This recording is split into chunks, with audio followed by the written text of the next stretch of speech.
I whirl to find I'm surrounded by a half-dozen giant wolves, snarling, angry, probably hungry wolves. They advance on me slowly, their big paws sinking into the snow with each step. The largest one, the tan one with a black streak running from chin to chest, leaps at me, and I scream. I kick off the bed covers. A strong arm bands around me. "Hey!" A deep, familiar voice reaches me, and the forest fades to a bedroom. I jerk awake with a gasp. "You okay?" Brick spoons me, his large body molded around mine. "Oh my God." I sit up, shoving my hair from my face. We're in the guest room in the Berkshires. I can't tell what time it is. I dreamt wolves were chasing me in a snowstorm. Brick sits up, too, and I tug the sheet up to my armpits, suddenly aware I'm naked in a bed with my billionaire boss. "Come here." He hauls me into his lap, cradled sideways, my shoulders leaning back against one of his arms, my knees across his lap. I'm shocked he wants to cuddle. Is this still a dream? I can't seem to orient myself. He tugs down the sheet and cups one of my breasts, like my body belongs to him. "I'm sorry about the wolves, and the blizzard, and for driving you out into it." I lift my brows. "Wow, another apology? That's 2 trophies I'm having made." He brushes a thumb across one of my nipples, and I relax into him at the sensual touch. "Has anyone ever been attacked by wolves on your property before?" "Number, they don't attack humans." "Oh, they were going to attack me." The memory of the wolves surrounding me comes back, only now it's muddled by the dream. Which one was real? I'm not usually so confused. "Tell me what happened." Brick is still toying with my nipple. There's a familiarity between us, like we're longtime lovers. "I was out in the blizzard. I thought I heard you calling me, so I tried to yell back, but my voice was giving out. I found a branch to bang against a tree to make noise." That was good thinking. Then, suddenly, there were 6 wolves surrounding me, howling. One of them even came at me. Brick seems to stiffen. Finally, he's actually giving my experience some credence. "Came at you? How?" "It came right up to me and almost sat on my foot." He relaxes. "That doesn't sound aggressive. Windows? Was it showing you fangs? Growling?" "Well, no." "What did it look like?" "It was huge, tan with black markings. It had a streak of black that ran from chin to chest. I draw a line down my throat to show him. Brick relaxes some more. "A female?" "I don't know. Are you familiar with these wolves?" "Oh, I know them. That pack has been in these woods longer than any human." "And no one's ever been eaten?" "Never." He sounds amused. Like me being afraid of wolves is a cute quirk of mine and not a legit danger. "It sounds to me like the wolf was trying to comfort you. Have you ever had a dog come and sit against your leg? It's a sign of solidarity." I wrinkle my brow and give him a quick glance. "I don't think so." Now I'm not so sure. Was the wolf really going to attack me? Maybe I was confused. Brick pinches my nipple and flips me onto my back. I'm instantly wet, totally ready. "You don't have to be afraid of the big bad wolf." He straddles my waist and pins my wrist to the bed as he nips the soft side of my breast. I gasp and arch into him. "Just the big bad boss?" "Definitely him." He swirls his tongue around my nipple. I grip his head, running my fingers through his hair. "Am I still in trouble?" "So much." His voice is gravelly with lust. "I'm going to fuck you into submission windows." I arch. "Won't happen." I choke, but my hips roll beneath him, seeking firm contact. "The submission or the fucking?" I spread my legs, and our hips line up. Submission. I wake up on the edge of an orgasm. This time there's no confusion. I'm not in bed with Brick Blackthroat in the Berkshires because I left there Thanksgiving night. I'm horny, alone, and in my childhood bedroom at my mom's place. Apparently, the dream within a dream was my subconscious working overtime to process what happened over Thanksgiving. I'm sure part of the problem was the way I left. After Thanksgiving dinner, I was expecting, or maybe just hoping for, another round with the big bad boss. Instead, he disappeared outside with his buddies, and then Billy showed up to tell me that the weather had cleared and John had readied the helicopter. That was it. No closure, no goodbye. I just get hustled out to the helipad by the guy who seems to despise me, and then I'm back in the city in time for pumpkin pie with my mom and brother. Apparently, as soon as the storm cleared, it was time for the help to leave. I haven't heard a word from Brick, or maybe I should go back to thinking of him as Blackthroat since. I really need to talk to Aubrey. We've texted, but I need a full convo with the bestie. I pick up my phone and call. "Oh my God, girl, tell me everything." That's how she answers. Because my short texts, "I didn't quit" and "slept with the boss" were not nearly enough information. She and her mom are in New Jersey with her aunt and uncle for the holiday. I don't know where to start. Aubrey instantly sobers. "Wait, I thought things were good. What happened?" Tears sting the back of my eyes. They were good. The memory of Brick spooning me to warm my body, apologizing, and the mad, crazy sex flood my brain with remembered pleasure. But then there was getting sent home without so much as a goodbye. So I texted you about me getting lost in the storm and the sexy times. Right. And then I stayed for Thanksgiving dinner, which was weird and awkward, but not because of me. At least I don't think. Because Brick and his mom don't get along, and his sister invited her. Supposedly he was a dick to me, partly because he didn't want me to see his fucked up family. Oh, wow. Yeah, but then right after Thanksgiving dinner, he and all his dude bros go outside and talk, and then he disappears.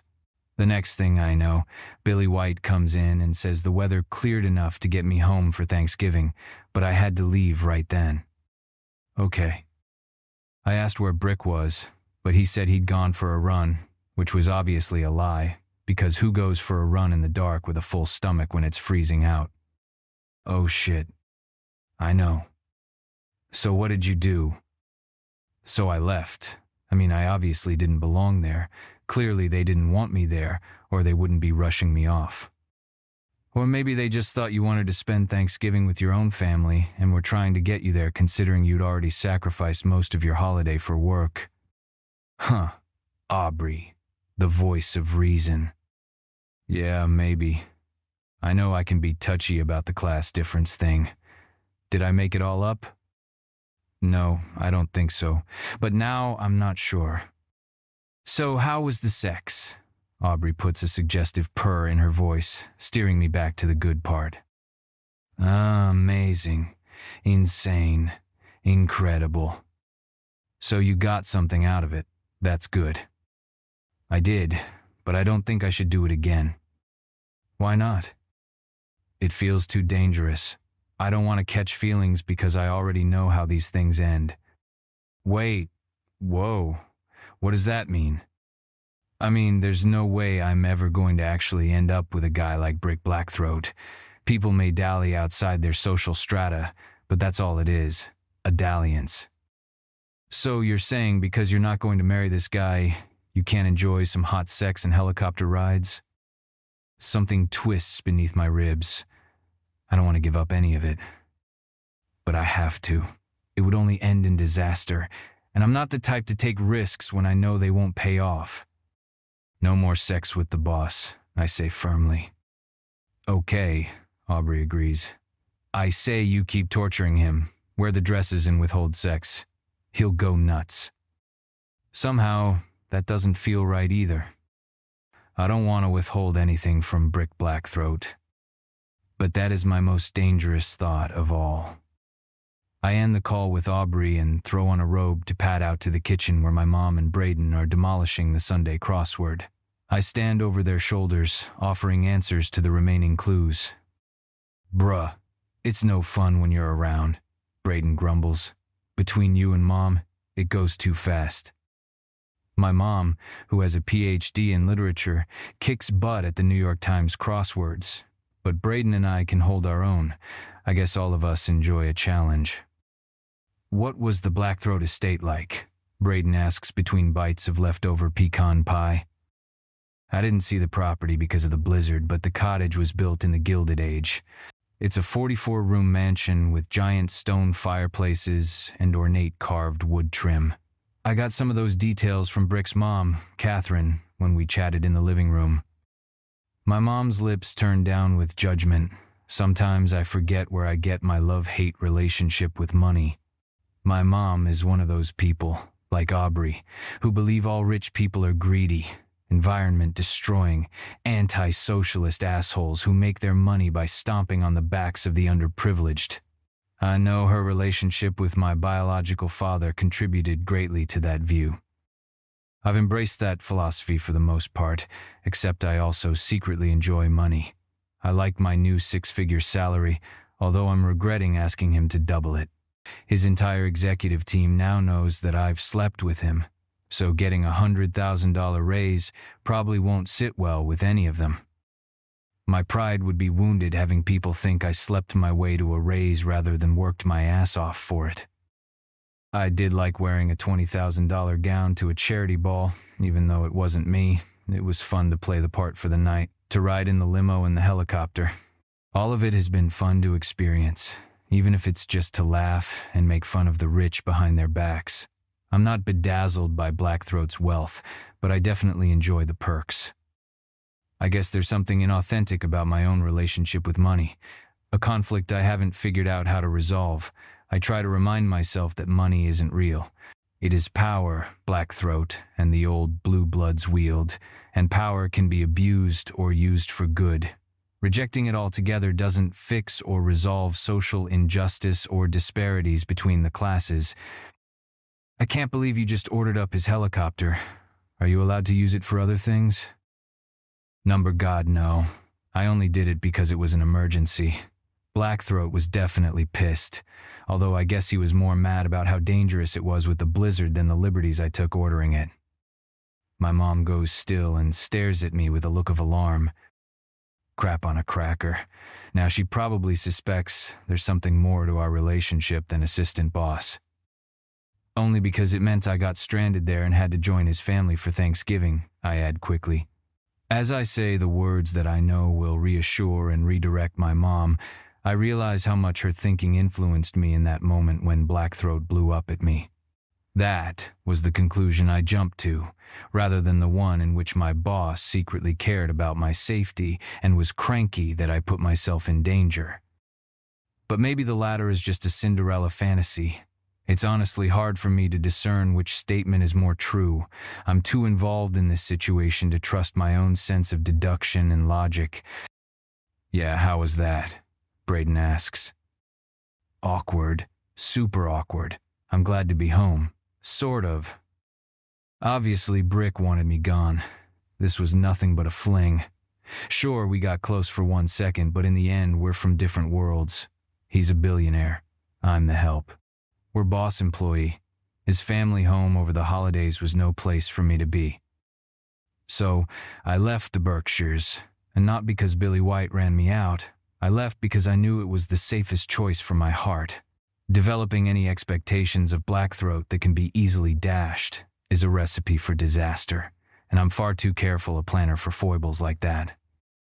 Tomorrow, I plan to go in and pretend nothing ever happened, back to being the perfect assistant to the big bad boss. Brick? My private sports club is a lot like any other upscale gym, with one main difference. Everyone here is a shifter. There's a Werlion in the corner, swinging a kettlebell. Another 2 shifters, one smelling like a cat and the other like a bull or maybe buffalo, spotting each other at the bench press. And a werebear in the boxing ring across from me. The air is thick and humid with the scent of shifters and good, clean sweat. The place echoes with snarls and the occasional roar. Like the rest of the gym, the fighting ring has a rule: no animal forms allowed. If you want to let your animal out, you do so on private land. Anyone losing control like that gets kicked out. But I can feel my wolf testing my control, trying to break free. A bell rings, and I launch myself towards my opponent. He comes out swinging. We meet in the middle of the ring, jabbing and punching while keeping light on our feet. He sneaks a strike past my defenses, and my body rocks with the blow. Pain washes through me, and I relish it. Anything to distract from the empty feeling that's gnawed on my insides since Thanksgiving. My opponent is Darius Medvedev, CEO of an up-and-coming hedge fund and good friend. My top wolves, Billy, Nickel, Jake, Vance, and Sully, are all members here, but I came in this morning because I knew they were already at the office. I haven't wanted to see them since they faced me down in the snow and told me to send Marty away. I hike back my fist and let it fly. Darius takes the punch, grunts, and gives it back as good as he gets. He's over 6 feet tall and built. The perfect opponent, except my wolf wishes it were Billy in the ring. "Get rid of Madison," he said, "before she brings this entire pack down." I throw another punch and miss. I try again with a right hook, and it glances off Darius's side. My sisters. Jab, jab, cross. The pups. I feint right, but Darius doesn't fall for it. "Get rid of her." With a roar, I rush forward and smash Darius's face. There's a crunch, and he staggers back, blood pouring from his nose. My wolf snarls, wanting to chase him down for the kill. I force myself back to my corner. Darius sets his long fingers on either side of his nose and snaps the cartilage back into place. The blood has already stopped flowing. Shifters heal quickly, and if we don't set our broken bones immediately, they'll heal wrong. Nothing worse than breaking your leg, limping back home only for your dad to chew you out while the pack healer breaks it again. My father knew I had to be tough and strong. He knew that I'd be in an arena just like this, fighting for my life every day. I just didn't realize I would have to fight my best friends. "You need to get rid of her." Billy only said what needed to be said. I did my duty and had him send Marty away, but that doesn't mean I don't still want to go after her and destroy anyone who stands in my way. "Dude," Darius calls. "I don't know if you realize this, but your eyes have been glowing for the past 5 minutes. Your wolf is showing." Fuck. I turn away and run my tongue over my teeth. My canines are dangerously sharp. I brace myself against the ropes and force my wolf back down. He snarls and retreats, but I don't feel any calmer. There's an empty ache deep in my gut. "You want to go another round?" Darius asks. I shake my head and glance at the giant clock fixed to the wall, a reminder that I have tens of thousands of people counting on me every second of every day. I can forget myself for a few minutes, but that's all. Duty, honor, pack. I was raised to uphold my pack's legacy, and now I want to throw it all away, chase after my human assistant like a smitten puppy. And I hate myself for it. I can't be weak like this. The fate of my entire pack rests on my shoulders. They need a strong alpha to lead them. One wrong move, and the Adderwolves will be at our throats. Mating a human would be seen as weak. Doing so would let down my pack and my entire bloodline. My children wouldn't inherit the throne. But at worst, Aiden would exploit the weakness, poach my pack members, and leave the Blackthroat line, including Augie and April, exposed for a kill. So while I'm alpha, I could never claim a human mate, and right now, things are too precarious to consider a regime change. If I stepped down, the Adderwolves would take it as a sign of weakness and come after us with everything they have. We barely survived my father's death. We lost the company and only held onto the pack because my inner circle rallied around my leadership. Together, we were an impenetrable force. Things are still not stable. Right now, I'm the only one who can lead us. It's the role I was born for. I can't just walk away, no matter how much I'm tempted. Whenever I waver, I imagine my nephew Augie, laughing, running from his mother, tumbling down a snowy hill. If the Adderwolves attacked, they wouldn't be merciful. They'd slit his throat and leave him dead in the snow. They've done it before. They've wiped whole packs off the map. My father told those horror stories around the campfire so we'd remember why the Adderwolves are our enemies. They're completely ruthless, and if they see me as weak, they'll come after us. Aiden Adderwolf could challenge me for the alpha position in another form of hostile takeover. This one with more disastrous consequences than losing billions of dollars in control of the company. My wolf hates that I sent Marty away, but he understands. He's as torn as I am. At least I will still see her at work, unless she actually did quit. After the way Billy hustled her out of the manse, I wouldn't blame her. I need to get into the office. My voice comes out a growl, the sign that my wolf is close. I dip out of the ring and trot to a nearby table stacked with clean white towels. I grab one and rub my face with it. Darius follows. "Good fight," I say, and my voice sounds better. "Thanks. You were distracted." I grunt. "Is it Benson?" Number Benson is almost wrapped. Good. Darius tosses me a water bottle and grabs one for himself. I heard the Adderwolfs took a chunk out of it. Yeah, they grabbed a bunch of shares. When we take control, Aiden will have a vote until we force him out. Aiden Adderwolf, Darius says slowly. "Isn't he your cousin?" Yes. Cousins. We were both ruthlessly groomed to lead a pack. The irony is, Aiden Adderwolf is the one person on Earth in a position to understand the incredible pressure I'm under. Not that I'd ever admit a hint of weakness to him. One misstep, and he'd coolly slit my throat. "You know what they're saying about you, right?" "Who?" "The Adderwolfs. Their Cirrus has a new prophecy about you." I go cold. The Adderwolf pack has always had a Cirrus who advises the Alpha. Her prophecies have always given their pack an edge. What? Oh, you hadn't heard? It's something like, the Blackthroat King has a weakness. I assume that refers to you. The words hit me harder than any of his previous punches, but I'm careful to keep my expression blank. The prophecy is obviously about me and Madison. Fuck. I need to get to the office. You need to go for a run. Let your wolf out. There's sober concern on Darius's face. If I were smart, I'd take his friendly advice and head right back to the Berkshires. But I have to see her. Madi. Monday morning, Brick steps off the elevator looking different. His hair is still wet, like he just showered, and he has an aggressive edge to him. Like the 4-day weekend had the opposite effect of a normal man's vacation, he definitely didn't return relaxed. I predict at least 3 people will get fired today. Hopefully, I won't be one of them. His nostrils flare as he stalks in and heads straight for me.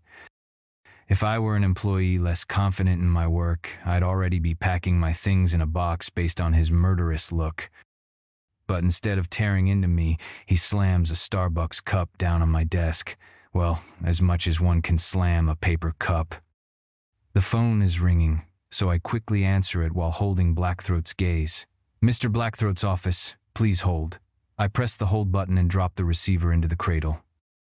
"Good morning, sir." I go with smooth and professional. Not, "I just fucked the boss this weekend."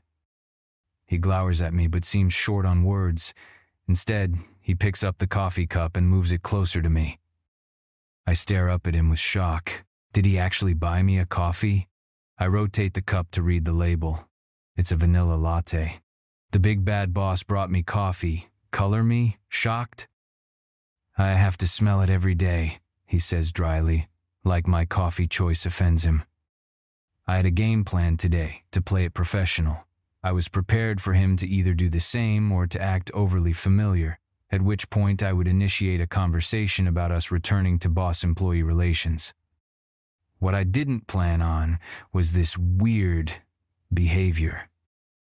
"You're staying," he practically snarls it, like we were having an argument, and this is his rebuttal. I pick up the coffee. "You bought me a coffee to make sure I don't quit? As far as gestures go, it's pretty meager, and I let that opinion leak into my tone." "Number." He looks grim. This is definitely his "you're getting fired" face. Nothing makes sense this morning. He looks down at the coffee like he has absolutely no idea how it got there. The coffee is... He gives an impatient jerk of his head. I don't know what the coffee is for, but you're staying. I need you as my assistant. Understood? Why do I feel like I'm getting spanked by the boss instead of praised? I pride myself on reading my employer, but this morning, I'm at a complete loss. I'm here, aren't I? I pick up the coffee and take a sip, holding his dark gaze. Sir. Blackthroat makes a low, growling sound in his throat, turns on his heel, and heads into his office without further comment. Thanks for the coffee, Big Bad, I snark under my breath. I swear I hear him say, "You're welcome," from the other side of the door, but that would be impossible because there's no way he could hear me from in there. I pick up the phone. Thank you for holding. How may I help you? Oh, Marty, good. I'm glad you're there. It's Ruby Blackthroat. Oh, hi. Sorry to keep you holding. Mr. Blackthroat just walked in. I'm actually calling for you. Ruby's voice is warm, like we're friends now, like I'm not just the help anymore. I wanted to make sure you were okay after nearly going into hypothermia on Thanksgiving. Well, that's nice. At least someone in the Blackthroat family acts like a normal human being. I am. I'm fine, thank you. And it was great to get home in time to have pie with my family that night. Sorry I didn't say a proper goodbye. I was sort of hustled out when there was a break in the weather. Oh, I know. No need to apologize. Thank you for everything. Lending me your clothes and... Of course, she cuts in. I just wanted to say, well, I'm glad Brick has you. I mean, someone like you. He runs through assistants faster than I use up Post-it notes, and I'm the queen of Post-its, so it's nice that he can rely on you. Okay, now she's acting weird too. Am I getting fired today? What was said about me after I left? Oh yes, thanks. All right, sorry. I don't mean to make it awkward. I was just checking to make sure you didn't actually quit after everything that happened in the Berkshires. So glad to hear you're still there, and that's all, really. This day is getting stranger by the moment. Did you want to speak to Brick? Yes, but I'll call his cell later. Have a great day, Marty. Thanks, Ruby. You too. The moment I end the call, Blackthroat's voice comes through on the intercom. Madison, I need you to call a meeting. The intercom cuts out, like he took his finger off the button. I lean forward to peer through the window to his office and see him stab the button back down. Come to my office, Madison. Again, he has that pissed as hell tone, like I've really screwed up, but I can't fathom what it's about. But if I learned one thing over Thanksgiving, it's that he sometimes lashes out because he cares, like his anger over me taking a helicopter in bad weather, and his strained relationship with his mother. Of course, sir. I get up from my desk and remember what Aubrey said. Just because I decided I won't have sex with him again doesn't mean I can't torture the guy. I put a little extra swing in my step as I sashay into his office. I'm in a forest green sweater with a crisscross collar and an opening that frames my décolletage. I wore knee-high boots beneath my pencil skirt. Every day I get better at walking in heels. I stop inside the door and lean my hip against the wall. Yes, sir? He casts me a dark look, his gaze sweeping up and down my outfit, lingering on the boots, and then on the window to my breasts. He opens his mouth, but no words come out. Odd for a man who usually cuts right to the point. Bring me one of those waters, he commands. I would swear he just came up with that on the spot, like he wasn't sure why he called me into his office and then made up a reason. Could it be my boss is as conflicted about what happened between us over the weekend as I am? Of course, I say smoothly, pushing off the wall and glidinga as well as I can glide and heel stow the kitchen refrigerator to fetch him the fancy water in a glass bottle that he likes. When I return, I set it on his desk without opening it. Lord knows, I remember what happened last time when I tried to unscrew it while walking in heels. Brick draws in a long breath as I stand beside him, his nostrils flaring. Anything else? I breeze, my voice holding the same notes of pleasant attentiveness it held on the day he hired me, as if nothing at all has changed what we are to each other. The pen between Brick's fingers snaps. Literally snaps. I don't know how that's even possible without using both hands. It wasn't some plastic Bic pen either. It was one of those sleek metal pens that cost $128. I know because I order them for him. "Open it," he commands, his voice deep and gruff. What the hell? Is he just getting off on bossing me around right now? If we were still playing our games, I would be up for it, but I'm too raw from Thanksgiving. From getting close to him, seeing the personal side of him, his family, his wound sand, then getting hustled out the back entrance like the servant that I am, not hearing a word from him for the rest of the weekend.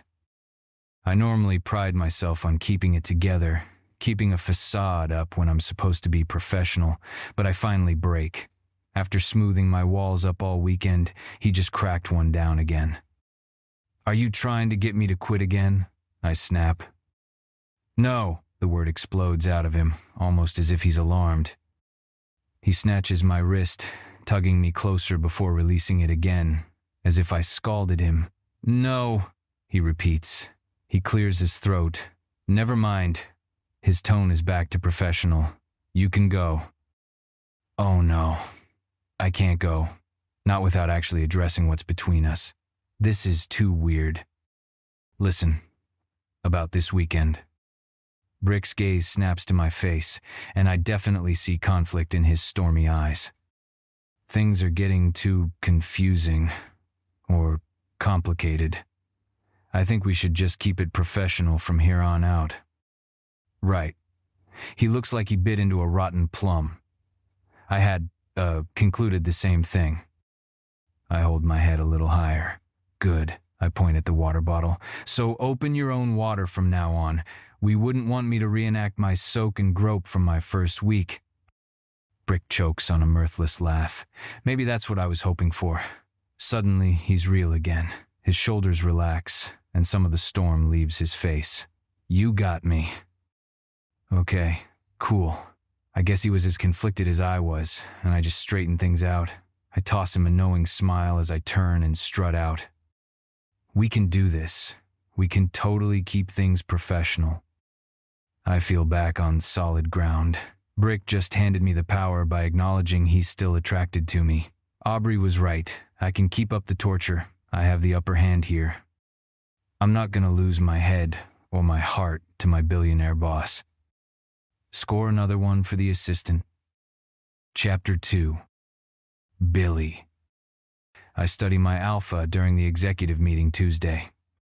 Brick is in a particular rage today, and I suspect it has everything to do with the fact that he hasn't gotten rid of that uppity human secretary of his.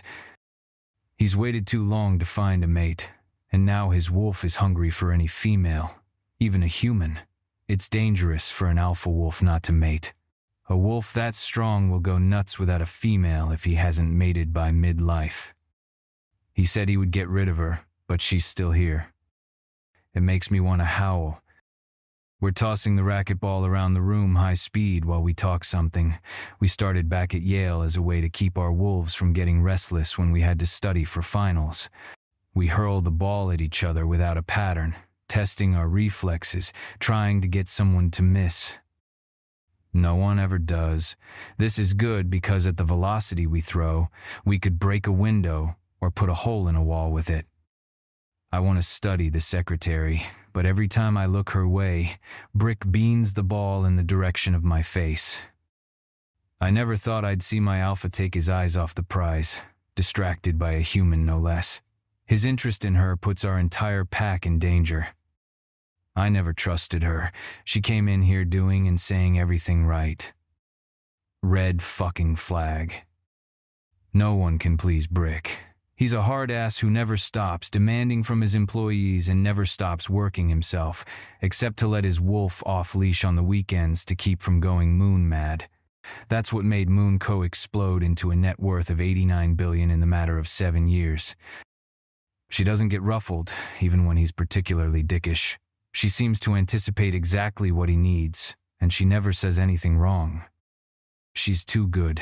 Underneath her placid expression, I can sense her mind whirring at high speed, working on multiple fronts at once.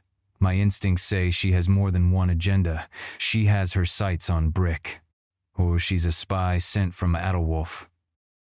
I intend to find out.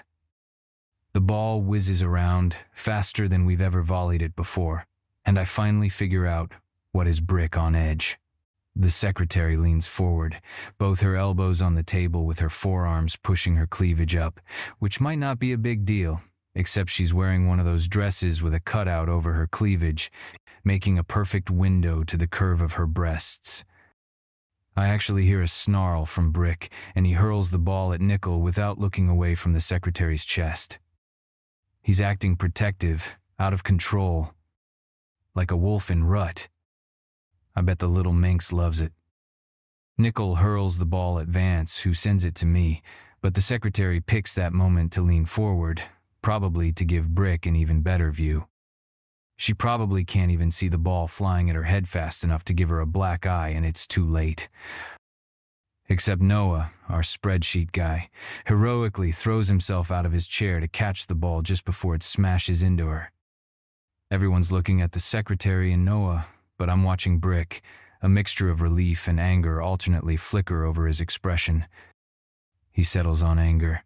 "What in the hell were you doing?" he demands of Vance, his eyes flashing amber. His wolf is close to the surface. I've never seen him so out of control. Vance throws his hands up in the air. "Sorry, Madison. I didn't know you were coming in." Brick turns to Noah and says grimly, "Thank you for saving my assistant from a goddamn concussion." Noah nods and says something odd. Always. Not "no problem" or "you're welcome." Not even, of course. He says it like a vow, like his job is to protect his alpha's female, and that's when I realize something else. Noah already knew about Brick's feelings for the secretary. They shared a glance in that exchange that said what happened was meaningful on both sides. That means any wolf here might know. If it got back to the Adolwolfs, it would be disastrous. I also hate seeing my alpha weakened like this. We, as his pack brothers, should have insisted more on getting him out to find his fated mate. We should be traveling the world, arranging meetings with every pack princess to find the one female who will trigger the claiming instinct in him.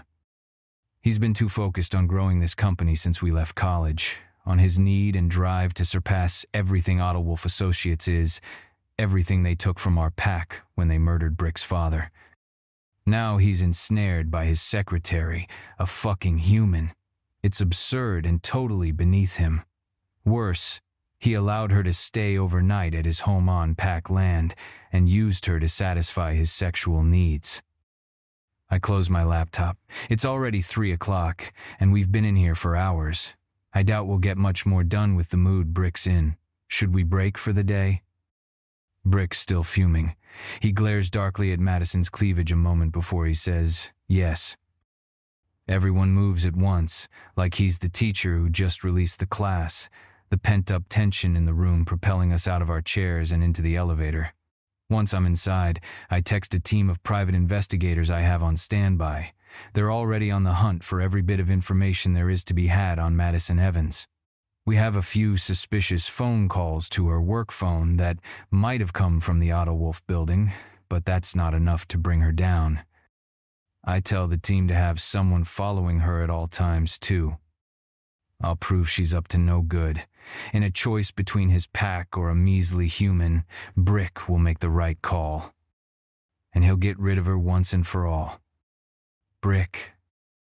The Benson deal is close to closing. I want everyone in the legal department in the conference room in 5 minutes. I snarl through the intercom Wednesday morning. "They're already on their way," Madison replies calmly, "and your executive team is here." I've been a holy terror for 3 days now.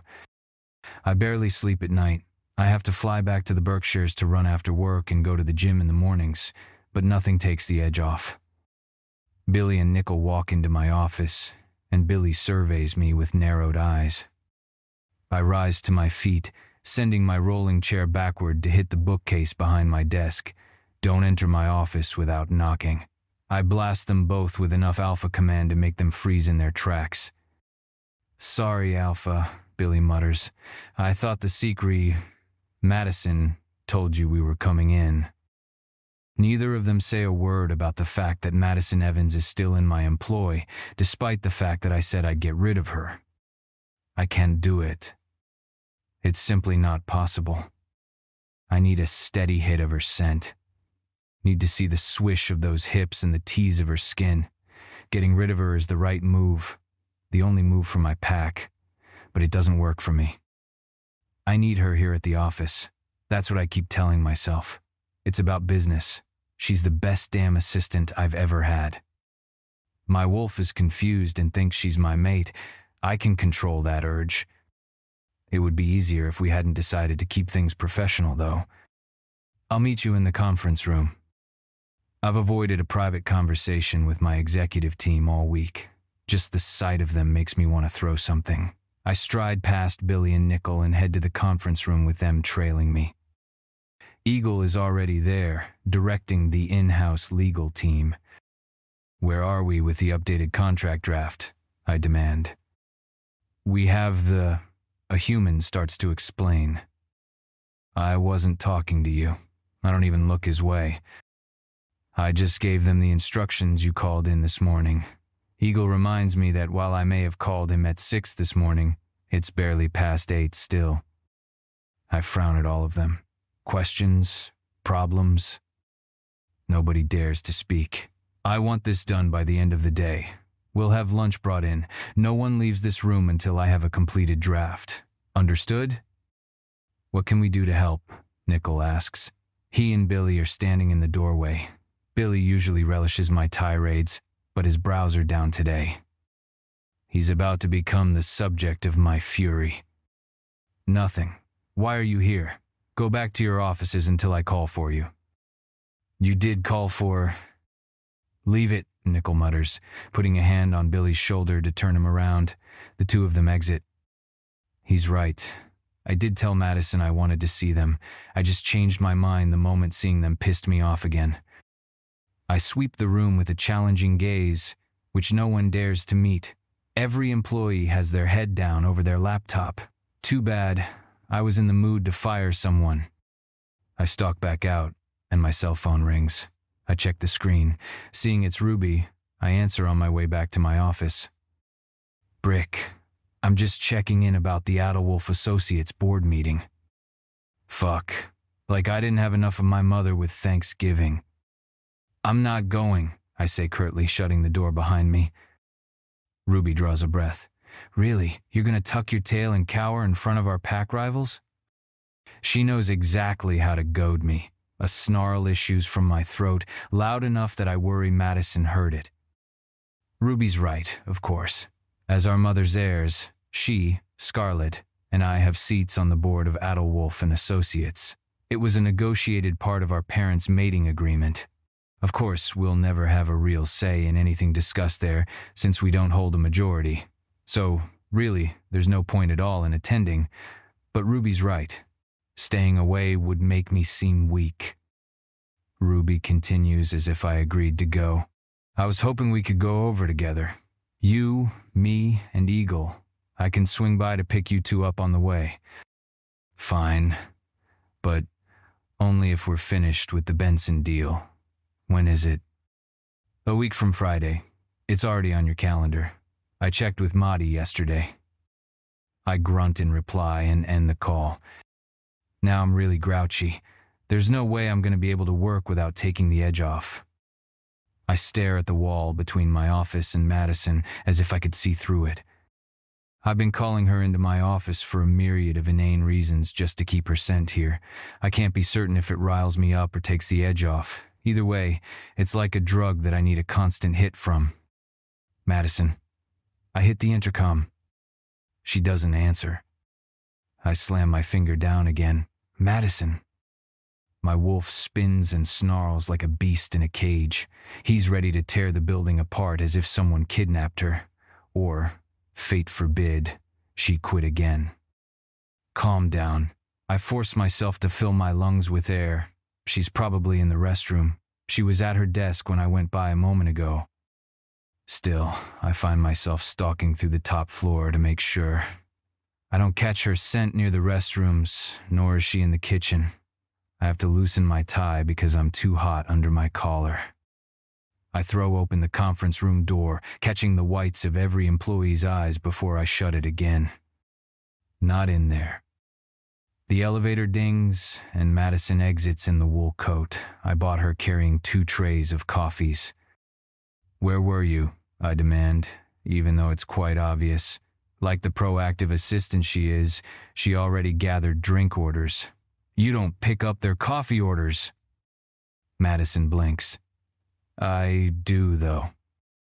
Number just for the executive team, and I don't want you doing that anymore either.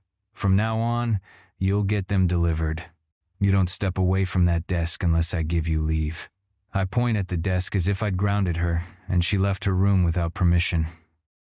I know my behavior's over the top.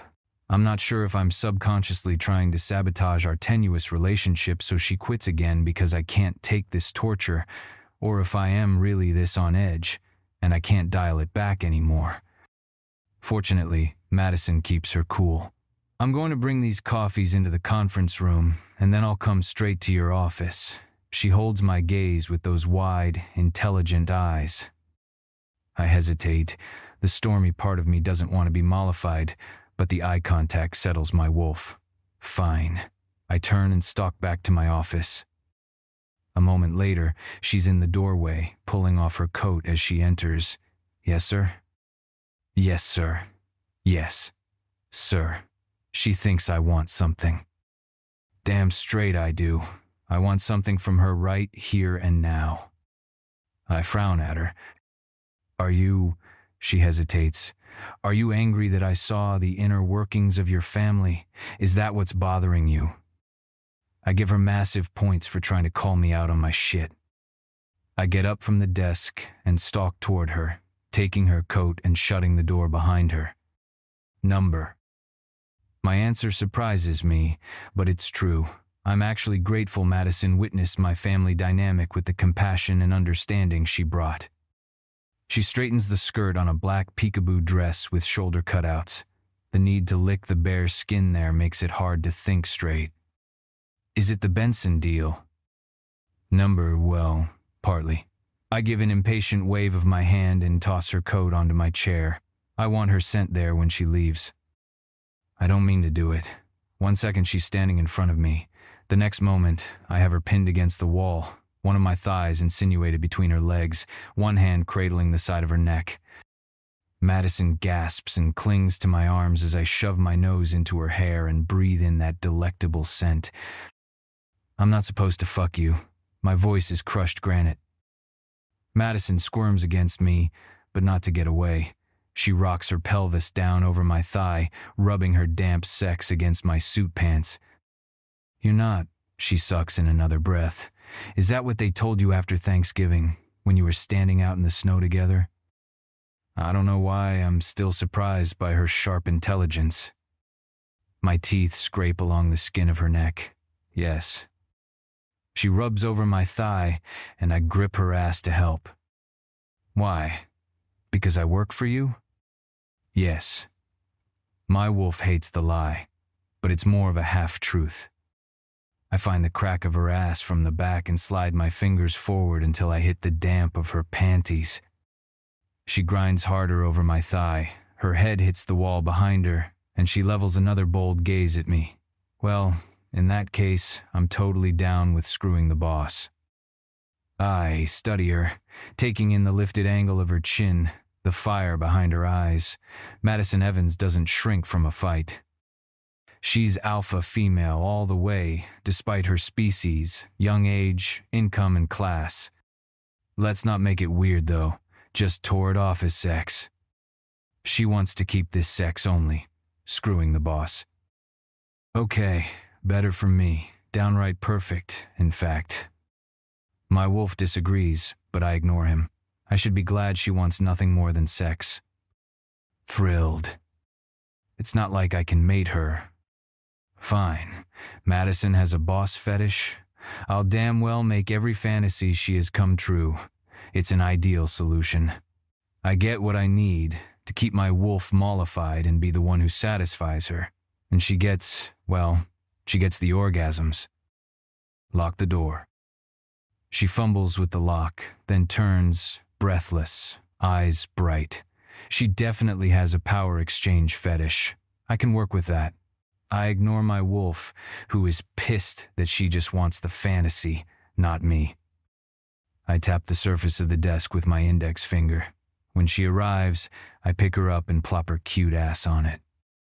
She sucks in a breath. I catch the scent of her arousal, and my dick lengthens in my trousers. So here's what's going to happen.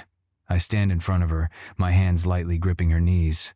Unless I hear you say no, I'm going to take what I need, when I need it. Are you down with that? Her knees jerk together, but I know it's not to keep me out because, yes sir, tumbles from her pouty lips. Boss fetish. I need it now. It's no lie. My wolf will go nuts if I don't get inside her again within the hour. I push her knees open and lift them, tipping her back on my desk. Oh my God.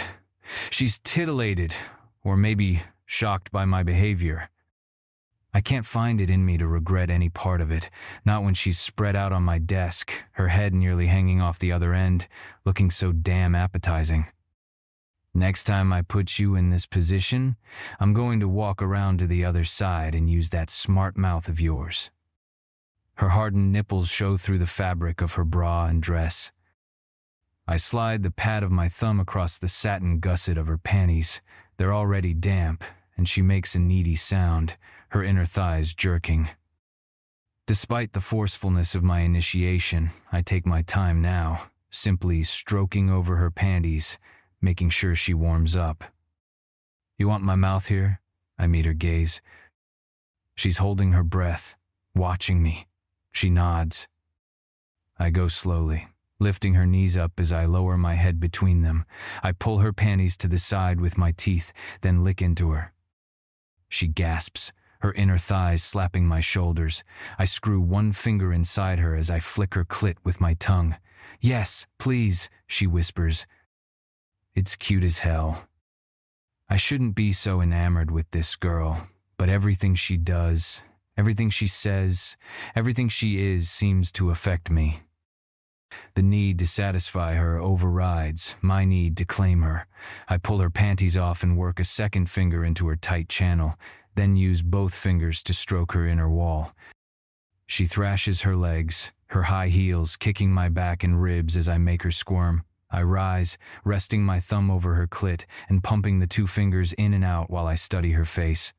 You gonna come on my fingers, little girl?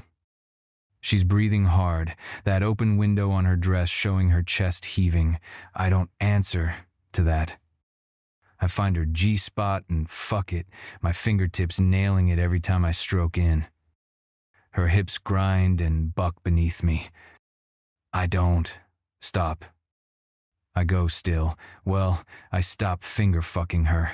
I can't prevent my thumb from lightly rubbing over her clit. Please.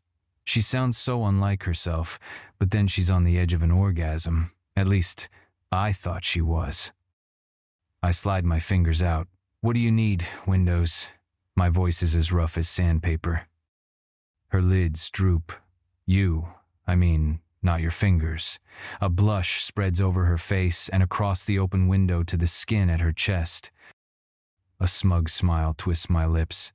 You want my cock, Madison? I unzip my pants and fist my erection.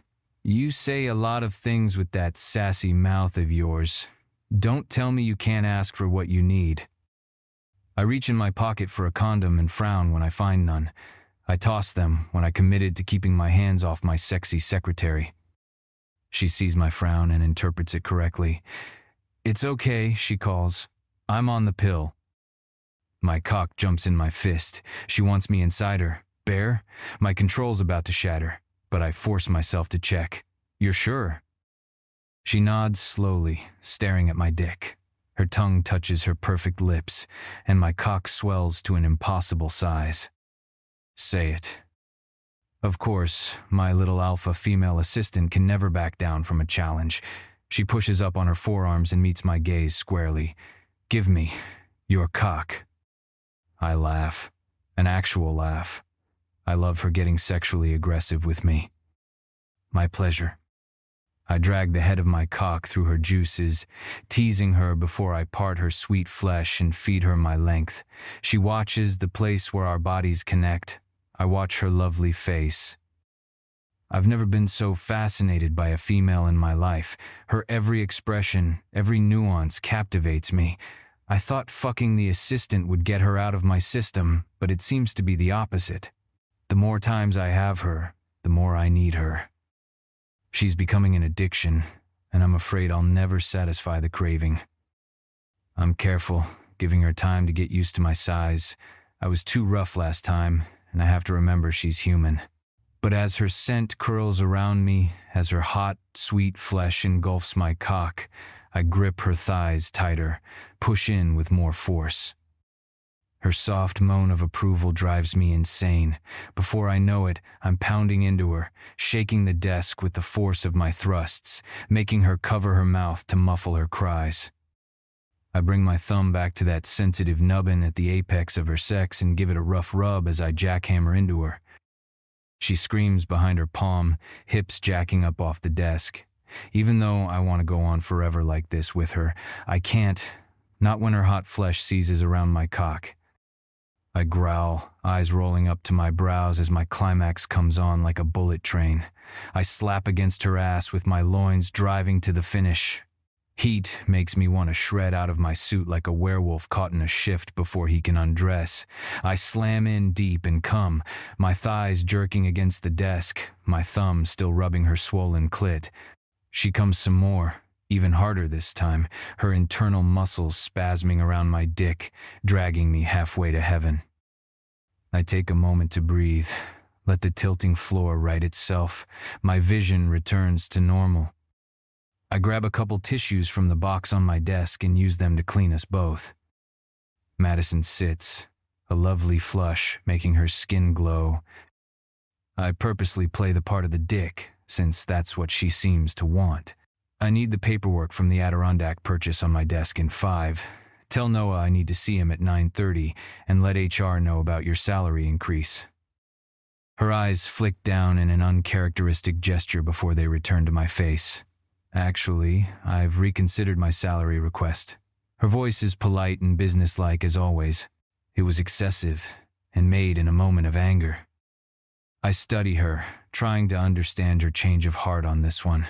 I did notice she didn't seem glad when she won the negotiation. Perhaps she doesn't feel she truly earned it. She slides her butt toward the edge of the desk, but I don't move to let her hop down. Besides, I don't want people thinking I got it because I'm screwing the boss. I narrow my eyes, not liking the way this is going. "Am I paying you for sex, Madison?" "Number." She says it so immediately that I believe her. Her flush deepens. "That's what I mean. I don't want it to feel that way." "You negotiated a salary I'm willing to pay." I step back so she can stand while we discuss her livelihood. There's no reason to back down from that. "No, I'm good." She hops down and straightens her dress. "I already have that paperwork ready for you." Of course she does.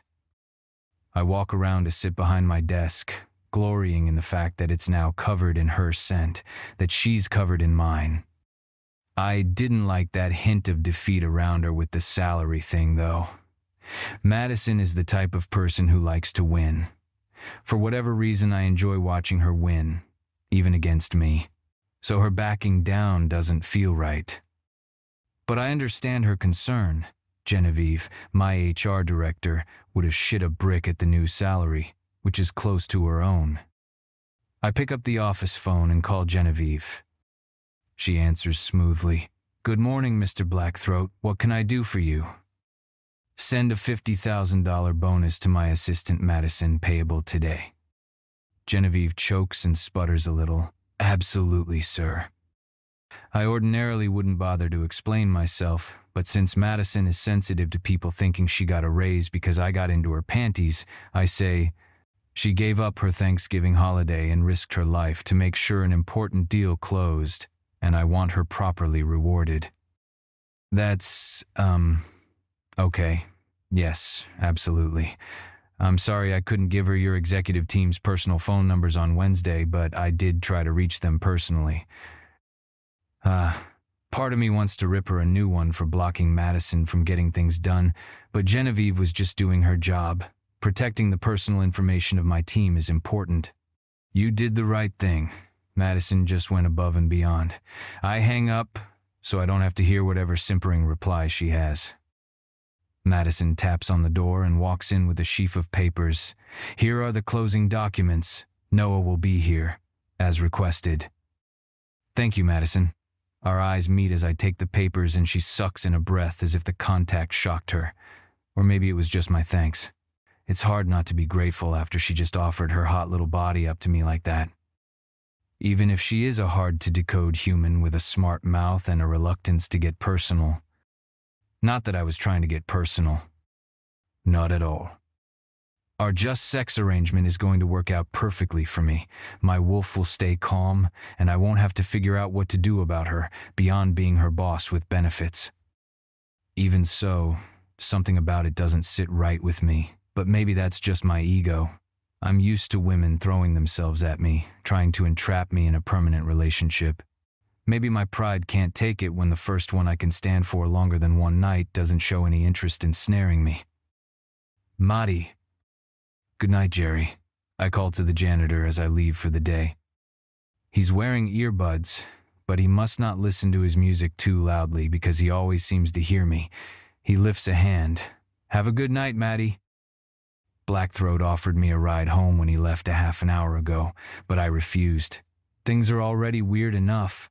I don't need him driving me home like we're dating. Instead, Tony's waiting for me when I exit the building. He smiles as I reluctantly trudge to him. It's weird to be escorted to and from work in luxury like this, but Tony's just trying to do his job.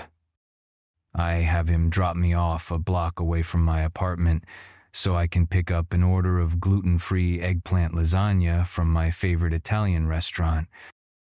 While I'm waiting for my food, I call Aubrey to check in. Are you at home? I get off in an hour. What's up? How is torturing the boss? Yeah. I slept with him again, only there was no sleeping involved. Ooh, scandalous. What was involved? The surface of a very large desk. Heat licks between my legs, remembering it all. I didn't mean to, but he was all grumpy, and then he confessed that the dude bros said he's not supposed to sleep with me anymore, so I had to meet that challenge. What? Oh, damn. I think he really likes you. Well, he can't, I say firmly, pacing in front of the Italian restaurant. I've already thought this through. There's only one way this can go, as I told him when he brought the coffee. And what way is that? I hear Aubrey bracing against whatever she's expecting to come out of my mouth. It has to stay in fantasy land. Excuse me? The screwing the boss fantasy, or screwing the secretary for him. There's a businessman who must also be waiting for his to-go order standing nearby. He looks over like I've caught his attention. I ignore him. Mads, I'm sure this all makes perfect sense in your head, but I'm not following. It can't go beyond that. Because I already got too close to him over Thanksgiving. I met his mom and his niece and nephew, and Aubrey. He's an adorable uncle. Seeing him with kids made my ovaries ache. And you don't want him, Aubrey finally catches on. Exactly. I throw my hand in the air. The businessman looks over again. Also, I turn my back on the businessman and walk away, hunching over to speak more privately. Things are super hot right now, and part of what makes it hot is the fact that he's the boss. Ah, that's the fantasy you mentioned. I strained to hear Aubrey over the noise of a rowdy party of 4 exiting the restaurant. Yes, wait, hang on a minute. A waitress comes over with my bag, and I thank her and head off down the dark sidewalk towards home. I just want to keep it in that realm, so it will stay exciting. If he takes me to lunch and I relax around him, then it won't be nearly so fun and naughty to do it over the desk. You know what I mean?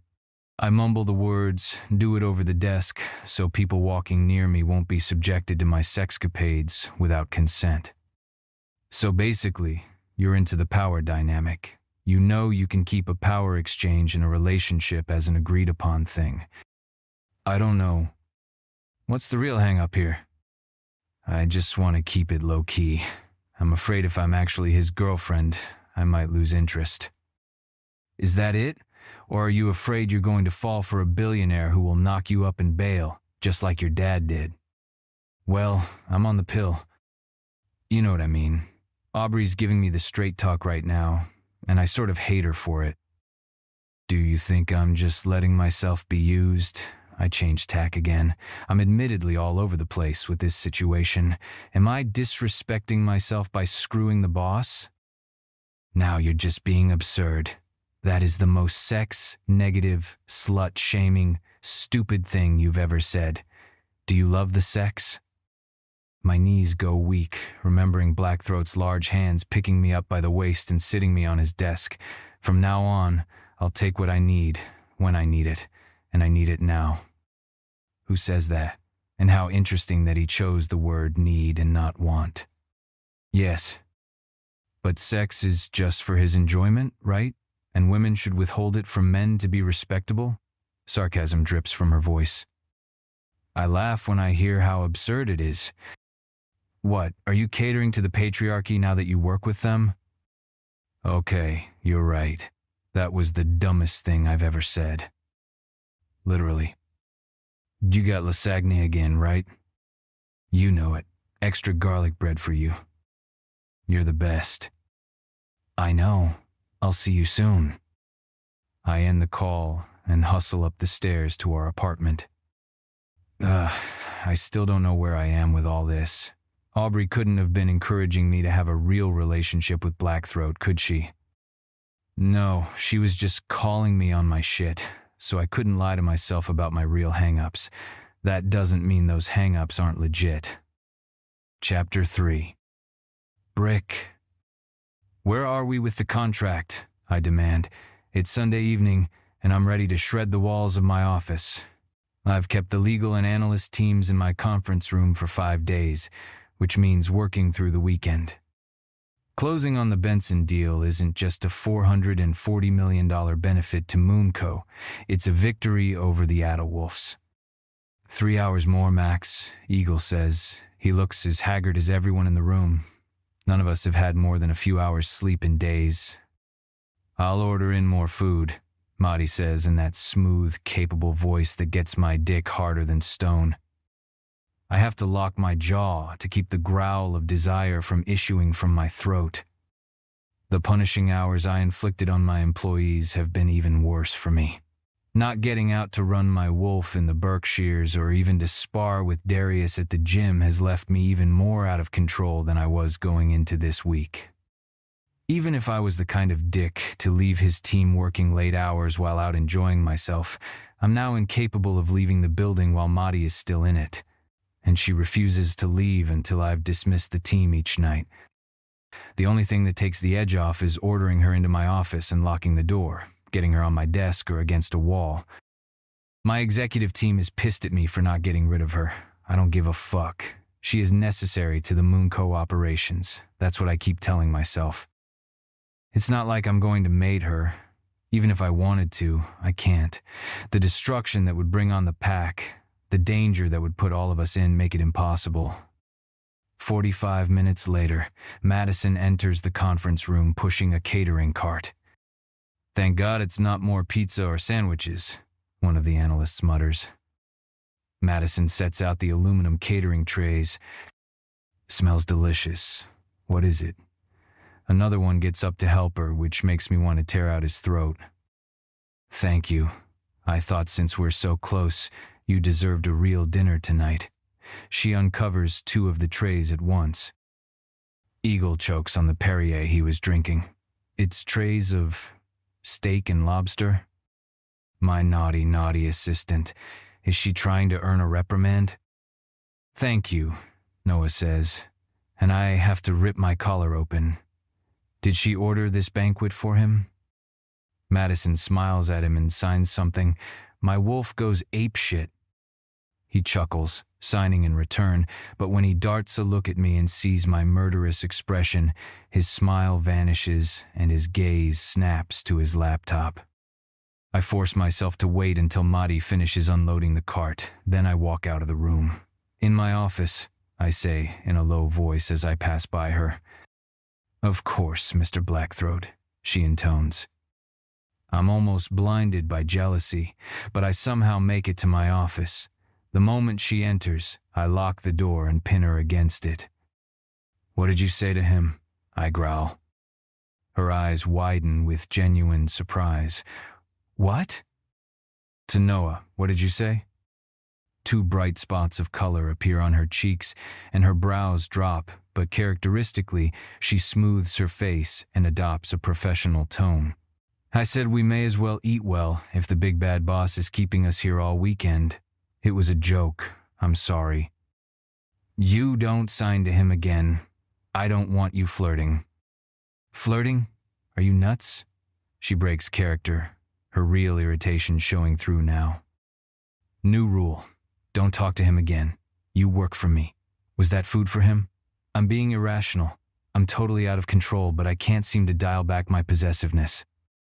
Maddie stares at me, eyes wide. You're jealous? I stare back. Having Madison's body up against mine soothes my wolf. Her scent evens my heartbeats. My brain starts to come back online. Wow, big bad. That's totally inappropriate, but, kind of hot. Was the food for me or for him? Maddie's lips pursed together in a sassy pucker. I may have been pushing the envelope a bit to see what my big bad boss would do. My aggression instantly drops, morphing into something more suave, more nuanced, much hotter. Madison wasn't flirting with Noah. She was flirting with me. If she wants to make this part of her boss fetish, I can 100% go with it. Recovering some of my control, I ease back and clear my throat. Did you get approval for that expenditure first, Miss Evans? She bats her eyes at me. No, sir. Come here. I take her hand and lead her to my desk, then sweep my arm across the surface to clear it. Bend over, Miss Evans. You've earned a reprimand. She lets out a breathy sound of excitement as I push her torso down over the desk and jerk her hips to straighten her out. I deliver 3 sharp spanks to one side of her ass, then 3 to the other. Ooh, ow. I stop and rub away the sting. Too hard? I murmur, leaning over to speak in her ear like we're on stage and this is an aside. A little. The scent of her arousal curls in my nostrils.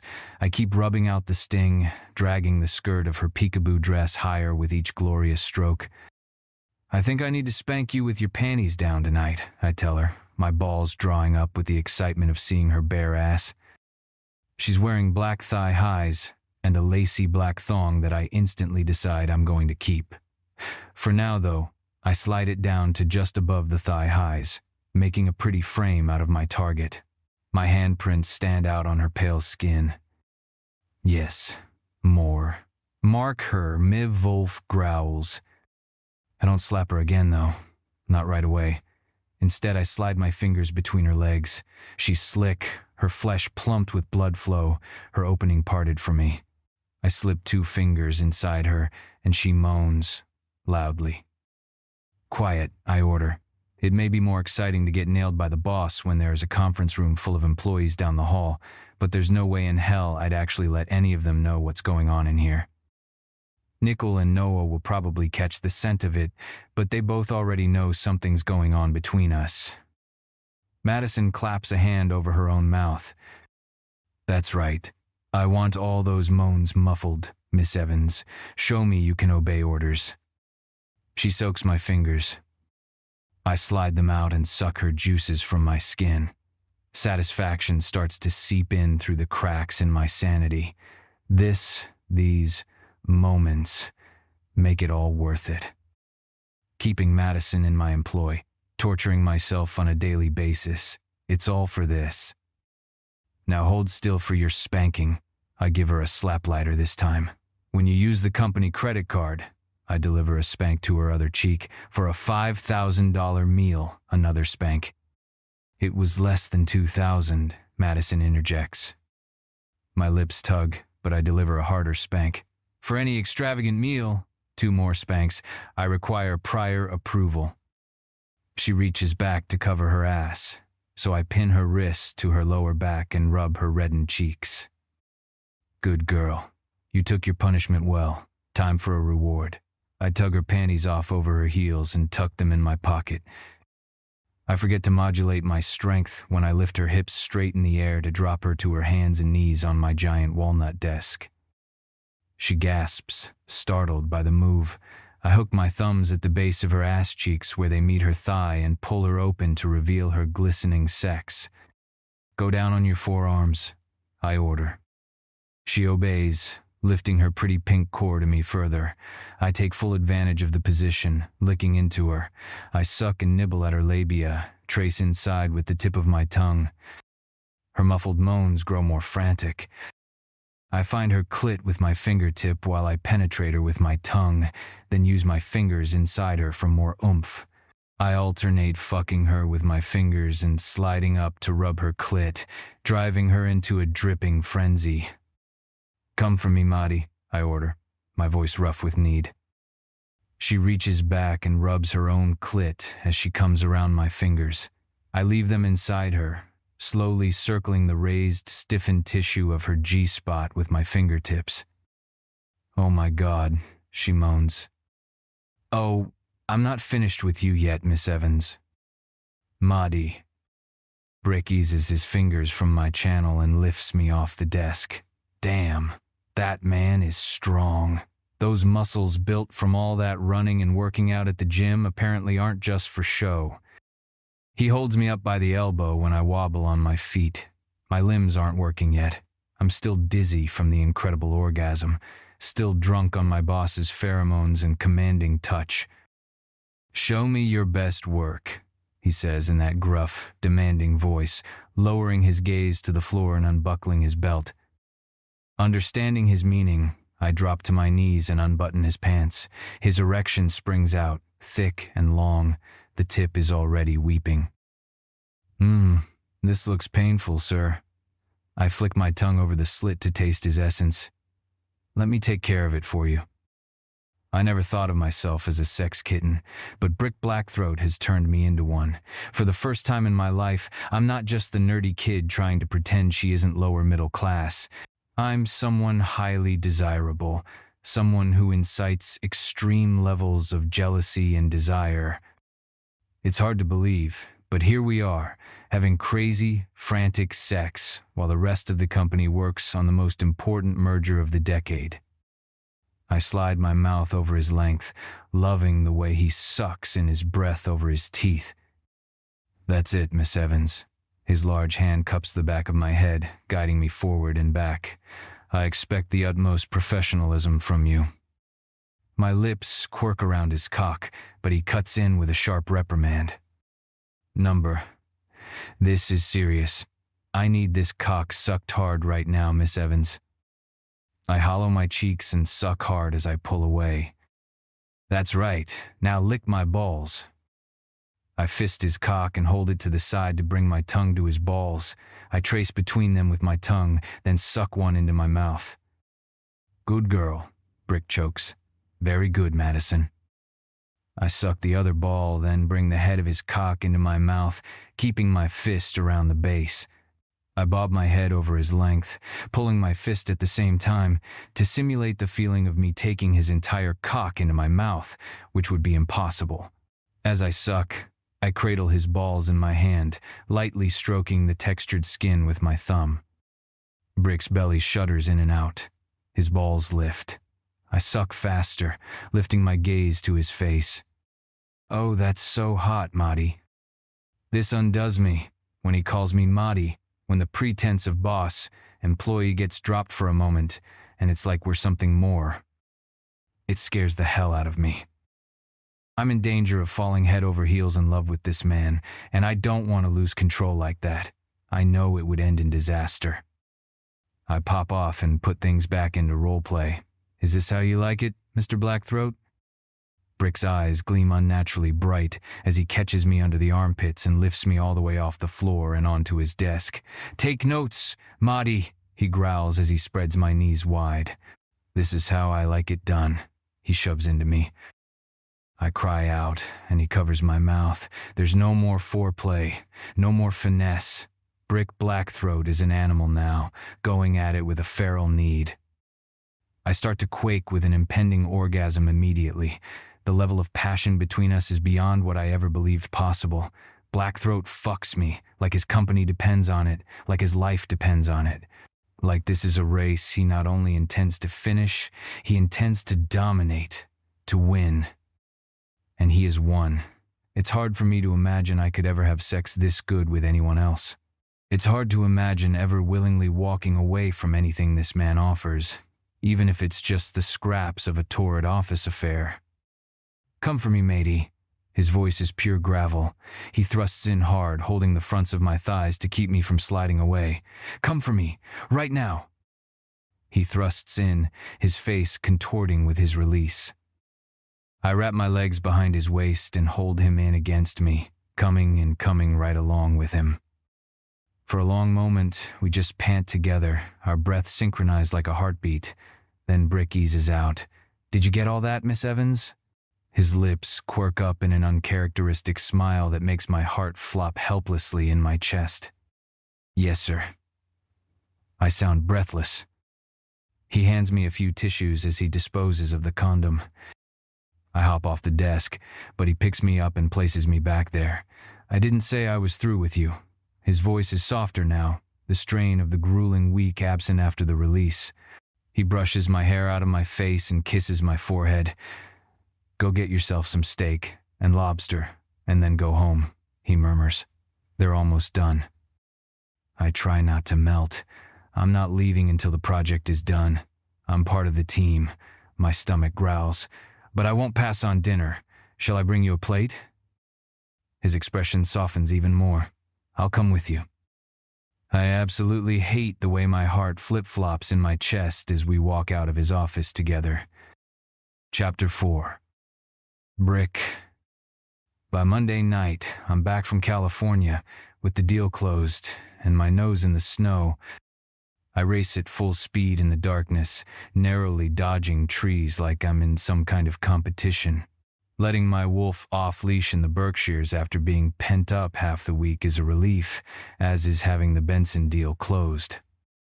I should be out celebrating with my team, opening $1,000 bottles of champagne and eating at the best restaurant in Manhattan. Instead, I'm alone in the woods. I took Eagle with me to close the deal instead of Billy or Nickel, which I'm sure pissed them off. I just wasn't willing to sit in the private jet with them and field their questions or judgments about what I'm doing or not doing with Maddie. Eagle already knows exactly what I've been doing with Maddie, and he also knew better than to mention it on the trip. When I get back to the manse, I shower and flop down on the bed Maddie slept in. Of course, Liz has washed the sheets and aired out the room, but I was still drawn to the far wing of the mansion, like my subconscious, or my wolf, wants me to remember what happened there. I know this is more than screwing the secretary. Far more. Everyone who was here that day knew it when I nearly went nuts about her disappearance. Maddie is my mate. I stare at the empty place beside me and try to remember how it felt to spoon her cold body, that gnawing fear still in my throat that she wouldn't be all right, or that she would really quit on me. My phone rings, and I lunge for it, even though Maddie wouldn't dare call me after hours, not unless I called her first. It's Eagle. What in the fuck could he want? We just parted in Manhattan a few hours ago. It can't be something to do with the deal. It closed. It better not be. I swipe right. Eagle, what is it? Everything's fine. I came into the office to get the paperwork filed with the SEC. Okay, I bite back my impatience. The run took the edge off, but thinking about Maddie brought it back. Did you give the whole legal and analyst team the whole week off? What? So you didn't. What are you talking about? I was looking for my team, and every single one of them were gone. When I called HR, Genevieve said you told them all to take the week off for a job well done. An involuntary smile starts to tug at my lips. My naughty, naughty secretary. Someone is looking for another reprimand. I see. Is Maddie at work, or did she give herself the week off too? Ah. Eagle goes silent as he no doubt realizes he's in the middle of a lover's standoff. He clears his throat. I don't know. Is this a problem I need to address? Number, I'll address it. Can you get the filing done without your team? Yes, it's fine. I'll handle it personally. I would have anyway. Good. I end the call and dial my office number. Mr. Blackthroat? You're still at work. Yes, sir. I had a million things to catch up on that I couldn't get to last week while we were finishing the Benson deal. How did it go? There's a warmth in the center of my chest I try to ignore. It's one thing to have my wolf attracted to Maddie. It's another to admire her brilliant mind and extreme capability. It's something completely different to feel true affection blooming, pleasure at the way she asks how it went, like she's a true partner to me, not just an employee I like to fuck. I suddenly want to be near her, not just to ravish that hot little body again, but just to be near her. To catch one of her offhand gestures, like tucking that sleek bob behind one ear, or the impudent tilt of her chin when challenged. So the big bad boss didn't give you the week off for a job well done as well? No, he didn't, mainly because I wanted to be around when he found out he'd given those orders. How do you think he'll react to your abuse of his authority? Her voice gets husky. Well, I'm expecting he'll give me a personal taste of that authority. Oh, you can count on it, Miss Evans. He is not pleased that Eagle has to file with the SEC without a single member of his team available to support him. Maddie draws in an audible breath. I'm so sorry. All innuendo is gone from her voice, and I'm instantly sorry I gave her a real reason for regret. It's all right, he can handle it, and I can handle you. Expect punishment tomorrow. I'm sorry about Eagle's team. I can contact Genevieve and... No, I cut her off. I said it's handled. We'll discuss the situation thoroughly tomorrow. Understand? I went too far. Number, keep testing me, matey. I like it. Chapter 5. Maddie. The next morning, I have a smirk on my face when Tony comes to pick me up in the limo. My vanilla latte is waiting for me, and the first sip is enough to prime me for a fantastic morning. Expect punishment tomorrow. I wriggle in my seat. Under my work dress, my sex is warm and wet, imagining what delicious torment my boss has imagined for me today. Tony crosses the Brooklyn Bridge, but when the time comes to take the turn towards the financial district, he takes a left towards the docks instead. I lean forward to catch his attention. We're not going to the office? No, Miss Evans. I was ordered to bring you here. I check my calendar. A notification has popped up, alerting me that my day is blocked off for one long appointment. I click to find more details, and there are none. Tony pulls up to a helicopter pad and escorts me to the pilot, who guides me towards the waiting chopper. This way, Miss Evans. He helps me into my seat and straps me in. I expect him to wait for Brick to join me, but in a few minutes, we're airborne. The last time I was in a helicopter, I was coming back from Berkshire's. Is that where we're going? My calendar and email don't give me any clues. I guess not knowing is part of my punishment. We fly over the Hudson River and leave the city behind. I work as best as I can on my tablet, but as we approach what looks like the thick, wooded area of upper-state New York, my trepidation grows. Am I being flown out to the Blackthroat residence again? Will Brick's family be there? It's a work day, and I can't imagine why I'd be needed there. I was looking forward to my punishment, but that would be real torture. My tension grows as the helicopter approaches a gorgeous Tudor-style mansion on a hilltop. Built of light brown brick, it looks similar to the Blackthroat ancestral home. Just past it are several long, low, white buildings arranged around a bright blue outdoor pool. From above, the whole place looks like a fine estate, complete with gardens and patios and winding rock pathways that connect everything. We land some distance away on a blue slab of pavement bound by a lush green field. I wait for the pilot to help me out, and he points me to the edge of the helicopter pad where a white woman in a purple-gray smock waves to me. "Welcome to Miraval Resort," she greets me. She's holding a binder and makes no move to shake my hand. "I'm Jennifer, and I'll be your spa attendant today. How was your flight?" "Spa attendant?" "Fast," I say. Before I can ask what's going on, she beams and says, "Right this way." I follow her down the pea gravel path toward one of the white buildings. Even in the dead of winter, the landscaping is immaculate, with elegant white birch trees rising over a carpet of purple heather and evergreen shrubs. This is a spa? And a wellness resort. She hurries ahead to open a door for me, revealing an inner walkway lined with indoor fountains and shining geode crystals larger than me. I want to stand and gape, but for Jennifer's sake, I hustle through. It's chilly today, with snow on the ground, and she's not wearing a coat. Her round cheeks are pink with cold. I check my phone again. Is there a meeting here, or... Oh no. She opens the next set of doors and sweeps out a hand. "Your boss booked the whole spa for you today. You're getting a sampling of all our top treatments." She flips open the binder and shows me my itinerary, starting with a body wrap and facial, and ending with a massage and relaxation time in the saunas and serenity pool. I'm grateful she's so excited to explain all this because I'm still in shock. I expected Brick to dish out something awful and epic, but I never expected this. Tears smart my eyes. My boss booked all of this? For me? Oh God, what is happening? Yes. Jennifer closes the binder with a snap and hugs it to her ample chest. "He said you've been working hard on a project and deserve it." "He said that?"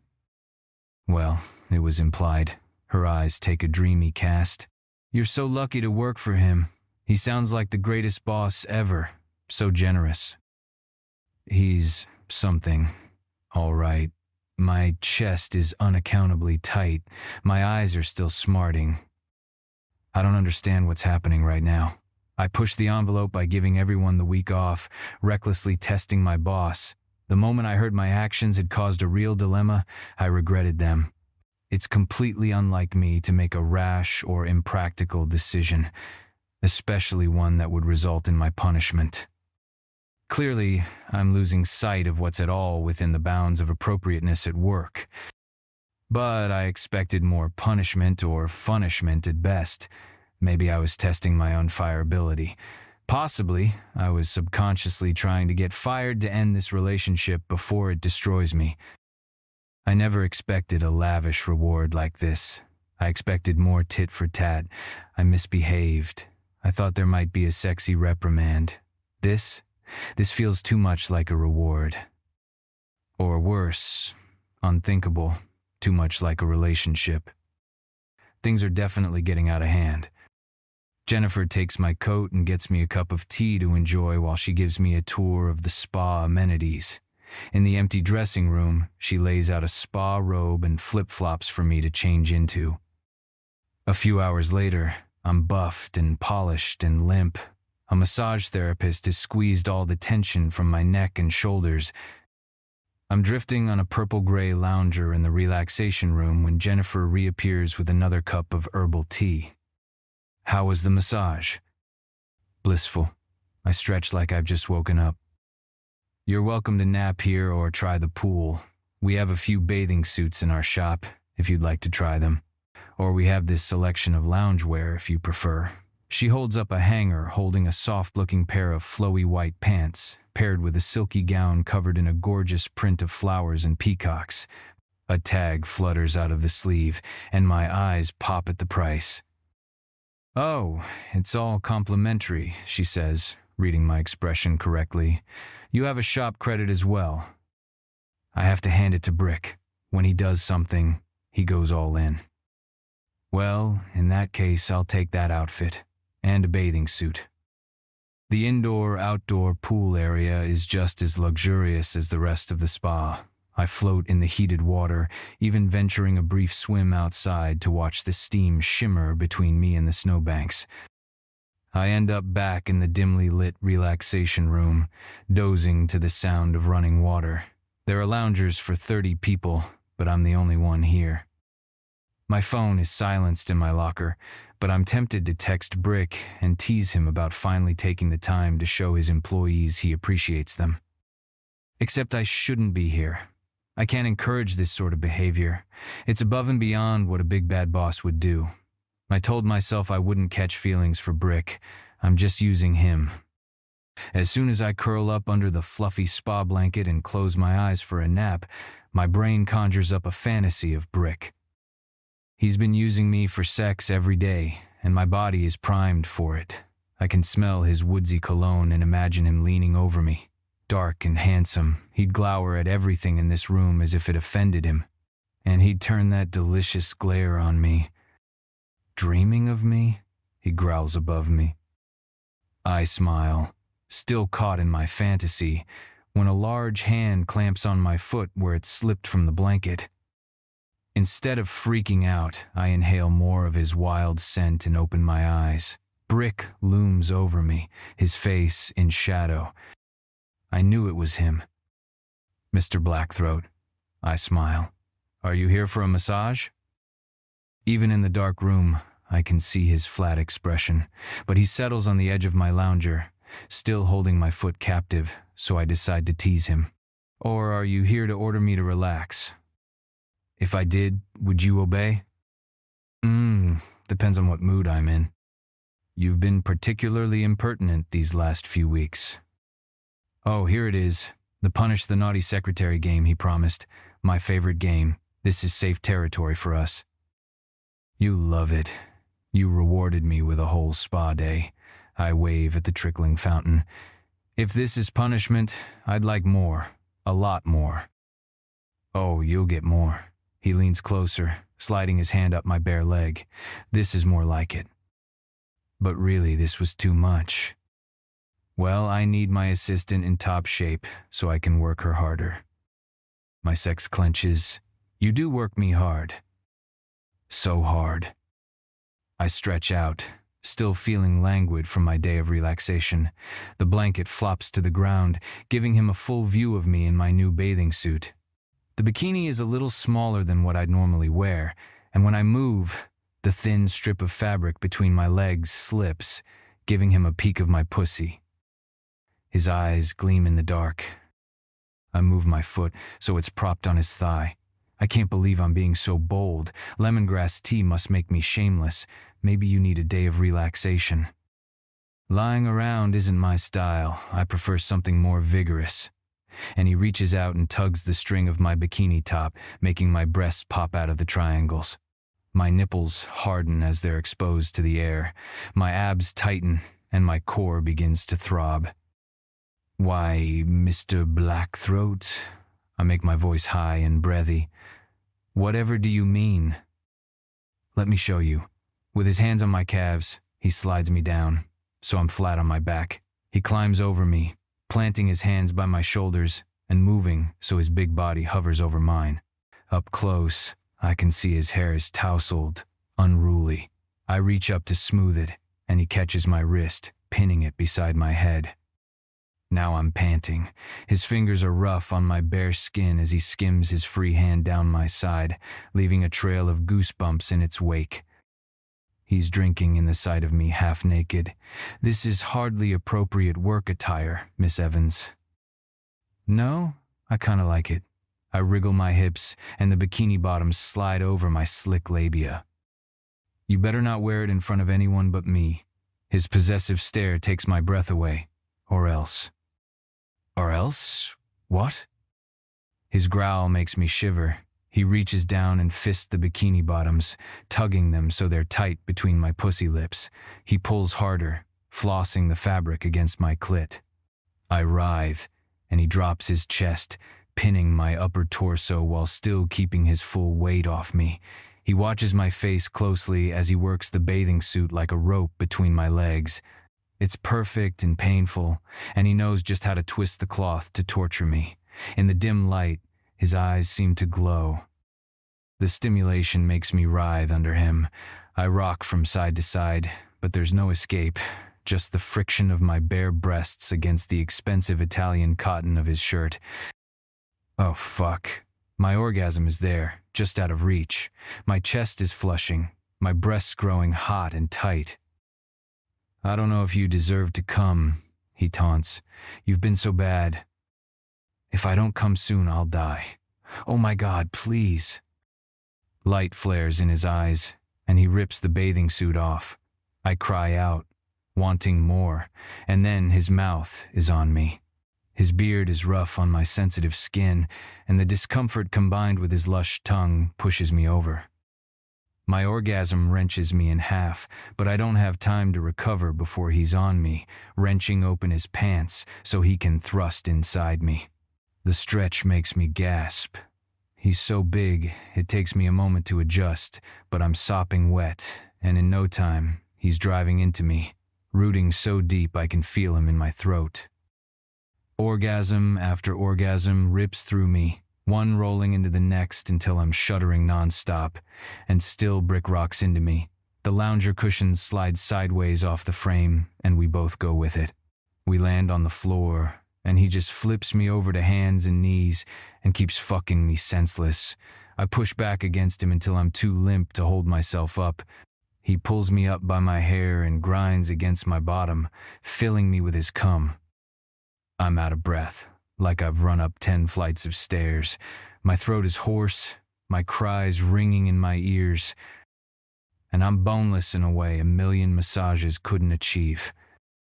Brick lifts me carefully and carries me to a new lounger. He disappears and returns with a warm cloth to clean my dripping pussy. Now you see why I reserved the whole place? Oh God, I'm in way over my head. I'm too spent to do anything but nod. My spa day ends with Brick bundling me up and guiding me to his helicopter. John Acker's in the pilot seat, and I wave, wondering whether he's curious why Brick flew all the way out here himself to pick me up. He's probably paid enough not to be curious. Still, it sits a little weird with me. Brick and I fly back in silence. He spends the whole time on his phone while I gaze out the window at the setting sun. When we reach the landing pad in the limo, I expect him to go a separate way, but he slides into the back seat beside me. The fading light gilds his handsome face. There was a strangely bright sheen to his eyes at Miravel, but now it's gone. His attention is on his phone again, but I can tell he knows I'm watching him. "What is it, Madison?" he finally growls. "Nothing." I force myself to look away. "Today was lovely," I tell him. "Thank you." He doesn't reply. He's going to pretend that this was all within the normal bounds of what a boss would do for his assistant, and that's okay. I need him to pretend, so I can too. The next thing I know, he's murmuring my name and brushing the hair off my face. I blink my eyes open. In the warm darkness of the back seat, I fell asleep on his shoulder. "What?" I jerk back, clearing my throat and gathering myself. "We're here. The limo's at the curb right in front of Aubrey's in my apartment." There's a touch of softness in Brick's deep rumble. "Do you need me to help you?" "Number." I swipe a hand across my face. Did I drool on him? I hope not. I've got it. Tony opens my door, and I scramble out, disoriented by my lack of work clothes. Under my coat, I'm still wearing the soft lounge set Miravel gave me, that Brick paid for as a token of appreciation about my work. A typical gift from boss to employee. Nothing unusual here. "Thanks again." I call and rush to my door. I feel him watching me the whole time. "Nope, nothing unusual here at all. Tomorrow we'll go back to work and pretend this never happened. That's the only answer to this dilemma. Things are getting too close. It's too much for me to guard my heart against." Chapter 7. Madi. I sip my vanilla latte as I shoot off an email congratulating the HR department on their plans for the Christmas party on behalf of my boss, who actually doesn't give a crap. The elevator dings, and I frown, not expecting to see Blackthroat here today. His beard is looking fuller, and his normally slicked-back bangs are a little shaggy, like he's overdue for a haircut. My pussy tingles at the sight. "This morning is your shareholders' meeting at Adelwolf Associates, sir," I say when he steps off with Eagle. I expected him to go straight to the meeting with his rivals. "I know. You're coming with us." "I am." I shoot to my feet because if that's the case, we must be running late. "She is?" Eagle repeats. I grab my coat from the hook and pull it on as I scan the desk. "What do I need? Laptop? Paperwork?" "Just that smart brain of yours. Maybe a notebook. Listen and remember. That's all. Let's go." Eagle shoots Blackthroat a look and opens his mouth, but then closes it again, as if he reconsidered. I try to quiet the flutters of pleasure in my chest that Blackthroat wants me along. He's come to rely on me. He trusts me. I don't know why it means so much, but it does. It's impossible for me to untangle whether it's personal or job-related, especially when I've spent the last 2 weeks in every possible position on the man's desk, which truly gives new meaning to job dedication. The executive team hates it, Eagle included. I'm not sure how they know we've continued to, be intimate, but it's obvious they do. The three of us step into the elevator. Blackthroat is edgy, with the restless, potent energy he seems to have every morning before we've had sex. He usually demands it first thing, like he can't focus until he gets off. Days like today, when his schedule doesn't permit it, he's crabby as hell. Someone usually ends up getting fired or severely dressed down. Blackthroat draws a deep, audible breath in through his nose and holds it, closing his eyes for a beat. Funny, I wouldn't have thought of him as a yogic breather, but I'm sure attending this board meeting is a nightmare for him. The Adelwolf stole the company from him. That has to hurt. It's probably the reason he hates his mom. Was she a part of it? "What do you know about Adelwolf Associates?" Blackthroat asks. "It's the hedge fund company owned by members of the Adelwolf family. Officially run by your uncle, Odin Adelwolf, but his son Aiden is said to oversee the day-to-day business now due to Odin's flagging health. 12 people sit on the board, including your mother, Catherine Adelwolf, and all her children, you, Ruby, and Scarlet." Eagle's gaze narrows with what looks like mistrust. "You know quite a bit." What is he implying? That I've been pumping the boss for personal information while I suck his dick? Does he suspect I'm some kind of corporate spy for the Adelwolves? I keep my spine straight. My job requires me to understand the dynamics that affect my boss. "Does it, though?"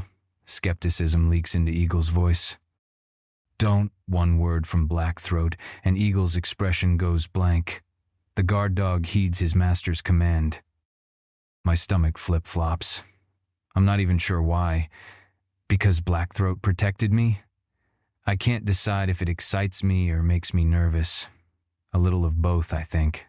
I love that I mean something to him, but I also know it won't end well for me. His execs don't like it, and they will look for ways to destroy me. It's like I can see the jagged teeth of the cliff wall up ahead, the one I'm speeding toward without brakes. Blackthroat isn't safe. He isn't safe for me emotionally, and he may not be safe for my career, either. If I were smart, I'd call that cosmetics heiress from the charity ball, Eleanor Harrington, the one who offered me a job. It wouldn't hurt to meet with her to have a fallback plan when things crash and burn here, because I'm certain now, one way or another, they will crash and burn. Which is why I put the $50,000 bonus Blackthroat gave me straight into a savings CD for Braden's education. Who knows if he can rely on that scholarship when things go south. "What else do I need to know?" I ask Blackthroat. He shakes his head. "I don't know. Just pay attention to everything that's said." He's never personable, but this morning he seems grim and distant. Knowing some of his story, or guessing at it, makes my heart ache for him. "Yes, sir." The elevator door opens, and we leave the building to get in the back of a limo parked in front. December snow falls in heavy, wet flakes, coating the windows. Ruby is already seated in the back. Like Brick, her expression is drawn and tight. She's far more tense than when she was stressed at the charity ball. This is different. There's an element of grief to both their countenances, which makes sense. Losing the company must be mingled in with losing their father. "Hi, Matty," she says softly. "I'm glad you're here." I work to swallow, trying to unpack what she means by that. She's glad I'm here to support Brick, like he needs emotional support, or she's glad I have his back professionally, or is she personally happy to see me? I can't imagine why that would be the case. The Adewolf's second building is just a 5-minute drive. The limo double parks in front, and we climb out onto the sidewalk. Catherine Adewolf is waiting in the lobby, apparently for us, because she nods to the security guard and ushers us to the elevators. "Why would you wait for us?" Blackthroat demands the moment the elevator doors close.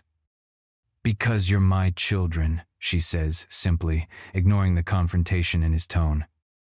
"We're not walking in there together like we're united in any way. We're united by blood." There's a little more passion in Catherine's voice now, but I hear angst there too. Ruby's shoulders hunch, and she doesn't look at her mom or take her side. Eagle puts his hand on her lower back protectively. "Hi, Maudie." Catherine catches my eye. She's called the office a couple times since Thanksgiving, making chit-chat with me before asking to speak to Brick. Of course, he never takes her calls. It's painful to witness her attempts and his rebuffs. It's obvious they're both hurting over their relationship. Blackthroat scowls. I send her a small, polite smile. "Good morning." What could it be that drove their family apart? It had to be the client's Adewolf poach from the Blackthroat firm. Brick must blame his mother for it. I'm not the kind of person who takes on the tension of the people around me, so it's like watching an engaging drama unfold. I'm fascinated by it all, recording every nuance and word to mull over later. We step off the elevator and enter a large conference room with windows on 2 walls. Most of the seats are already taken by men who all bear a resemblance to Catherine, with sandy blonde hair and prominent cheekbones. The most beautiful one of them all, Aiden Adewolf, is at the head of the table. He lifts his upper lip in a snarl as we come in. "What's this?" His nostrils flare like I smell bad. "You've met my assistant." Blackthroat doesn't introduce me by name, not that I expected him to. At least he called me assistant instead of secretary. I take no offense. Everything about him, from his unnatural good looks to his flat, raspy voice, makes my skin crawl. I'd rather not be on his radar. What does concern me is how Blackthroat's eyes are still dead. He's gone flat, emotionless, matching Aiden Adewolf's cold stare.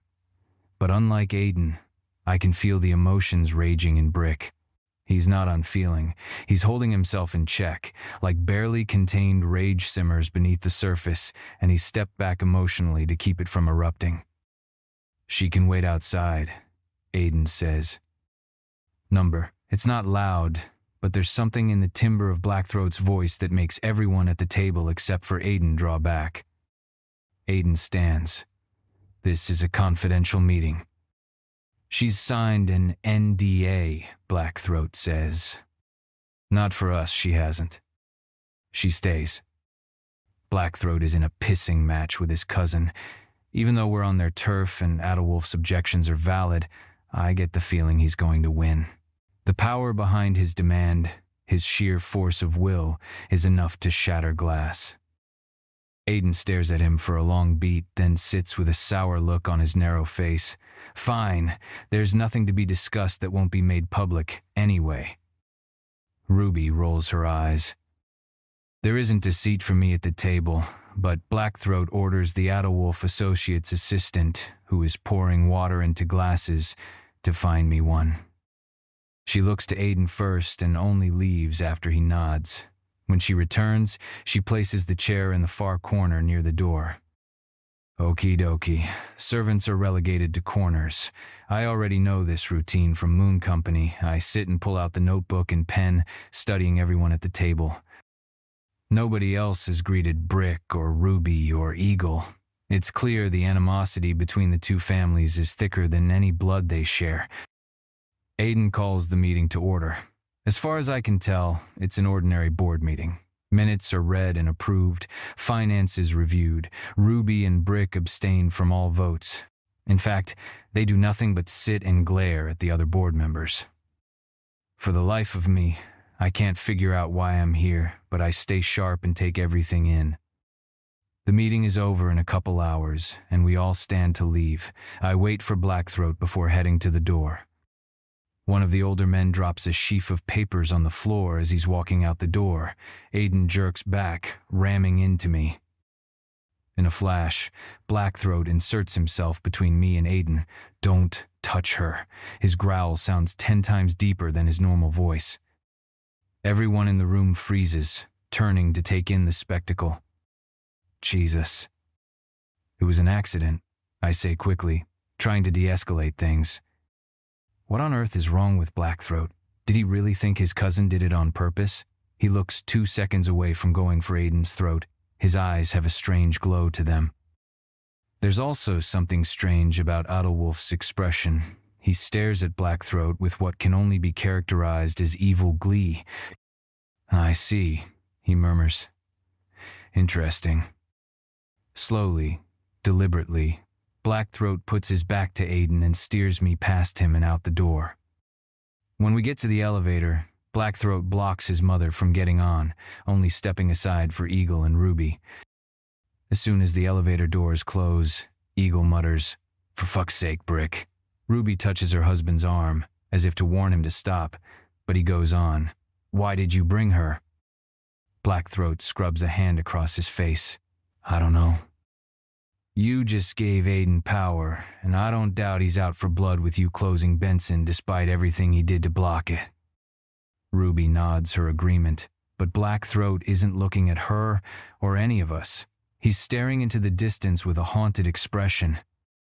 Eagle goes on, "This is—" "Stop talking." Rick's words are quiet, but his authority is absolute. Eagle immediately halts, closing his mouth with a sour expression. Ruby shakes her head, as if in exasperation, but neither of them say another word. I stare at all three of them, trying to figure out what in the hell is going on, but it's one of the few times in my life that I just can't seem to follow the thread of logic or deduce a pattern from the known facts. Brick. No one says a word the entire way back to Moon Company. Even Maddie, who usually ignores my dictates if she decides they're illogical, stands quietly beside me on the elevator ride up to our floor. Damn it. I lost control. I showed Aiden my wolf. What a colossal fuck-up. I honestly don't know why I felt it important to bring Madison to the board meeting, but I did. Shifters rely on their instincts, and mine told me to bring her. But now Aiden thinks he knows something. My eyes must have changed color when I faced him. My wolf thought Madison was in danger and went nuts to protect her. This situation with her is getting out of hand. I've been pretending it's under control, or that there isn't actually a situation, but after this morning's fiasco, I can't deny it. Somehow it feels like another rending of my soul in 2 directions. Growing up, my love and loyalties were divided. We belonged to our father. We bore his name. We're members of his pack. We loved him, and he loved us, but he demanded our absolute loyalty.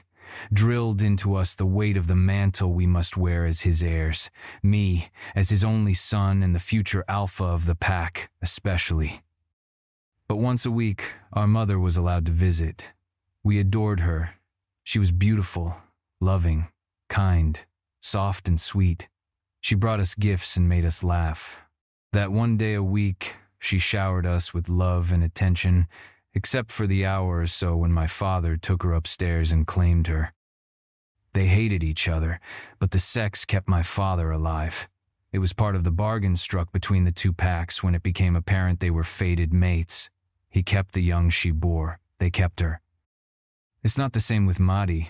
She doesn't belong to an enemy pack, but she also doesn't belong to our world. I want her, same as I wanted my mother full time, but I can't claim her. I need to mate an alpha she-wolf to secure the throne. Then again, who can predict how these things will work? It's not like a royal bloodline where the son automatically inherits. It's whichever wolf is the most alpha of the pack. Normally, he comes from the same bloodline as the previous alpha, but it doesn't have to be a son. It could be a nephew. Augie is a strong and smart wolf. He might end up being alpha regardless of who I mate, or Scarlet might bear the future alpha of the Blackthroat pack when she finds her fated mate. All I know is that every day that goes by without claiming Mahdi, I go a little more mad. I glance over at my lovely assistant.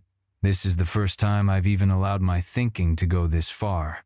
The first time I've truly examined the possibilities and ramifications of claiming her. It still seems impossible. We step off the elevator, and I allow her to precede me. "In my office, please," I murmur. She darts a glance over her shoulder but obeys, walking ahead and waiting for me to unlock the door and remove my coat and suit jacket. She shrugs off her coat, hangs it beside mine, and waits. Somehow she knows to match me where I am. She's not businesslike or flirty. She's not her usual efficient self, zipping in to take care of my needs. She's simply available. "Because she's our mate," my wolf whispers. "She knows what you need, even when you don't." I walk to my desk. My wolf is right. I don't even know what I need now. It's not the hot, aggressive fuck I've been demanding from Madison nearly every morning since Thanksgiving. I just need her. I require her scent to calm me and soothe the rage I have on lockdown beneath my breastbone. I half sit on my desk and reach for her, spinning her, so her back comes to my chest, my hand cradling the side of her face. I pull her hair to my nose and inhale deeply. For a long moment, I don't move. I just let her scent fill my nostrils, trying to find my way back to the alpha I'm supposed to be. The one who didn't get screwed out of a large part of his fortune by his own mother, who didn't lose his father before he was ready to wear the crown. The alpha who knows what to do next. About Madison, about the Adderwolves, about my mother. "Are we cuddling?" Madison does her usual deflection anytime things get too intimate. I cover her mouth with my hand, so she can't speak again. She doesn't fight it. She loves the dominance. I know because the scent of her arousal hits my nostrils like a heady aphrodisiac. I slide my hand down her belly, pulling up the skirt of her dress to get inside her panties. Keeping one hand firmly clamped over her mouth, I take my time exploring her soft folds. Her sweet honey soaks my fingers, and I spread it up through her pleats, coating her clit and making her hips writhe to meet my touch. I curl 2 fingers inside her. The angle makes it impossible to get them deep, but I grind the heel of my palm over her clit as I fuck her. She moans and whimpers, licking the hand over her mouth, biting it, taking my thumb into her mouth and sucking it like she's giving me a blowjob. I bring her easily to climax, but still don't have that aggressive urge to bend her over and pound into her the way I usually do. But my wolf is right. She knows what I need. When I release her, she turns and wraps her arms around my neck, reaching up on her tiptoes to kiss my jaw, my neck. She's usually the passive one. I'm the one who takes, directs, decides. But she's the aggressor this time. She unbuttons my trousers as she propels me backward to sit in my chair. My dick is already hard from getting her off, so she frees it from the confines of my briefs and fists the base, pulling hard. I lean back to enjoy, fascinated by our role reversal. By Mahdi working to please me, she kneels and takes me into her mouth, swirling her tongue along the underside, teasing the cleft where head meets shaft. My breath rasps in. Some of the heaviness around me moves. It doesn't dispel, but it shifts around. I register pleasure along with the emotional shitstorm. Madison works my cock in her mouth for a few minutes, getting me harder than stone. Then she rises up, shimmies out of her panties, and straddles my waist. "Is this okay?" No, Windows. It's horrible," I say dryly. I fist my cock to hold it steady for her as she rises up and lowers her hips down over it. I hate having my cock sucked and then ridden by my beautiful assistant. I slide my hands under her skirt and grip her bare ass with both hands, pulling her down and forward to take me fully. She's wetter than a slip and slide, gliding over me with mad purpose. She grinds her clit down on the base of my cock as I direct the movement, pulling her forward and back. I watch her lovely face contort with pleasure, but even as her mouth opens and her nostrils flare, she's studying me right back. I know what she must see, the darkness in me, the shadows and ghosts and pain. I still feel removed from it all. Going to that meeting meant putting my rage under lock and key, so I withdrew. This brings me back, being inside her, having her scent wrap around me, being near her. This must be the reason I asked her to come along today. On some level, I knew she was the only one who could keep me sane. Remind me what's important. But the cost was way too high. Aiden knowing she's my mate, it's disastrous. I push those thoughts away and surrender to the moment. Changing the direction and rhythm, I lift and lower Madison over me, making her tits bounce in the glorious window I love to hate. I let out a groan. The sound excites her. She steadies herself with one hand on my shoulder and uses the other to squeeze her own breast. I watch in total fascination. It's enough. Enough distraction from my thoughts to pull me into the moment. "Come from me, Maddie," I murmur. I used her preferred name again. It slips out in my moments of weakness, but it doesn't matter. I don't need to hold anything over her right now. There's no power struggle today. I'm just a broken man with a wolf on the brink of madness. She nods. Yeah. She's breathless, tits bouncing in my face, her soft thighs galloping over my lap.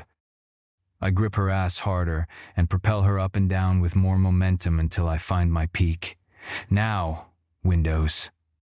She comes on command, like the bratty but still obedient little assistant she is. I groan as I come inside her, and she squeezes and milks my cock. We stay glued together, our breath mingling until it slows. "Thanks," I say softly as I lift her off and pat her hip, handing her a couple tissues. As she puts herself together, I catch her watching me, still attentive to my needs. "Do you need anything? What can I do?" I shake my head. "You can go. I'm canceling your appointments this afternoon." "Number. You don't have to. I'm an alpha wolf. I don't shirk my responsibilities." "I'm clearing the schedule. My job is to have your back, and you need time alone this afternoon." A sense of relief washes over me at having her voice the obvious truth. Time alone is definitely what I need. She stands at the door, fingers wrapped around the door handle without opening it. Despite her determined declaration, she's waiting for my agreement. "Thank you, Maudie." She shoots me another surprised glance, her expression softening. Something that resembles longing bleeds through before she turns away to hide it. When she shuts the door, I lean my head back against the chair and groan. Fuck. Something needs to be done about Madison.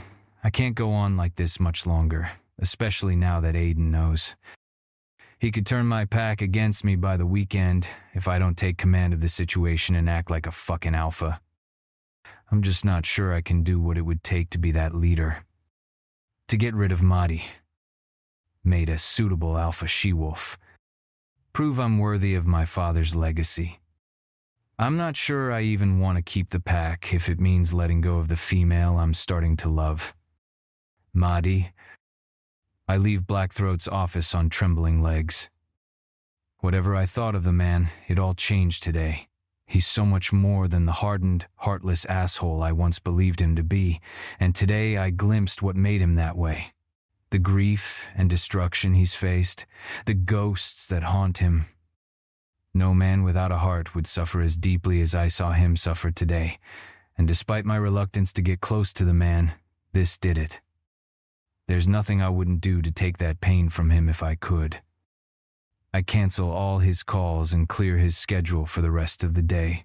It's a small gesture, but it's one thing I can do to lighten the load from his shoulders. I also decide to send an email to Eleanor Harrington, Not because I want to leave Moonco just to have options. I'm a practical person who likes to have backup plans. Following up with a friendly email won't hurt anything. When I'm finished, I check in with the HR department about the Christmas party Friday night to make sure they have everything under control. We've rented a banquet hall at the Four Seasons and booked a live band. It will be a formal event with an open bar, lots of prizes, games, and celebrations. We wanted it to be something employees look forward to every year, not an awkward event they have to suffer through.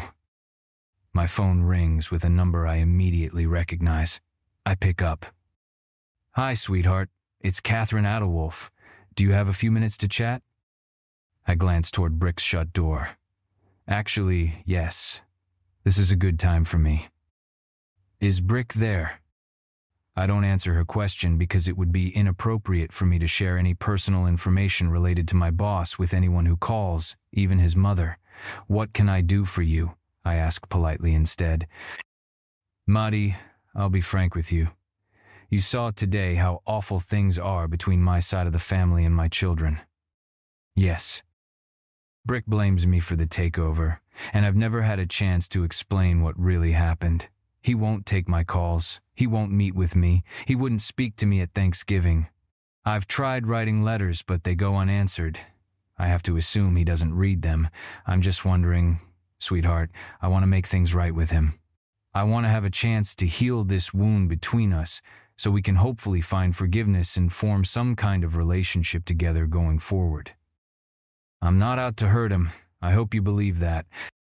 I make a non-committal sound. I'm the type who reserves judgment, but I do tend to believe her. Of course, it's not my place to take sides or judge anyone for anything that happened in their past. This is none of my business. I'm just the assistant, or so I keep trying to believe. I'm not asking you to advocate for me or take my side in any way. I just want to get Brick alone for 15 or 20 minutes. I haven't been able to do that in all the years since his father died. I see. Now I know exactly where this is going. Maddie, is there any way you could arrange something? I know you're in charge of his schedule. He wouldn't agree to meet with me, but could you set up an appointment he won't question? He will refuse it if he knows it's me, so it would have to be under the radar. Tension tugs in my solar plexus. I do want to help her, actually. Well, no, I want to help Blackthroat. And in this case, that might mean going against his wishes. She's right about the situation needing to be healed. My boss is in pain, and if a meeting with his mom could help stop his suffering, then I should help make it happen. My job is to make his life easier. Wouldn't it be easier if he healed his relationship with his mother? I'm not sure. This is a slippery slope. I click open Blackthroat's electronic calendar and scan through his appointments for the week. He's out of the office for an appointment Monday. You could come here and wait in his office to talk to him when he gets back. Oh, honey, that would be great. Relief and appreciation sound in her voice. Okay, be here around 1 o'clock. I will. Thank you, Maddie. I hang up and a coil of anxiety twists behind my belly button. I hope I didn't just make a huge mistake. Chapter 7. Billy. I drive to Williamsburg, the Brooklyn neighborhood where Madison Evans lives, and find valet parking in a hotel nearby. The private investigators I hired gave me the full scoop on her, including a dossier on her roommate, Aubrey Cook. The two apparently grew up in the same apartment building in Jersey. It's Aubrey. I'm hunting down today. There's not a logical reason, nothing I think I can glean from her that my private investigators probably couldn't ferret out.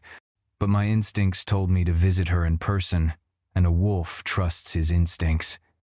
I stare at the photo of a beautiful young woman with dark skin and a froth of wild brown curls highlighted in gold and crimson.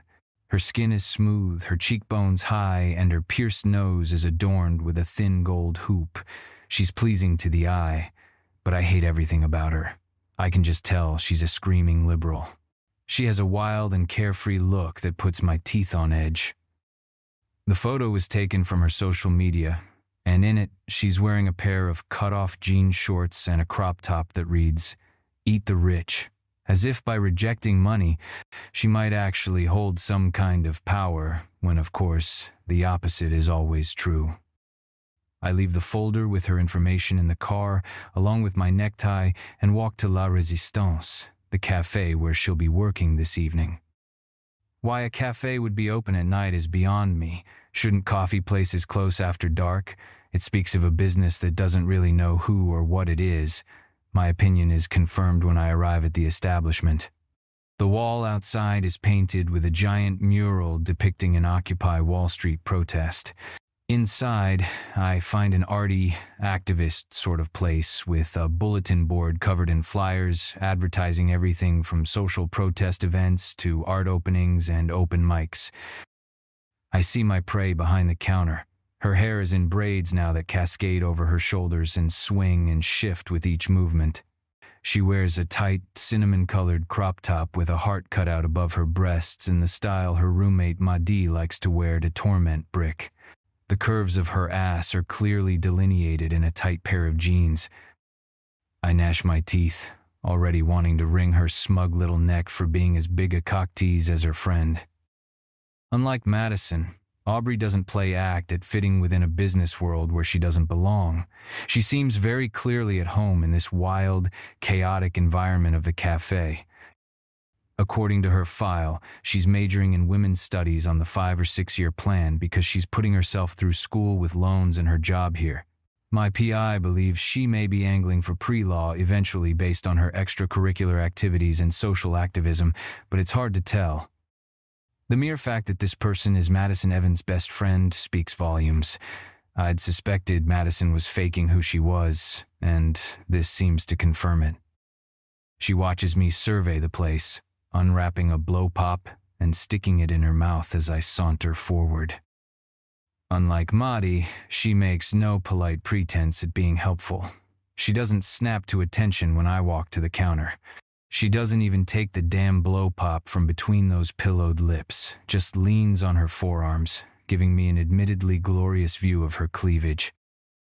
"Are you lost?" Her voice is whiskey on the rocks, startlingly smooth. But an even bigger surprise is her scent. It hits me, nearly knocking me backward. It has earthy tones, honey and nutmeg with hints of Egyptian spices. I fight the hold it has on me because it comes on like a full assault. Energy surges within my cells, sending forth a burst of power. It feels like the ferocity of a hunt combined with the release of 4 orgasms packed into one. For a moment, I can't think. All I can do is blink, continuing to drag in that dangerous aroma. To solve my dilemma, I stop breathing. I hold my inhale until my head clears, and then I let it slowly out. "Why do you ask that?" She sweeps her gaze up and down my body, and I realize what she sees.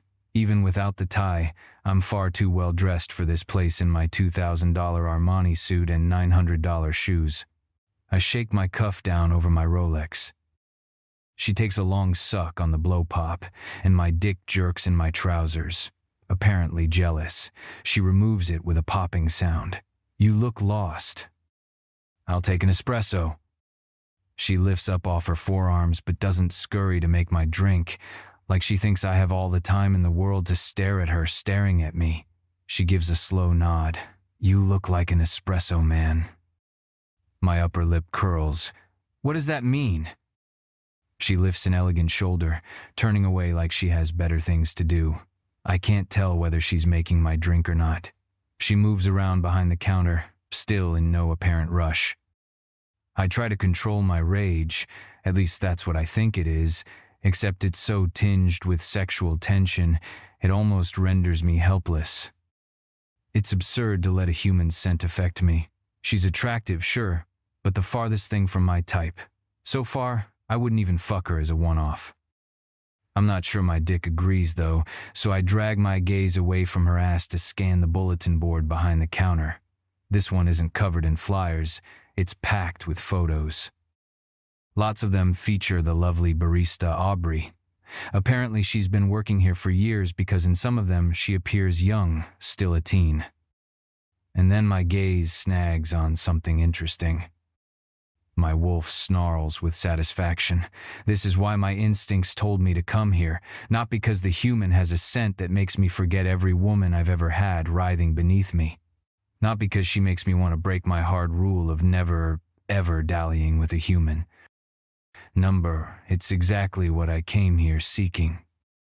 A photo of Aubrey and Madison, and an older woman with a shaved head holding Occupy Wall Street signs. I knew she was a fraud. I knew there was something off about Madison the moment I met her, and this proves it. Why would she take a job on Wall Street if she hates it? Supposedly to help pay her brother's college tuition, but he got a scholarship, and she's still at Moonco, doing her best to wrap my alpha around her pinky finger. I know who she's really working for. Her first month at Moonco, Madison came into the office smelling like the Adderwolfs.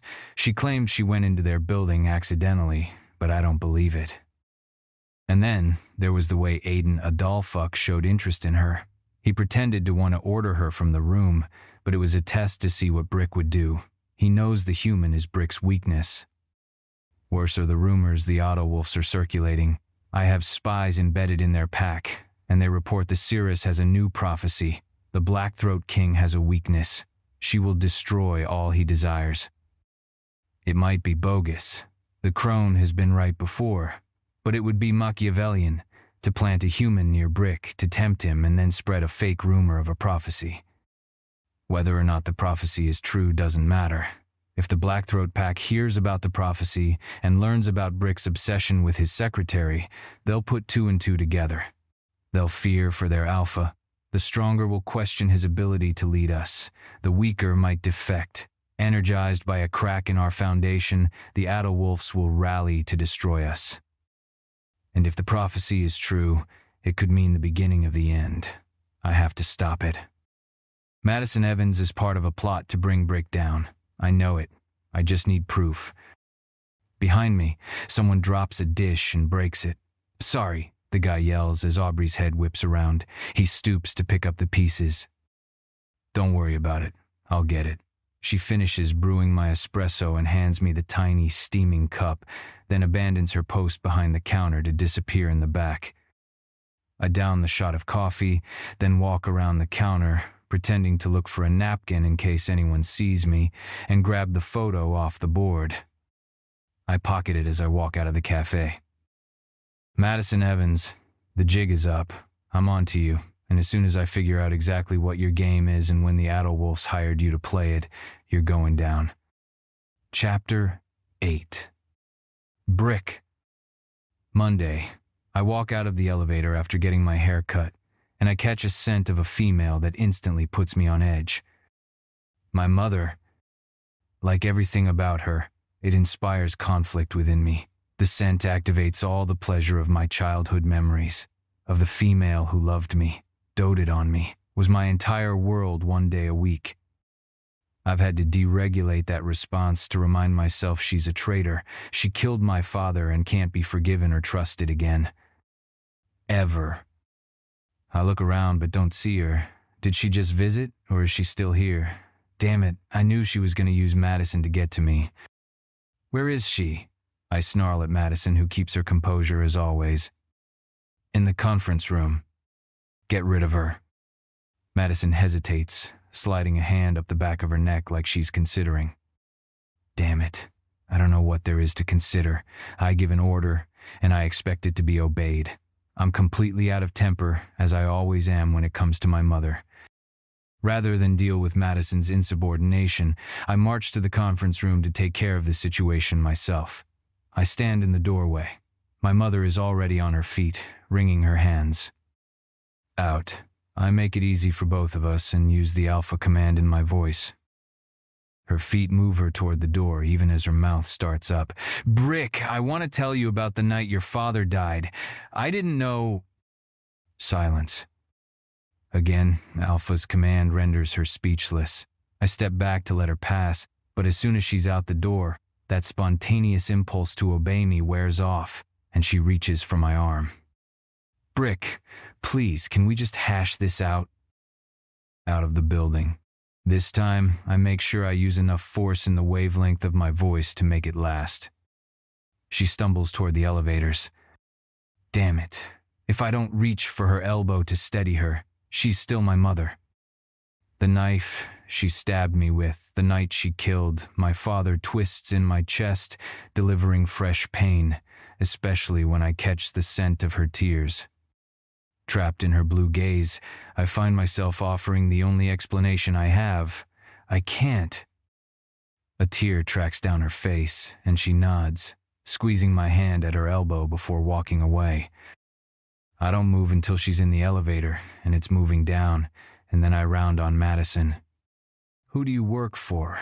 I demand. She stands for the dressing down, appropriately deferential, which does nothing to stop my tirade. You, sir. I nod. Do you make appointments for me you know I don't want to take? No, sir. Confounded at how she could do this to me, I drop the boss assistant thing. You know how I feel about her. Why would you blindside me like that? Madison pulls in a sharp breath, and a tear streaks down her face. Fuck, it's even worse than seeing my mom cry. Way worse. All the anger and aggression drops from my body. And now I know for certain what she is to me, my mate. The scent of a mate's tears has the ability to instantly lower a male's testosterone levels. It's nature's safety mechanism to prevent violence in a shifter's home. Alpha wolves are aggressive, jealous, and protective, but one whiff of their mate's tears, and they're brought to their knees. I shove my hands in my pockets. The need to soothe her becomes more important than anything else. Now that I can think, I try to decode her actions. Madison has never acted against me before. She's loyal, and she protects me in my time. What would make her screw me like this? Did she force you? Maddie shakes her head. I study her. Her posture is stiffened, prepared for my rebuke, but her expression is resolute. No. Madison thinks through every action she takes. She did this on purpose, knowing I would be this angry, which means I arrive at the answer. You thought this was the best for me. She nods, sniffing. I close my eyes in exasperation, then open them again. Maddie, you had no right. You don't know what she did. You're right. She blinks rapidly to clear her eyes. All I know is that you're hurting as a result of your relationship with her, and she's trying very hard to fix it. Another tear streaks down her face. I'm sorry. I shouldn't have let her in here. I won't do it again. I cup the back of her head. Her tears are killing me. Please don't cry. Am I fired? My chest constricts. The very idea of her not being in this office with me makes my wolf want to tear the building down. I force lightness into my voice. You're unfireable, remember? She gives a watery laugh. I'm sorry I yelled at you. No, you don't owe me an apology. I deserved it. No one deserves my temper, especially not you. I kiss her temple and thumb away the moisture under her eye. Tipping my head toward my office, I offer a small smile. Make it up to me? I sense her relief that I turned it back to sex, the only place where we're fully honest and unguarded with each other. She pushes off her desk, and I take her hand to lead her inside. I lock the door, and when I turn, she reaches for my belt, unlooping it from the buckle. I watch, fascinated, as always, when she takes charge. I like when she gives to me. There are very few people in my life I trust enough to show up for me, and she's quickly becoming one of them. She unbuttons my pants and lowers to her knees. I groan when she releases my shaft and takes it into her mouth. You're beautiful, I murmur as she works her mouth up and down, sucking hard on the outstrokes, using her fist to trail behind her mouth, so it feels like my entire dick is engulfed, not just half. She lifts her gaze to mine, holding it, showing me she's paying attention, that she'll deliver everything I need, as she always does. I brush the backs of my fingers across her cheek, stroke her hair back from her face, and hold it taut behind her head. She's so lovely, so perfect. What am I going to do about her? I can't cut her loose, and I can't have her. Every day, it's killing me a little more. I'm keeping moon madness at bay with the sex, but I'm rapidly reaching the point when that won't be enough. I'll have to mark her or die. Madison, I murmur on a sigh. She sucks harder, moves her head faster. As the pleasure starts to wash over me, I tighten my grip in her hair and hold her head still, arcing in and out of her mouth. That's it, beautiful. Take me deep. Relax that throat. I slow down so she can follow my orders, and she does, allowing me to push deeper. Heat sweeps over me. My balls tighten and lift. Are you gonna swallow for me, Maddie? She gives a muffled assent around my cock, and I let her take over the action. She grips my ass with one hand, uses her fist with the other, and bobs over my cock like she's competing in the blowjob Olympics. I let out a growl that sounds more wolf than man, but I can't stop myself. I bark and then come down her throat. She swallows and then sucks me clean. Good girl. So fucking good. I caress her cheek and help her to her feet before I tuck my dick away. Are you okay? She looks a little dazed, but I'm not asking about the post-sex state. I'm asking about our fight. I know I can be a real bastard when I'm bent out of shape, and the last time I took it out on her, I nearly lost her. I'm sorry I made you cry. Did I scare you? She shakes her head. No, you're not scared of me. You were torn over your decision. Yes. She looks sorry, and I want to punch my own face for being a dick to her. She cares about me, enough to try to fix the holes in my life. I stroke her face. You're a special person, Madison, one of a kind. She falls into me, and I wrap my arms around her. Hugging is not normally part of our repertoire. It's usually some form of rough sex, often with a flavor of degradation or power exchange, because that's what turns her on. This is more intimate than anything we've done up to now. My mom murdered my dad. I surprise myself with the words. I had no plan of telling her, ever, yet now I've said them, and I can't take them back. She gasps, horrified, and pulls away to stare up at me. It's too intense. I look past her, out the wall-to-wall windows in my office. Are you sure? I nod. Did she get arrested? Could they prove it? I never read anything about it in my... We didn't report it, I cut in. Wolves don't involve human law enforcement in pack matters. Brick, you should have. I love when she uses my first name. My wolf finds it satisfying on some shallow level. She's my mother, Maddie. What was I going to do? Put her in prison? Maddie claps a hand over her mouth, her expressive brown eyes welling with tears. My God, I'm so sorry. I can't imagine. So you can see why I don't like her showing up at Thanksgiving or at the office. A tear slips from her eye.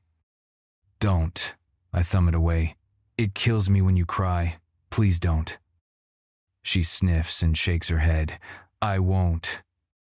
Now I want to kick myself. It's not fair to ask her to hold it in or fight it, but her logical brain comes online. How did she do it? Poison. Silver dust mixed in with the tobacco. Silver is poisonous to shifters. Totally debilitating. She brought my dad a gift. She'd gone to Cuba and brought him cigars, his favorite. They were poisoned. When he smoked the first one, it went straight into his lungs and killed him immediately. Her eyes swim with tears, but she blinks them back. That's horrible. Are you sure it was her? I mean, she brought the cigars, but did she know about the poison? Were they out of her or your father's control any time between her giving them to him and him smoking them? I leave Madison and walk to the windows to look out at the city below. Her questions are valid, but I resent every one of them. I don't want to open this can of worms. I've never wanted to. It was hard enough to assimilate what happened without examining it all too closely. If it wasn't her, it was her family. My uncle or even my great-grandmother, who is a seriously creepy old woman. It doesn't matter. My mom was the instrument of his death. Madison walks up behind me. In the glass, I see her reach out, then pull her hand back, like she's afraid I won't receive her touch. Is it the same, though? Her knowing and participating versus being the unwitting instrument? Those are pretty different things, aren't they? To me, it's the same. My voice sounds dead. The Adderwolfs killed my father and stole his company. My mother is an Adderwolf. These things can't be separated. I can't forgive her, no matter what her part in it was. You see her as complicit, whether she acted directly or not, Madison guesses. Exactly. What if she wasn't? I whirl on her, and she immediately throws her hands up in surrender. I'm not trying to piss you off. I just think it's important to have all the facts before making judgments, especially about things that are close to the heart, like your own mother. She adds the last part softly, and I tug her against my body and kiss the top of her head. Her scent smooths my frayed temper. Your input has been noted, I murmur against her silky hair. Call my pilot and have him bring the helicopter around. I need to get some fresh air. She lifts her head, brow furrowed. You're going to the Berkshires? Yes, you can leave for the day, I say, even though it's only 3 in the afternoon. I can't. I need to finish up those reports. My boss is a real dick. She tilts her head when I don't respond. That was a joke, of course. Finish them in the morning. I'd rather finish them tonight. Are you trying to get rid of me? Number. I shrug, although it does feel wrong to leave her working here after I've put her through the ringer today. But this is why I value her as an assistant. Even without her scent, that hot-as-fuck body, even without the attraction, she'd still be the best employee I've ever had. Mahdi. I stay late working. I'm a perfectionist by nature, but I'm sure some of my workaholism tonight is guilt-driven. I screwed up with Brick today, and I hate screwing up. My heart aches for him. I can't imagine the level of pain he must feel to believe his mother actually killed his father. I believe there are layers of the trauma that need to be peeled back. I'm not as apt to blindly believe his mother was responsible based on circumstantial evidence, but it's obvious he's not willing to unpack it. It's all too sore for him. I check my cell phone to see if Aubrey responded to my text, and I see an email has come into my personal account from Eleanor Harrington at Torrent Cosmetics. A shard of guilt stabs at me, but I push it back. I've done nothing disloyal to Brick by contacting her. It's not like I'm going to leave this job. I just want to have a backup plan in place for when things crumble because I feel certain they will. Her email is brief but warm. Madison. Sorry for my delayed response. I just got back from Paris. I was hoping I would hear from you. I would love to get together. I have lunch free on Friday. Meet me at Tiffany's at noon. Eleanor. Huh, she signed it. Eleanor. Somehow, I wouldn't have pegged her as a friendly, first-name-only type. She seemed crustier than that. I also never dreamed she'd suggest a lunch rather than a phone call or an interview at her office. It seems almost like a social call rather than business, but that doesn't make sense. Friday is not ideal as it's the company holiday party, and I need to be around to field the demands on Blackthroat. But I also don't want to miss this opportunity. I respond that I will be there and put it on my calendar so he'll know I'm going to be away. Hopefully it won't blow up in my face. Jerry, the janitor, is already almost finished with cleaning our floor when I finally get ready to leave. The boss is already gone, huh? He sends me a friendly smile. He's used to seeing us both in here late. Yep, he left early for a change. So why are you still here? I shrug, trying to get ahead of him, I guess. It's just small talk. Jerry's an older guy in his 60s, but still totally fit. He wears jeans and flannel shirts, which always strikes me as odd because the rest of the janitors I've seen around the building wear blue Dickies uniforms. Jerry, I love that you get to wear jeans to work. How is it you have special privileges? I work after hours, so no one has to see what I wear. He waves a gloved hand at me. No one except you and the big boss when you're here burning the midnight oil. Big bad boss. My chest tightens again, thinking of Blackthroat. It's striking how different I feel about him now that he's shown me his vulnerabilities. But even when I leave, The janitorial staff on the first level is in uniform. Ah, they said you were bright. You know what, Marty? I just wear whatever I damn well please. I'm supposed to wear those costumes, but I don't like the way they feel. My brain stutters on the they said. You were bright. Who said that? Why would the janitor be discussing me with anyone, particularly anyone who knows me? You see, my family goes way back with the Blackthroats. We've always worked for them, so Moonco doesn't fuss much with me. Did you ever wonder why I'm the only one allowed to clean the executive offices? They want it to be someone they trust to prevent corporate espionage and all that. Huh. I actually hadn't wondered, but it makes sense. I guess it's always who you know on Wall Street, even for the janitorial positions. I stand and gather my things. Are you finishing up? Should I get the lights? No, I'll get them, Marty. You head on home. I've got everything here taken care of. Okay, good night. I take the elevator downstairs, sagging against one wall as I immediately forget Jerry and return to the problem of Brick and his mother. What an awful situation. My energy reserves feel empty, and I realize I haven't eaten much today. I put in an order for eggplant lasagna and ask Tony if he'll drop me off at the restaurant again. A short walk to stretch my legs and a hot meal will do me good. There's a black limo parked in front of the restaurant when I come out. At first, I think it's Tony, waiting for me, even though I told him I needed a walk. But there's a different driver behind the wheel. For one brief, heart-flopping moment, I think it might be Brick, until I remember he left in the helicopter. I head towards my apartment, cutting between buildings. The wind is icy, and I duck my head. The limo follows me. I slow my steps as it stops. The driver hops out and opens the back door and beckons toward it, as if I could get in.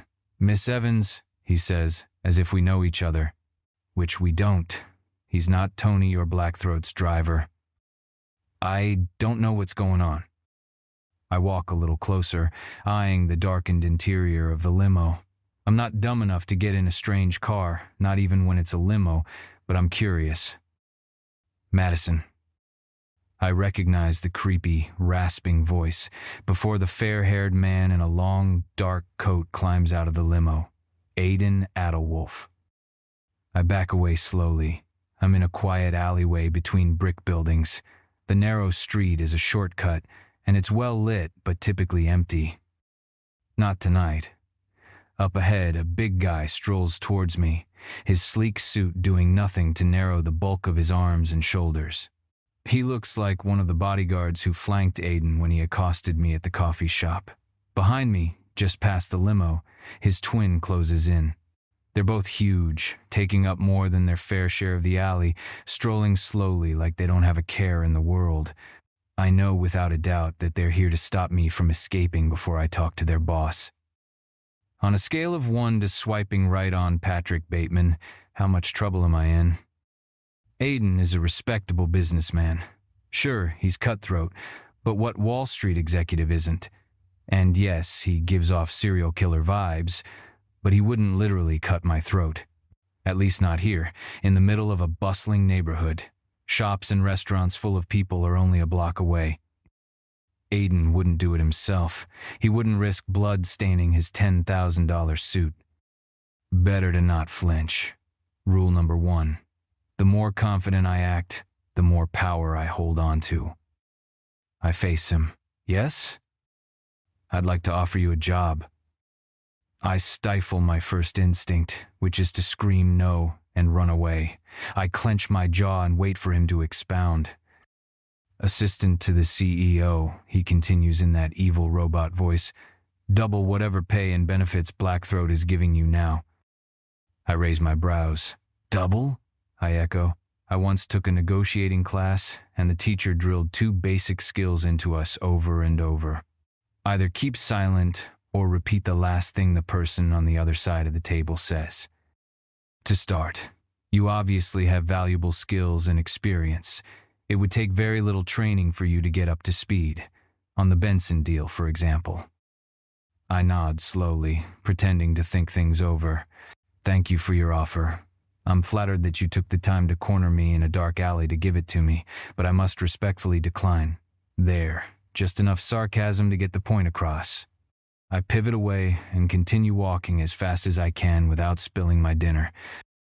The beefy bodyguard looms in front of me, blocking my way, but if I'm fast, I can swing my takeout bag, give him a face full of eggplant lasagna, and hope the surprise gives me enough time to slip past. "Come back, Madison," Aiden calls. I have no intention of obeying, but something in his voice makes me stop and turn. It's like my body doesn't belong to my own mind. "How much does he pay you?" I hate that I'm walking back to him. I don't even know why I'm doing it. "That's none of your business, is it, Mr. Adelwolf?" His lips twitch, like he finds my rudeness amusing. "I'll double it." "I'm happy with my current arrangement." "I'll bet you are." His eyes glitter silver under the streetlights. "How long have you been fucking your boss?" I've been expecting someone to say it to me, but for some reason it still gets under my skin. I'm usually great with snappy comebacks, but nothing surfaces, so I whirl on my heel to truly leave this time. "Madison, did he tell you his secret?" I stop again. Damn it, there's nothing more aggravating than a dangled puzzle to solve. "What secret?" Aiden saunters toward me, his shined shoes clacking on the broken pavement, his long coat flapping open as he steps. I'm both repulsed and fascinated by the spectacle he makes. Even the shadows don't hide the fact that he's as handsome as Brick. Fair where Brick is dark, slick and falsely friendly, where Brick is jagged-edged and surly. "You don't know?" His lips twist into a wicked smile. "Interesting. He doesn't plan on keeping you then." My heart thunders in my chest. What does he mean by that?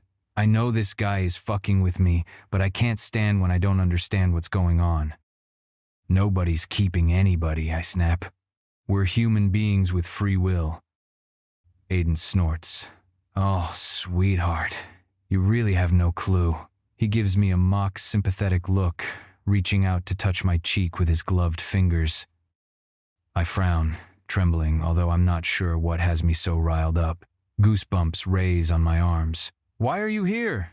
I demand as I try to piece together the conversation and his possible motives for coming. He didn't really think he'd lure me away with the promise of a higher wage, so what was his goal? I heard you were smart," he says in a strange echo of what Jerry just said to me. "Not smart enough, though." The asshole steals my dramatic exit by turning and striding back to his limo, impossibly graceful for such a large man. Chapter 9. Mahdi. Full confession, I've never even been inside Tiffany's before. The Blue Box Cafe is as much an artistic experience as it is culinary, with a bright but luxurious setting. I have that 90s song, Breakfast at Tiffany's, playing in my head. It's another favorite oldie of Aubrey's. As I walk in, I have to fight the feeling of not belonging with every step I take. Good thing I'm adept at faking it. Perhaps it's a test miss. Harrington wants to know if my table manners are good enough before she brings me into her fold. I'm ushered to the older woman where she sits in a prime spot by a window. She stands when I approach. I extend my hand and she clasps it with both hands. Weird. "Madison, I love that you contacted me." A waiter appears to push in her chair when she sits back down. He comes to mine, but I'm already sitting. "Yes, thank you for seeing me." I open my attaché case and fish out the crisp resume I printed on a translucent vellum paper. I assume Torrent Cosmetics has a 21st century HR department where you upload all pertinent materials, but I'm guessing Miss Harrington is old school and likes to hold something in her hand while she interviews. She takes the resume but doesn't look at it. I should start by saying I'm not actively looking for a position at the moment. I just want to keep my options open in case things change where I am. Eleanor arches a manicured brow. "That's an excellent negotiation tactic. Are you trying to work me, your present employer, or both?" "Neither at the moment." I'm unruffled by her attempt to call me out. As I said, it's purely networking. She nods, apparently liking my answer. You seem quite bright. She glances at my resume. You graduated from Princeton with a perfect GPA and landed a position with a notoriously hard-to-work for CEO. I incline my head. I'm feeling guiltier by the moment for being here. This was a mistake. Moreover, your current boss appeared annoyed when I attempted to poach you. I'm flattered you even offered me your card. I know potential when I see it. She verbally pats herself on the back. Tell me about yourself. Things I wouldn't find on this resume. She waves the paper in the air. I hesitate. What is there to say? That paper contains the whole of what I would show to anyone who isn't extremely close to me. At the moment, my work takes up most of my time, so I can't say I have any interesting hobbies, unless you count beating my own record at how fast I can complete a New York Times crossword. Eleanor laughs, as if I'm particularly amusing. I'm honestly not used to interviewers being this warm and fuzzy. The waiter stops by, and I order a salad for lunch. I need to keep this meeting short so Blackthroat doesn't get annoyed. How do you find working on Wall Street? I wouldn't have expected a sociology major to end up there. No, I wasn't planning on it, but the opportunity arose, and it seemed the sort of thing to do while I'm young. You didn't consider graduate studies? She studies me with great curiosity. It's a strange line of questioning. I did, actually. I was accepted at Harvard and Yale. I'm not above a good name. Drop when I'm being interviewed by a Manhattan socialite. But I decided a change of pace was in order. Aren't you just a glorified secretary now, though? I give her a professional, unruffled smile. A very well-paid one. She sits back with a smug expression. So it was about the money. I don't let my irritation show. The money and the challenge. You mentioned that my employer is notoriously difficult. I found that challenge appealing. A knowing smile spreads across Eleanor's face. And you succeeded in meeting the challenge, as you apparently have succeeded at everything you've tried. Miss Harrington's interview style is an interesting mix of jabs and compliments. I suppose she's trying to keep me on my toes. Our food comes, and I attend to it, trying to keep this lunch from drawing out any longer than it already has. What sort of position did you have in mind for me? I ask. Not because I'm actually considering it, but to turn the interview around, so I'm asking the questions. Something similar. Assistant to the CEO. She puts her hand on her chest. Moy, I've been looking for a young protege I can mold in my image, and I think you might have the brains and grit to fill the position. I draw on a breath, somewhat taken aback. What could I possibly offer that any other Ivy League graduate couldn't? What is it about me that makes her believe I'm moldable to her image? Well, that's extremely flattering. As I said, I'm not looking for a new position at present. Yes, I imagine it's quite exciting on Wall Street. But at Torrent Cosmetics, you'd be a part of it all. Creative challenges, business negotiations, marketing a billion-dollar empire. Surely that appeals to your sense of challenge. My heart beats erratically. The achiever in me is tempted by the position, especially knowing things with Brick could blow up any day. But that fundamentally loyal part of me refuses to walk away. Not until things actually do implode. He's become something integral to my identity and purpose. I need to see this thing out with him, whatever it is. Is this a limited time offer, or would you be open to me contacting you in the future when my situation changes? The older woman appears slightly disappointed, but not surprised. Contact me anytime, Madison. I'm interested in you. I'd like to see you at Harrington now or in the future. Color me surprised. It's an unheard of opportunity. I'm used to working hard for things, not having them dropped in my lap. Apparently my position with Blackthroat has raised my social status more than I realized. Thank you so much for your offer, and for lunch. I wipe my mouth, set down my napkin, and stand. I do need to get back to work, but I appreciate your time and consideration. Stay in touch, Madison. I walk out, feeling more confused and guilty than I was walking in. Am I really turning down the opportunity of a lifetime to stay in a situation I know will end up crushing me emotionally if not professionally? Yes, I am. Because even though I know I'm racing toward a cliff's edge, nothing would stop me so long as Brick Blackthroat is involved.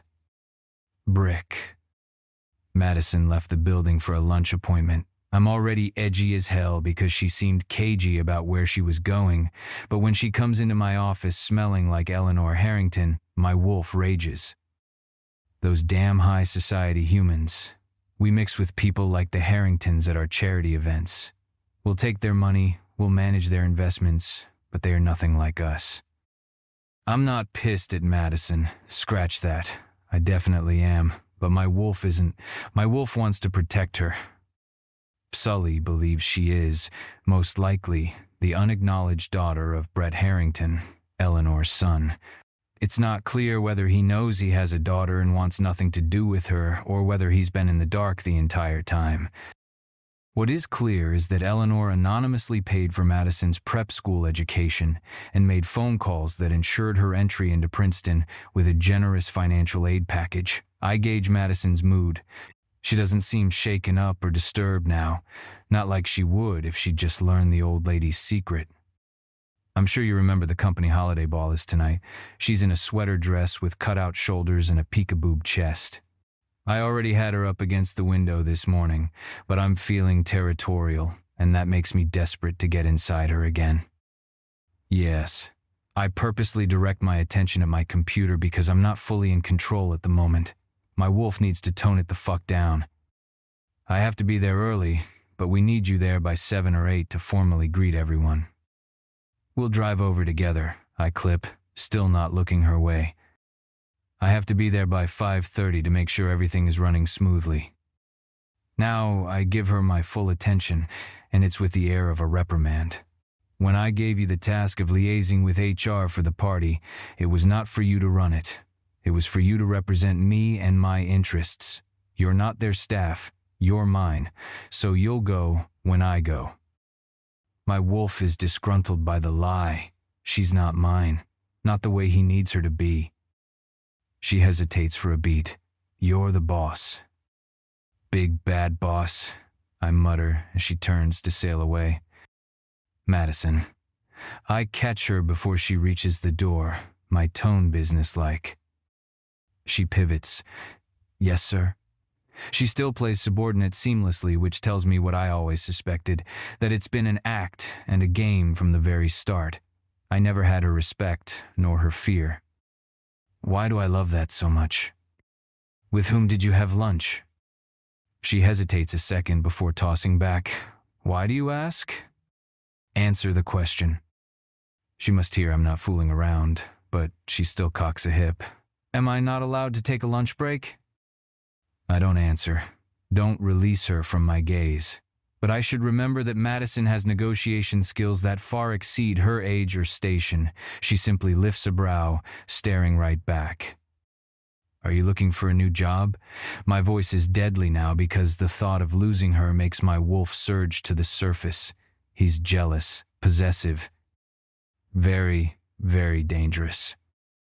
Regret flickers over Madison's face, and my wolf thrashes beneath the surface. Though I am keeping my options open. I get up from behind the desk and walk around to the front of it.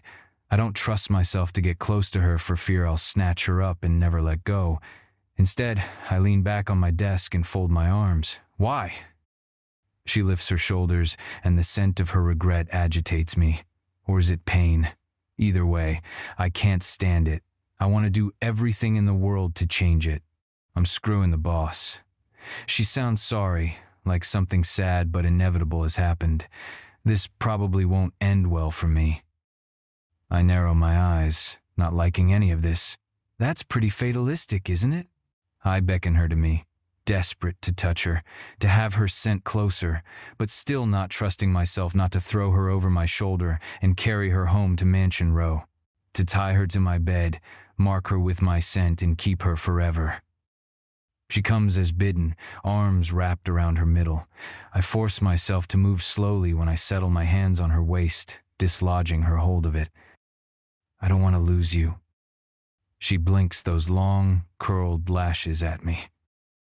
I also don't want to stop. It seems too crass and reductive to say fucking you, this. She says nothing, just sways unsteadily on her feet, her gaze searching mine. What would it take to make this work for you? Her lips part, but no sound comes out. She has that frightened look she gets right before she comes. But then it's over. It passes. She shakes her head. Nothing. I mean, this works for now.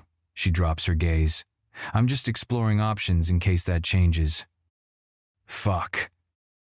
You saw Eleanor Harrington, didn't you? Did she offer you a job? Number. She left it open. I made it plain I wasn't actively looking. Do you know who she is, Madison? The softness of my tone makes Madison go still. I've been debating telling Madison about this ever since Sully presented me with the information, but I wasn't sure if it benefited her. Leaving her in the dark isn't a kindness, though. What do you mean? I noticed her interest in you at the ball. I pull her closer.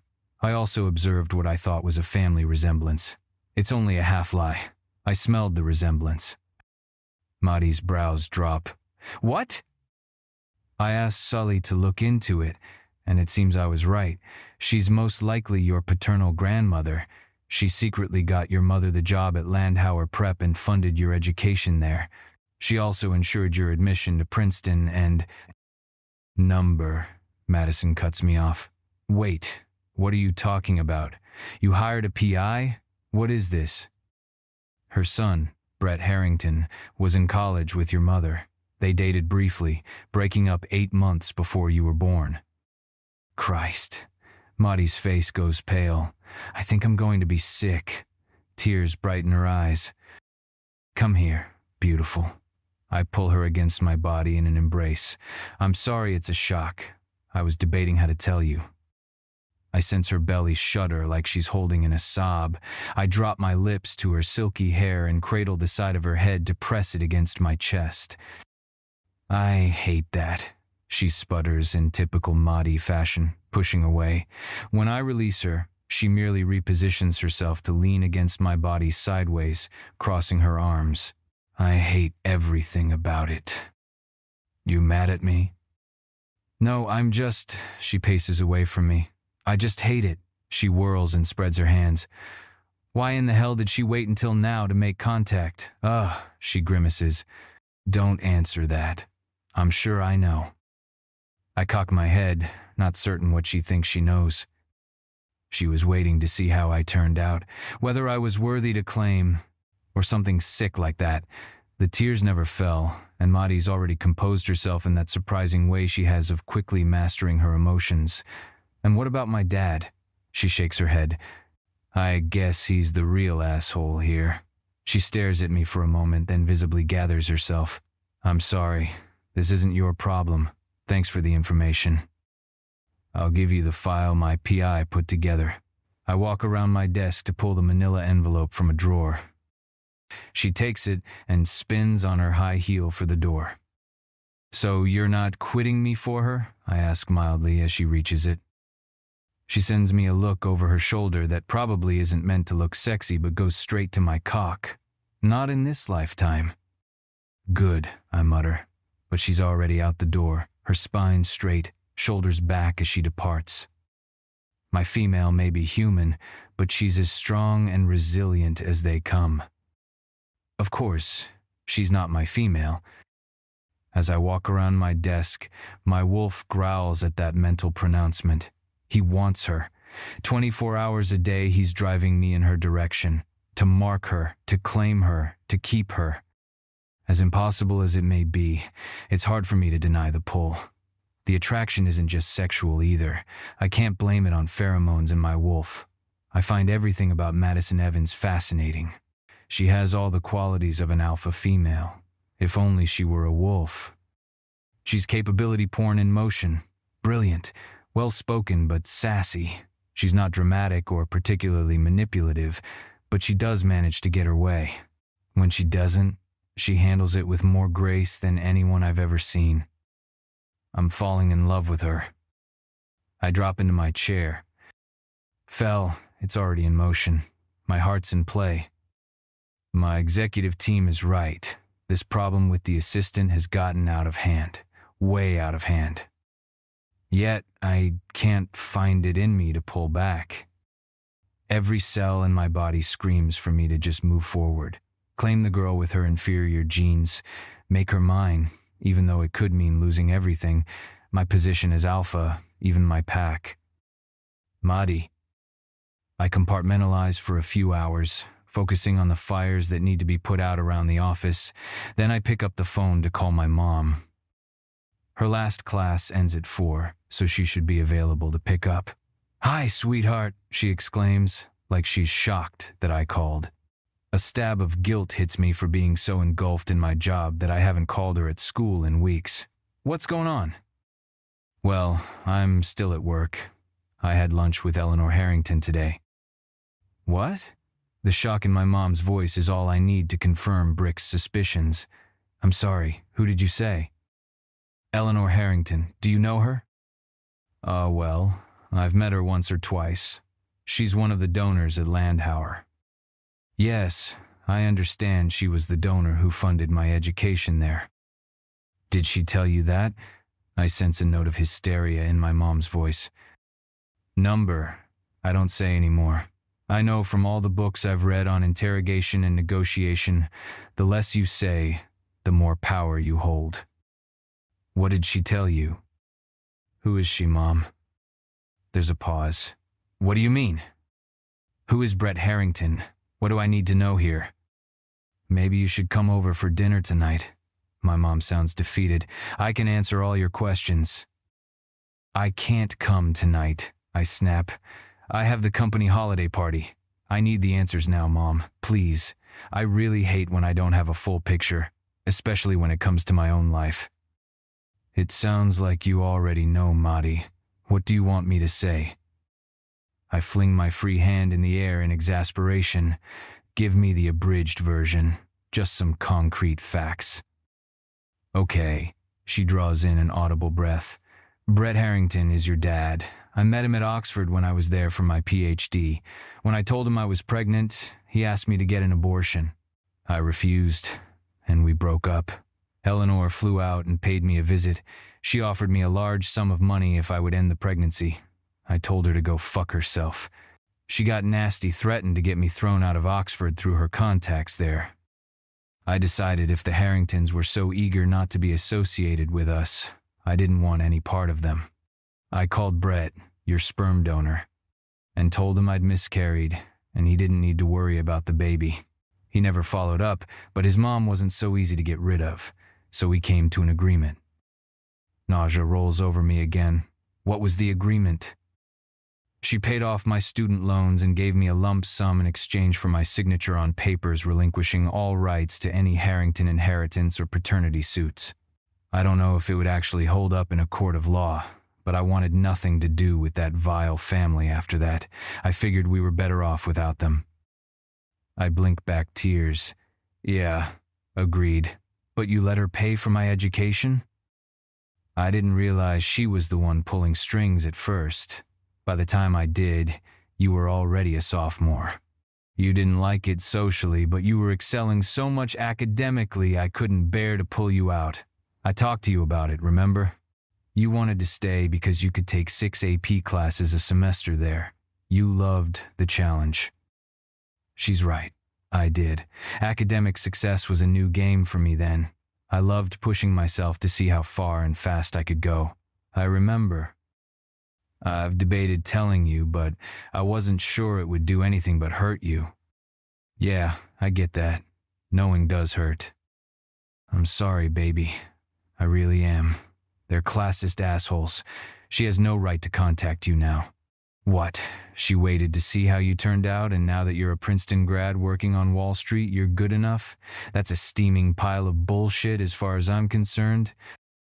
My mom doesn't usually resort to cursing, and I suddenly want to hug her.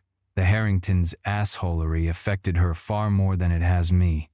I was oblivious to the rejection, while she had to live with it and hide it from me all these years. It's fine, but you're right. That's exactly the score. After a moment of silence, my mom asks, "What are you gonna do?" The fact that she sounds scared, like she might lose me to these assholes, guts me. "I'm going to tell her to go fuck herself," I say, although it's more for my mom than for me. My mom lets out an audible breath. "I love you, Mom." "Oh, Maudie," she's choked up. "I love you so much. I'm sorry if this hurt you." "I'm fine. I'm sorry it hurt you. I have to go, but let's do dinner tomorrow." "Yeah, I'd like that. Bye, sweetie." Chapter 10. Brick. I overheard Maudie's conversation with her mother and gave her space in case she needed to process things.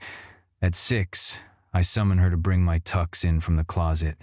I had some foolish idea about changing in front of her, remembering how turned on she'd been that second week when she'd spilled water on me and walked in when I had my shirt off. Screwing her in the office has taken the edge off, but it's not the same as taking a female to bed. I don't get to see her naked. There are things I want to do to her that take more time than a quickie stolen during work hours. Fuck me. She comes in wearing the dress she wore to the charity ball. Of course, it's not like she has another gown, we've already established that, but its effect on me is immediate and painful. "Oh, honey, you made a huge, tactical error wearing that dress again. I've taken off my jacket, tie, and dress shirt, so I'm standing in my undershirt." I eat up the way her gaze traces where my biceps pop out of the sleeves. I expect a sassy response, but her expression flickers to doubt, and she freezes in place. "I did?" I take the tuxedo bag from her and toss it on a chair. "You did." I pick her up and sit her on my desk. "Jesus, you are strong." She grabs onto my arms and squeezes, like she's testing the muscles. Same thing she did that day she pretended she was blotting the water from my abs. "Uh-huh." I lower my head and trail my tongue lightly around the V of her window, delving between her perky breasts. "You left me with blue balls the last time you wore this, and I haven't forgiven you for it." She spreads her thighs wide, encouraging me closer. "You haven't." Her voice is husky and sweet. "No, Windows. Punishment is definitely in order." Her pupils dilate. Breath quickens.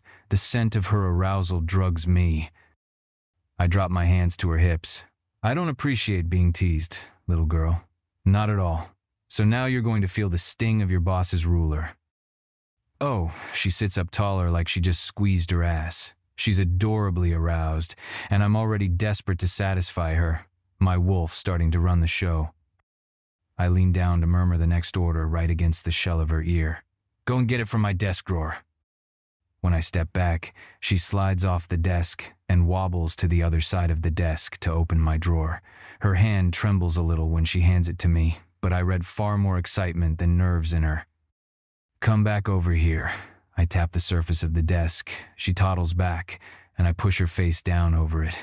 I take my time sliding the smooth red fabric of the dress up her legs. "Beautiful girl," I murmur, admiring the shape of her legs, the curve of her ass.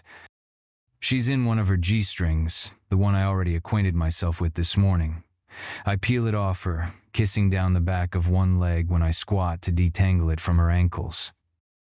I make a detour on my way back up to grip both her thighs and spread them open so I can lick her sweet pussy. It's an activity I haven't had nearly enough time to indulge in and will never tire of. I work her soft folds until she's moaning, inner thighs quivering, and then I stand. She lets out a whimper of disappointment. "Did you think I was going to let you come, Maudie girl? I'm not." She whirls to look over her shoulder, her silky bob swishing at the sharp action. "This is punishment, little girl." Not listening. The warble in her voice tells me she's hanging on every word. I take my time picking up the ruler with one hand as I stroke a circle around her ass with the other. "Ready for your spanking?" Does anyone ever say yes to that? Sassy, as always. I slap the ruler against one of her cheeks, and she gives a little yelp. "The correct answer is yes, sir." I slap the other cheek. "But to answer your question, I wouldn't know. I told you before, you're the only assistant I've had in this particular position. I better be, she mutters. I deliver another spank to each of her cheeks. She gasps and tightens her ass. Let's try this again. 2 more slaps. The ruler leaves delightful red stripes on her cheeks that satisfy my wolf. I'm leaving a mark on her, just not the permanent one he wants me to. Are you ready for your spanking? Yes, sir. She lets out the words with a light gust of laughter. And also, ow. I stop and rub the stripes. Too much? Number. Her answer has that soft quality she takes on when she's telling some truth about herself she wasn't sure she wanted to reveal. I've come to love this particular sound from her, especially because I don't hear it that often. I decide perhaps the ruler is too much, though. Madison loves sexual dominance, but I don't think she's a pain slut. I use my hand instead, delivering a flurry of spanks that make her gasp and jerk. When I've turned her ass pink, I stop and rub again. That's for wearing this dress to a work function. I'm going to be gritting my teeth all night over the fact that men you work with are seeing you in it. You're the only man I work with, she reminds me, which gives me a small measure of satisfaction. I trail my finger along the cleft of her ass until my fingertip comes in contact with the little pucker of her back hole. I still haven't taken you here. I circle it lightly. She squeezes it closed. I don't think tonight's, the right night. My laugh interrupts her. I kick her feet wider. Agreed. The office doesn't seem like the right place. Which brings me to my next complaint. I give her pussy a light spank, and she gasps. I need you naked. Hand in a bed. I spank her pussy again, and she shivers. I deliver a series of short, light spanks to her clit, my fingers meeting wetness with each slap. She doesn't offer me a response. No refusal, but no acceptance either. I unbutton my trousers and free my Washington Monument-sized erection, and that's why you don't get to come tonight. What? She tries to straighten, but I hold her down. You heard me. I drag the head of my cock through her juices. I'm not satisfied with your performance, Madison. I'm docking your pay. I ease in. A frustrated laugh tumbles from her lips.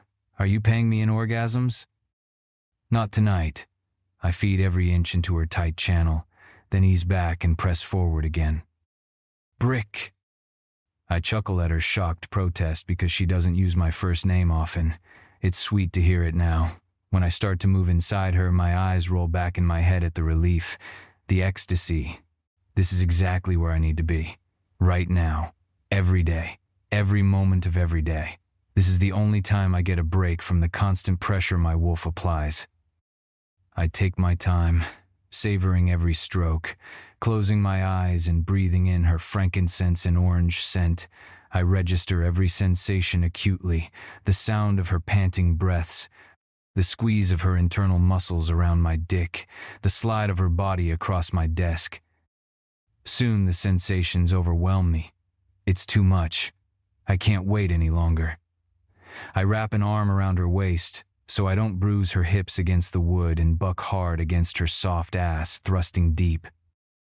Don't come, Madison, I warn as I pick up the tempo. I will. My beautiful, disobedient assistant. She rests on her forearms, her hair swinging forward and back with each brutal thrust. Madison.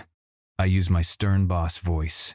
Heat flushes every inch of my skin, my quads tighten and jerk, balls draw up. Do not come. Or what? She wants a consequence. I ad-lib, trying to think of something she might care about, or I won't let you go to the holiday party. I hear her scoff of injustice, and I know I picked the right threat. She whimpers and lowers her head to the desk, holding very still, like she's forcing herself not to enjoy it. I smile, thrusting hard, on the verge of reaching completion. My wolf tries to hold me back, pissed that I'm not satisfying the female he believes is our mate. It takes me another moment to work through that block, but when I come, it's incredible. Fireworks explode outside the window. Or maybe just in my mind. Alpha power pours from me into her, like my wolf is trying to anoint her with my essence, mark her as mine in a different way. She whimpers again, like she's in pain. I don't feel like gloating or reminding her that this is how I will feel all night with her walking around in that dress. No, I simply can't take it. Her pain is mine. Good girl. I reach around the front of her hips and find her clit. I touch it very lightly. You can come now, beautiful. I breathe the words against her ear. She whimpers one more time and squirms, seeking release. I increase the pressure on her clit, making a tiny circle around it, and she comes, hard. Her muscles squeeze my cock and wring a second mini-orgasm out of me. I stay buried inside her for a few moments, and she collapses over the desk, her cheek pressed against the polished wood. You are magnificent. I stroke the hair back from her face. She lets out a laugh. I think you did all the work there, big bad. I ease out of her and clean her with some tissues. She turns and rests her hands on my chest, but it's nice to earn some rare praise from the boss. I lower my head and kiss her, feeling better now that I've marked her with my essence, like I might be able to function tonight at the party. Her stomach growls, and I jerk away. You're hungry. How did you even hear that? I only felt it. She stoops to pick up her panties. There will be food at the party. Are you going to let me go now? You're going with me. Got that memo. Can we go soon? I move to put on the tuxedo. She pulls on her panties, then leans against the desk to watch me change. Do you think Jerry knows I'm screwing the boss? I want to lie to her, only because I don't want her to feel any shame. But I'm not a liar, and with her brains, she just needs the facts of a situation to figure some angle with it. She should have been an attorney. I meet her gaze across the room with a rueful twist of my lips. Probably. The real answer is definitely. Jerry is a shifter. He smells everything that goes on in this office. He empties our trash. He has shifter hearing, and he's outside the door cleaning right now. He probably heard her ask the question. She nods. Do you mind? She turns away from me so I can't read her face. It is what it is, I guess. She walks to the door. I need to power down my laptop. I button up my crisp white tuxedo shirt, trying to identify the sense of dissatisfaction that's still around despite assuaging my wolf's appetite for Madison a moment ago. It seems the sex is no longer enough for me. I want all of Madison. I want to know what's going on in her head. More than that, I want her to share it with me, to confide, to show me her real feelings. This habit she has of buttoning it all up is getting under my skin. Outside my door, I hear her ask Jerry if he's going to the party. I bare my teeth, a wolf snarl rising up in my throat at the mere fact she's talking to another male. In that dress. A male who is absolutely no threat. Even so, I barrel out my door and cast Jerry a dark look, which he immediately heeds by moving swiftly away from behind Madison's desk. Why in the fuck was he so close to her, anyway? I stalk over and take Madison's hand, the seething not abating until I have her safely in the elevator. Fuck me. I will not survive this night. Madison. I swear Blackthroat was jealous of me talking to the janitor back at the office. He got grumpy and barely said a word on the ride over to the hotel. The horrible weather matches his dark mood. It's snowing that heavy, wet precipitate that makes him keep the windshield wipers at full speed. The idea that Brick Blackthroat might feel threatened by a 60-year-old janitor is so ludicrous, it's laughable. I guess he really does feel territorial of me when I wear this dress. I wish that didn't satisfy me so much. I wish I wasn't rapidly falling for this man, because I could definitely get used to this. The more time I spend with Brick, the more time I want to spend with him, which is a problem, because I am terrified of falling off the cliff. I don't want to end up like my mom, in love with some rich guy who is just sowing his wild oats before he settles down with some socialite who fits the family pedigree. Blackthroat uses valet parking, and it seems we're right on time. The ballroom Moon co-rented is rapidly filling, with festive employees dressed in gowns and tuxes streaming in. The banquet hall is tastefully decorated, and a string quartet plays pop tunes in one corner. That was Genevieve's idea. I guess she's a Bridgerton fan or something. I personally think it's a touch stuffy, but what do I know? I'm not from the same social sphere as most of these people. A waiter walks by with a tray of canapes, and Blackthroat summons him over, then indicates it's for me. I pick one and pop it in my mouth. "Hold up," Blackthroat demands as the waiter starts to move away. "She's hungry." "Oh." I let out an embarrassed laugh and scoop 2 more hors d'oeuvres off the tray. "It's true, I am. Thanks." I spot various members of the executive team looking as at-home and devastatingly handsome in their tuxedos as they did at the last ball, only this time they each have a gorgeous woman on their arm. "I want you to stay by my side tonight," Blackthroat declares after I knock his hand away from the small of my back. "I will need that memory of yours." It's bullshit, and we both know it. This is not a working event. I should be allowed to enjoy the party, same as any other employee. "Nice try, Windows. I already told you that you're my representative here, which means I need you by my side." He really is jealous of other men seeing me in this dress. It's confirmed when I sign hello to Noah across the room, and Blackthroat actually shakes his head at him to warn him from coming over. He tries to put his hand on my back again. I sidestep away. What if I want to dance? Dancing isn't my forte. I'm just messing with him. "You'll dance with me." "Not happening." "Madison." My nipples beat up because he's using his stern, reprimandy voice. "Yes?" I keep my tone cool, even though I'm giggling inside. "You'll stay by my side, or I will toss you over my fucking shoulder and spank your ass as I carry you out." My knees buckle and panties dampen. Somehow, Brick senses it and places a steadying hand at my elbow. His nostrils flare like he's breathing in my scent. "No touching," I tell him. 20 feet away, I see Billy, who has a stunning but bitchy-looking blonde on his arm. He turns his head and frowns, as if he heard me and didn't like it. Brick makes a sound of frustration but drops my elbow. "I'm going to let Genevieve know you're here. She wants you to take the stage and welcome everyone to kick the night off. We're staying for 30 minutes, and then we're gone." "I'm not leaving with you, boss man. It's simply not happening, and I will stay as long as I want." I cut away to find Genevieve, not looking back to see how Blackthroat took that. This thing with Brick is getting out of hand. I'm losing control, and I don't like that feeling. I find Genevieve to deliver the information, and while she and Blackthroat take the stage, I make a beeline for the open bar. "You know what happens to secretaries who fuck their bosses?" I instantly recognize the condescending voice beside me. I think I'll start calling Billy Draco Malfoy behind his back. I turn and blink at him.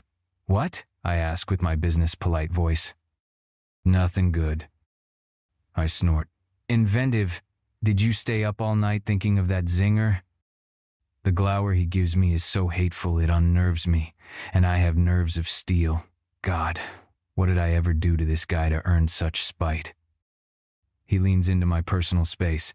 "I'm on to you, Evans. You won't be running that smart mouth when Brick finds out what you're really about." He takes his drink and walks off, leaving me staring. He's on to me?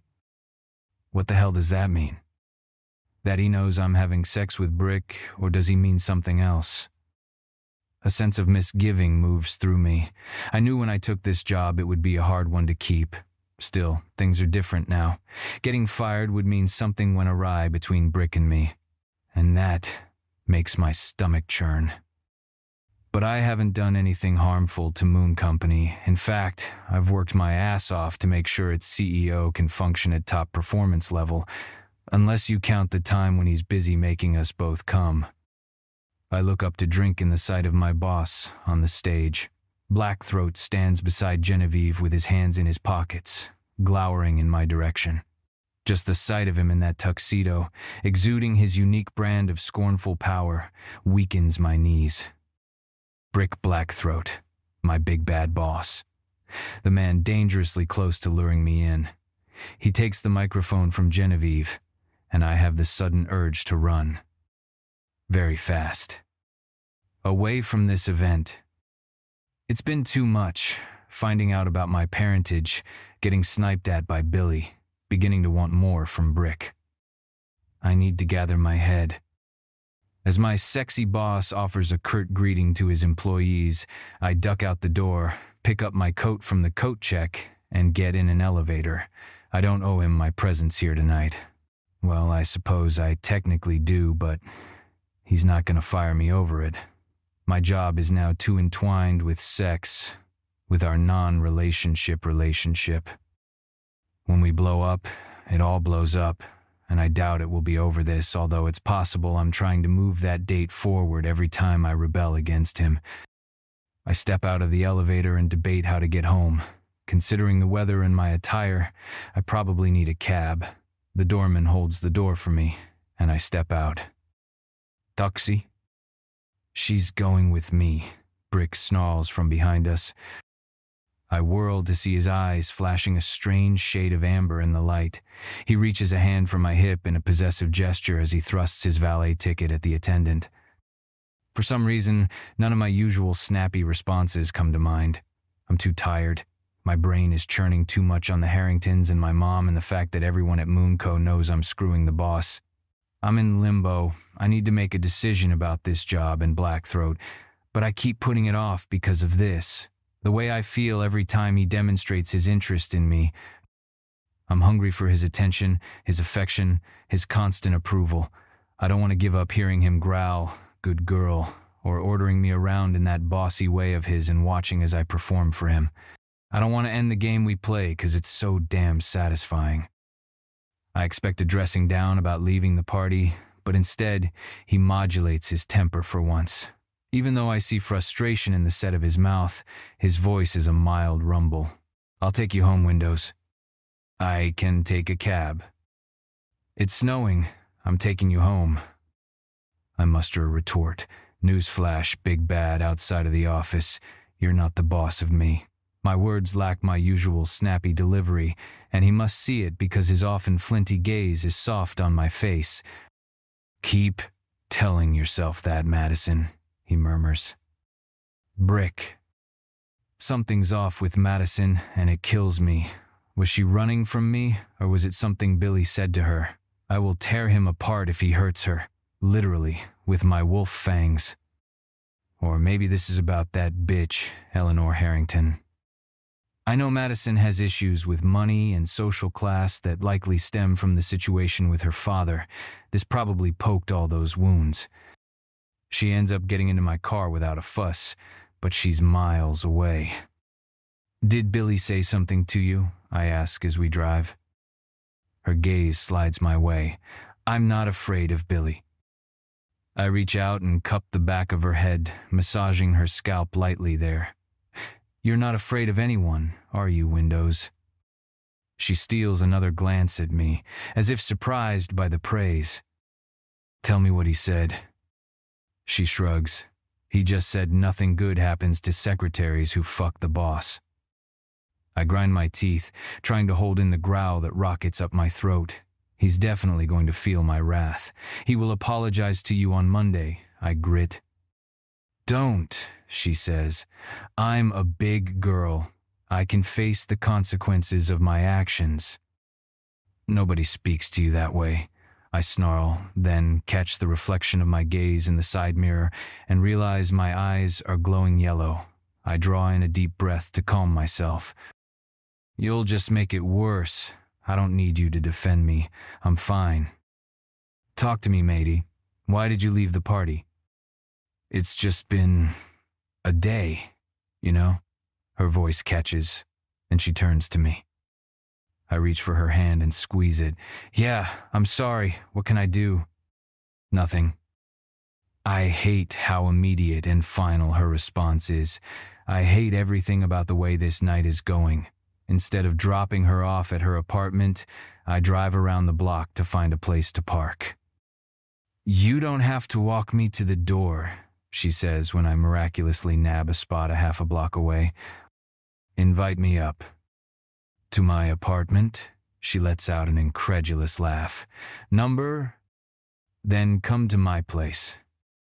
That seems to unnerve her. Like sleeping in my bed is far too intimate an act. Not happening. She flicks open the handle and uses her elbow to push the door open. I climb out of my side and walk around. Invite me up. I have a roommate, Aubrey, remember? Do you share a bed? Another shocked laugh tumbles from her full lips. Brick. I take her hand and walk her to the apartment. The weather sucks. I don't want to drive back to Central Park. You want to spend the night in my apartment? She says it with a note of disbelief, like the mere idea of me staying in Brooklyn is shocking. Maybe it is. My friends would certainly think I'd lost my mind. This is going far beyond sex with my assistant. We're entering uncharted territory. But the idea of letting Madi go to sleep alone tonight doesn't sit right with me. I sense the wobble in her world, and I need to hold her through it. Do whatever I can to get her back to her beautiful center. Besides, if she's having a meltdown around money and social status, proving I can sleep in Brooklyn without a fuss might help erase whatever beliefs she might have about the rich being assholes who step on the backs of the poor to stay on top. She stops in front of the door and searches my face as if trying to understand. We already had sex twice today. I take her keys from her hand and open the door. I'm spending the night, Maddie, I say firmly, rather than get into a discussion about whether I do or don't want to feast between her legs and make her scream my name all night long. Of course, I want that, but I can keep my dick put away if that's not what she needs. I see the flicker of vulnerability she shows when her armor cracks, and I know I've won. It smells like paint, she warns me. Aubrey is painting a mural in our living room. Come on, I coax, nudging her inside and following. Take me upstairs. Chapter 11. Madi. It's all too much. Not the sex. The sex is amazing, but the implications of Brick being in my apartment. Aubrey wasn't home when we got in last night, but as Brick brings me to my third orgasm this morning, I hear her moving around the kitchen, softly singing a song by The Cure as she makes breakfast. Brick clamps a hand over my mouth as I cry out, muffling the sound of my pleasure as he rides to his own. He was a perfect gentleman last night, helping me out of my dress and drawing me a bath because he decided I was cold. By the time I got out, I'd warmed up in more than one way, especially after he laid me down on the bed and took his time kissing and licking every inch of my body before he brought me to orgasm. It was incredible. He's incredible. That's what has me uneasy. It's the worst part of all of this. I never expected this giving side of Brick. I thought he'd continue to be an asshole even as a lover, and I was okay with that. It was part of the allure, really. The boss-employee power dynamic turned me on, like a milder version of master and submissive roleplay.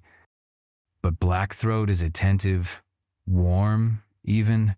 The guy who held me all night, lightly brushing circles over my skin every time I stirred. That I don't even know how to reconcile. Frankly, it terrifies me. Right now he's like an Adonis in my bed, naked and gloriously muscled. His eyes reflect golden hues of the morning light as he reaches his peak and slams into me to finish. I wrap my legs around his waist and hook my feet behind him to take him even deeper. He shudders with pleasure as he releases into me, his strokes turning slow and languid, his lids droop. What is he even doing here? In my apartment? In my bed? It's a puzzle I can't seem to solve. And I'm the type of person who won't stop worrying a problem until I understand it.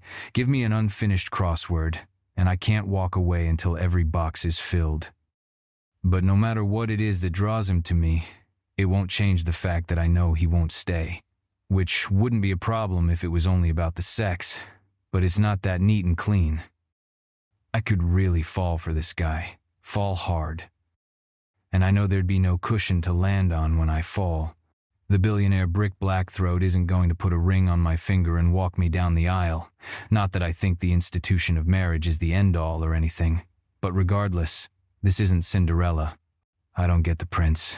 It's more like Pride and Prejudice, except there won't be a happily ever after. Falling in love with Brick can only mean one thing: a broken heart. He takes his fingers away from my mouth and kisses me. Want to get breakfast? I try to swallow down the lump in my throat.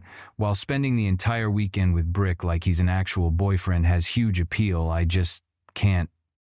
It's not the right move to make. It's not smart or practical. Being with Brick is starting to hurt my heart. I'm falling for him. Not the fantasy of him, but the real man. And I know this won't last. It can't. A billionaire from a long line of wealth and status doesn't slum long term. I know what I need to do here. I think you should go, I say. I need some time to think. He studies me. About me? My heart flip-flops in my chest. Yeah, I say softly. He draws away, his face impassive as he climbs out of the bed and pulls on his undershirt and boxers, then tuxedo pants and shirt, which he leaves unbuttoned. I'm already sorry for pushing him away, even though I know it's the right thing to do. Somehow, I think you've already made up your mind. Let's have it, Windows. I don't think we should have sex anymore. I pluck the sheet up to cover my breasts. He shoves his hands in his pockets and tilts his head. Odd timing for that pronouncement. His gaze roves over my bare shoulders, considering he just made me come 3 times. Yeah, I know. Sue me. It's just getting too intense. Too intense, he echoes hollowly. Listen, I like my job, I tell him. I'd like to keep it. Is, that possible? Annoyance flickers over his face. Of course it's possible, Windows. He stares at me for a moment, revealing nothing of his thoughts, then shoves his feet into his shoes, picks up the tuxedo jacket, and walks out. Ouch, that sucked. I'm sorry. I speak the flat words to the shut door. He's already gone. I thought I would feel relieved, especially because I still have the job, which I really have come to love. Instead, an unfamiliar anxiety brews in the pit of my stomach. Like I made a mistake, and I rarely make mistakes. I'm allergic to them. A moment later, Aubrey throws my door open and launches onto my bed in her "Women Are Fragile" like a bomb t-shirt and purple lace panties. Oh my God, what is wrong with you? I didn't even know Brick Blackthroat was in our apartment. You could have texted or something. I fall back on the bed and throw an arm across my face. I'm sorry, I'm an asshole. Did he see you in your underwear? Well, yeah. Not that I care. It just was a shock. I mean, I thought you were going to walk out of your room and instead it's this broad-shouldered billionaire asshole in a tux looking like he just ate a lemon. He's not an asshole. I'm surprised at the rush of defensiveness that wells up in me at her dig, and the lemon face was because I just told him I didn't want to have sex anymore. That seems like odd timing. Did you say it right after doing it? I guess she heard. Aubrey sits on the bed. Yes, he found the timing unusual as well. So what happened?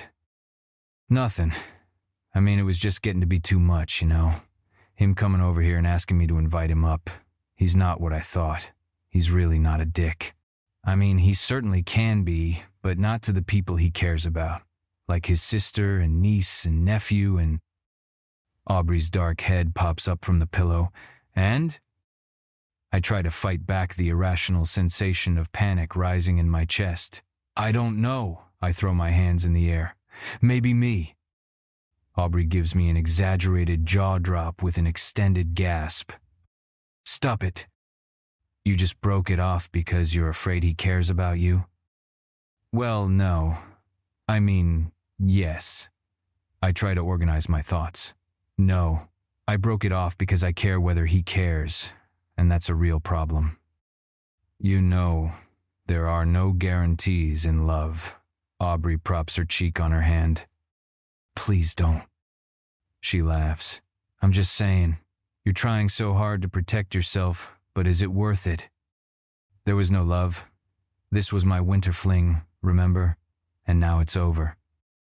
Okay, that's legit. So did you quit the job too?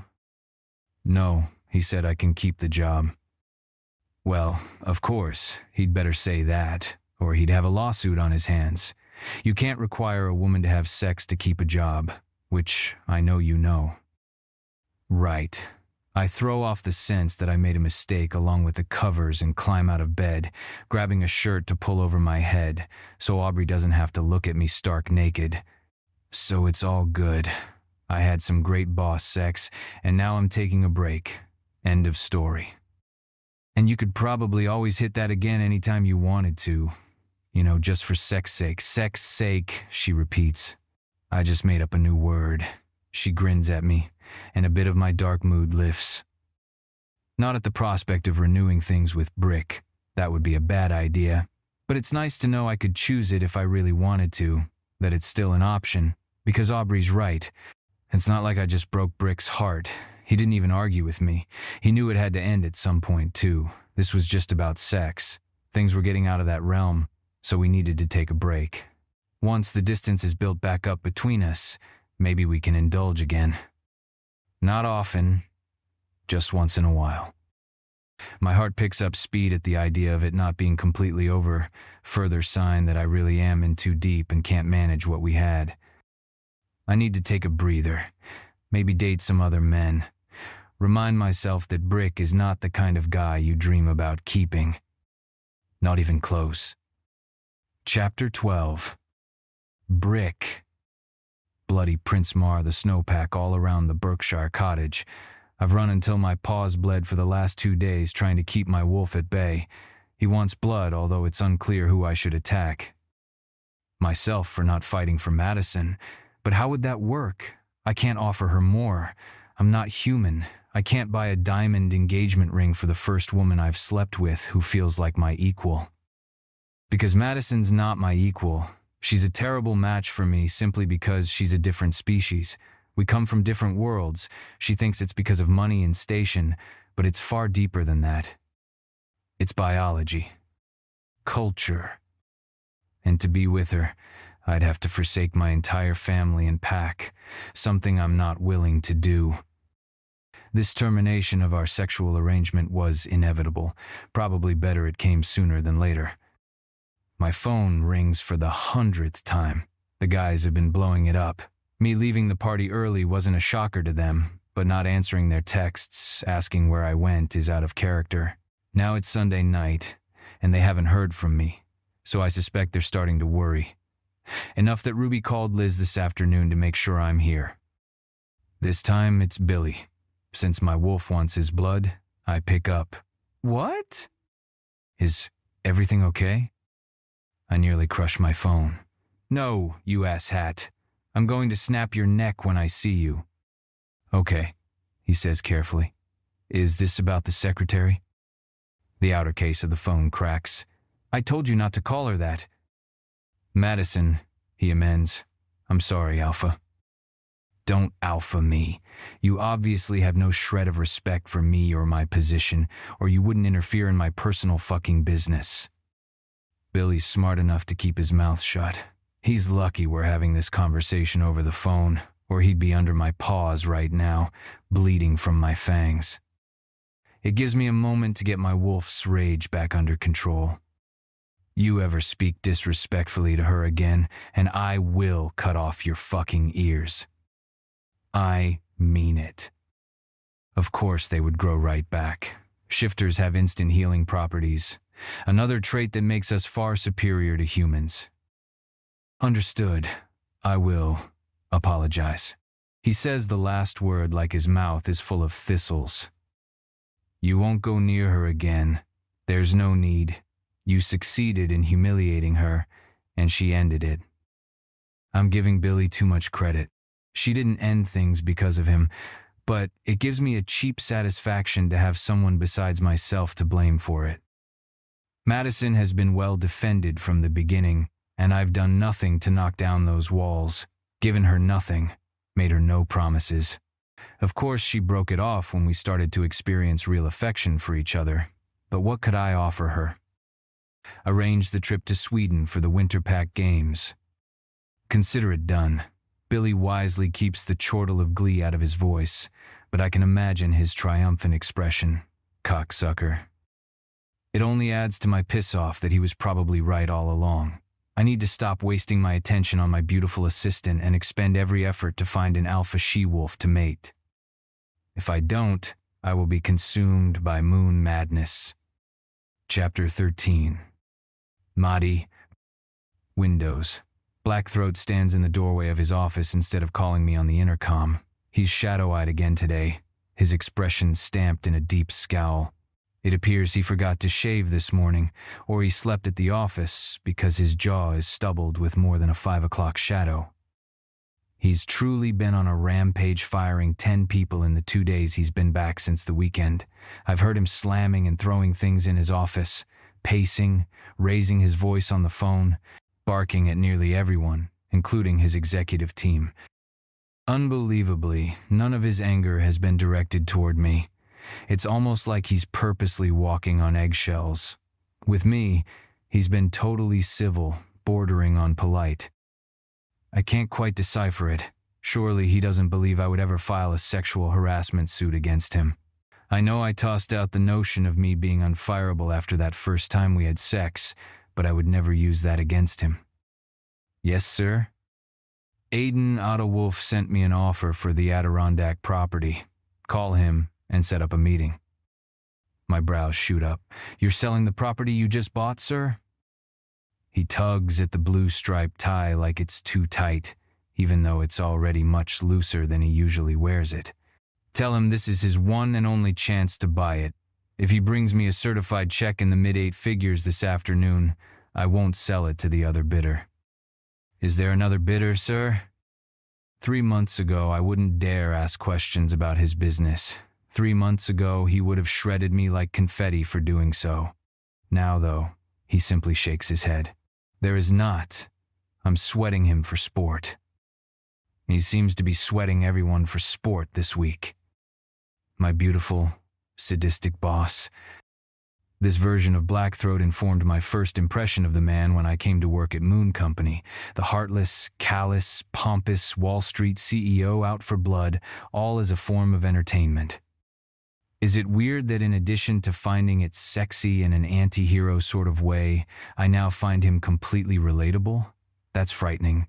I probably should get off Wall Street before I become like these people. Madison? I pause with my hand mid-air, already reaching for the phone to call Aiden. Blackthroat's tie is askew, and his hair looks like he's been tunneling fingers through it. Yes, sir?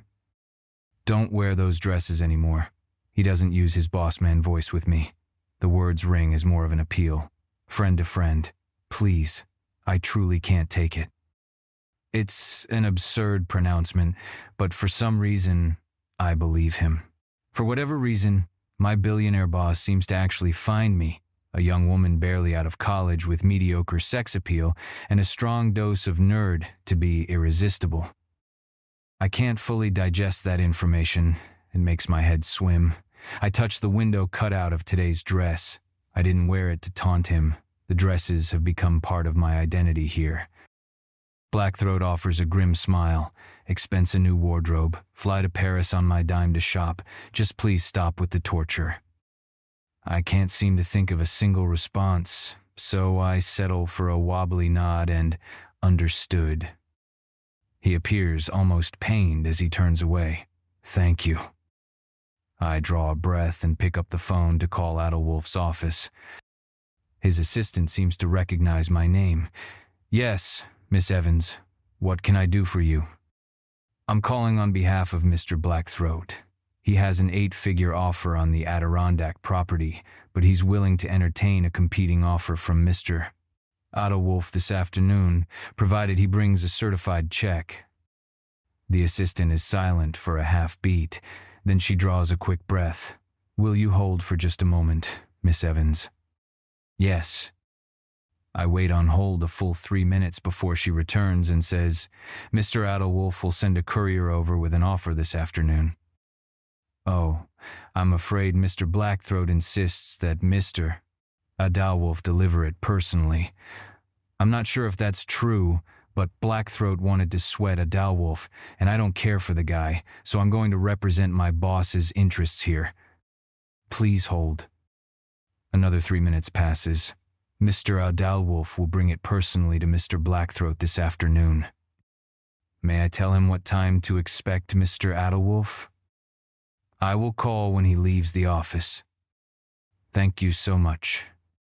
She calls close to 5. Adalwolf probably thought he was sweating Blackthroat back, but it's not like he was in any position to win anything. Blackthroat has something he wants, and now he has to beg for it. That has to hurt. I call Brick via intercom to let him know. Get my executive team up here for the meeting, he replies. I call each of them, and the team streams upstairs looking both gleeful and deadly, like the badass adventure team slow-mo walking away from the explosion. They're definitely out for blood. I would pity Adalwolf if I weren't so firmly on Blackthroat's side in the matter. Adalwolf arrives equally padded with courtiers. A half-dozen men enter, all dressed as expensively as their master. He's waiting for you in the conference room. I extend a polite arm, like a butler. It's right this way. Adalwolf gives me a raking glance, and his nostrils flare on an inhale as he walks by me. I follow the men into the conference room and stand politely in the doorway. I already set the fancy glass water bottles at every place, but I look at Blackthroat. May I get you anything? His eyes glint that strange golden glow they sometimes take on in the light. Stay and take notes. That amber gaze meets mine, and I understand what he's asking me. For some unfathomable reason, Brick Blackthroat finds my presence stabilizing, and he wants me in the room when he deals with his treacherous cousin. Of course, sir. Adalwolf, who is positioned with his back to me, turns with a leer. He seems to think he knows something about me, about us. He appears almost gleeful now. What was the secret he mentioned to me that night he was waiting outside? How did he know I'd come home at that time? My brain suddenly snags on the thread and pulls. I don't know why I didn't consider this question at the time. Was he waiting for me? Or was there someone inside the building who told him when I left for the day? Or was he there for another reason? I find my chair in the corner and sink into it, chewing on this mystery. You sure you want her in here for this? Adalwolf taunts Blackthroat. My brow furrows. I would have thought these negotiations might be kept a bit more private. There's a sneer to Adalwolf's words I don't like. I also don't like not knowing what in the hell he's talking about. Did you bring an offer? Eagle cuts across the tension. Adalwolf tosses an envelope, literally flicks it through the air across the table. I think you'll find it more than adequate, he drawls. Eagle picks it up, glancing at Blackthroat for approval before opening the flap and pulling out a note. What the fuck? Red tints his cheeks as he shows it to Blackthroat. An offer to take the property off your hands, Aiden says. For nothing. One of his men sniggers. What is the meaning of this? There's violence in Blackthroat's voice. The temperature in the room drops 20 degrees. A more than adequate offer now that the acreage is fouled with the Blackthroat stench. Aiden glows with the pleasure of delivering the insult. Both sides of the table are glaring at each other so murderously, it's getting hard to breathe. How dare you? Billy starts, but Brick raises a hand and Billy snaps his mouth shut. No, Blackthroat growls, crumpling the paper in his fist. Nothing will induce me to sell to you now, nothing short of controlling interest in Adalwolf Associates. Controlling interest. Aiden's chuckle sends a frisson of terror down my spine. Have you grown tired of playing with fake money? He flicks his fingers, and the way Jake stiffens, I know that's a crypto dig. You must be longing to see how a real company is run. A tremor runs through Brick, his shoulders tensing so hard, his muscles bulge under his suit. He looks ready to pummel his fist into Aiden's face, but then he seems to get a hold of himself. I should have known you'd deal in bad faith. You're not really in charge. Your father makes the real moves. Adalwolf surges to his feet.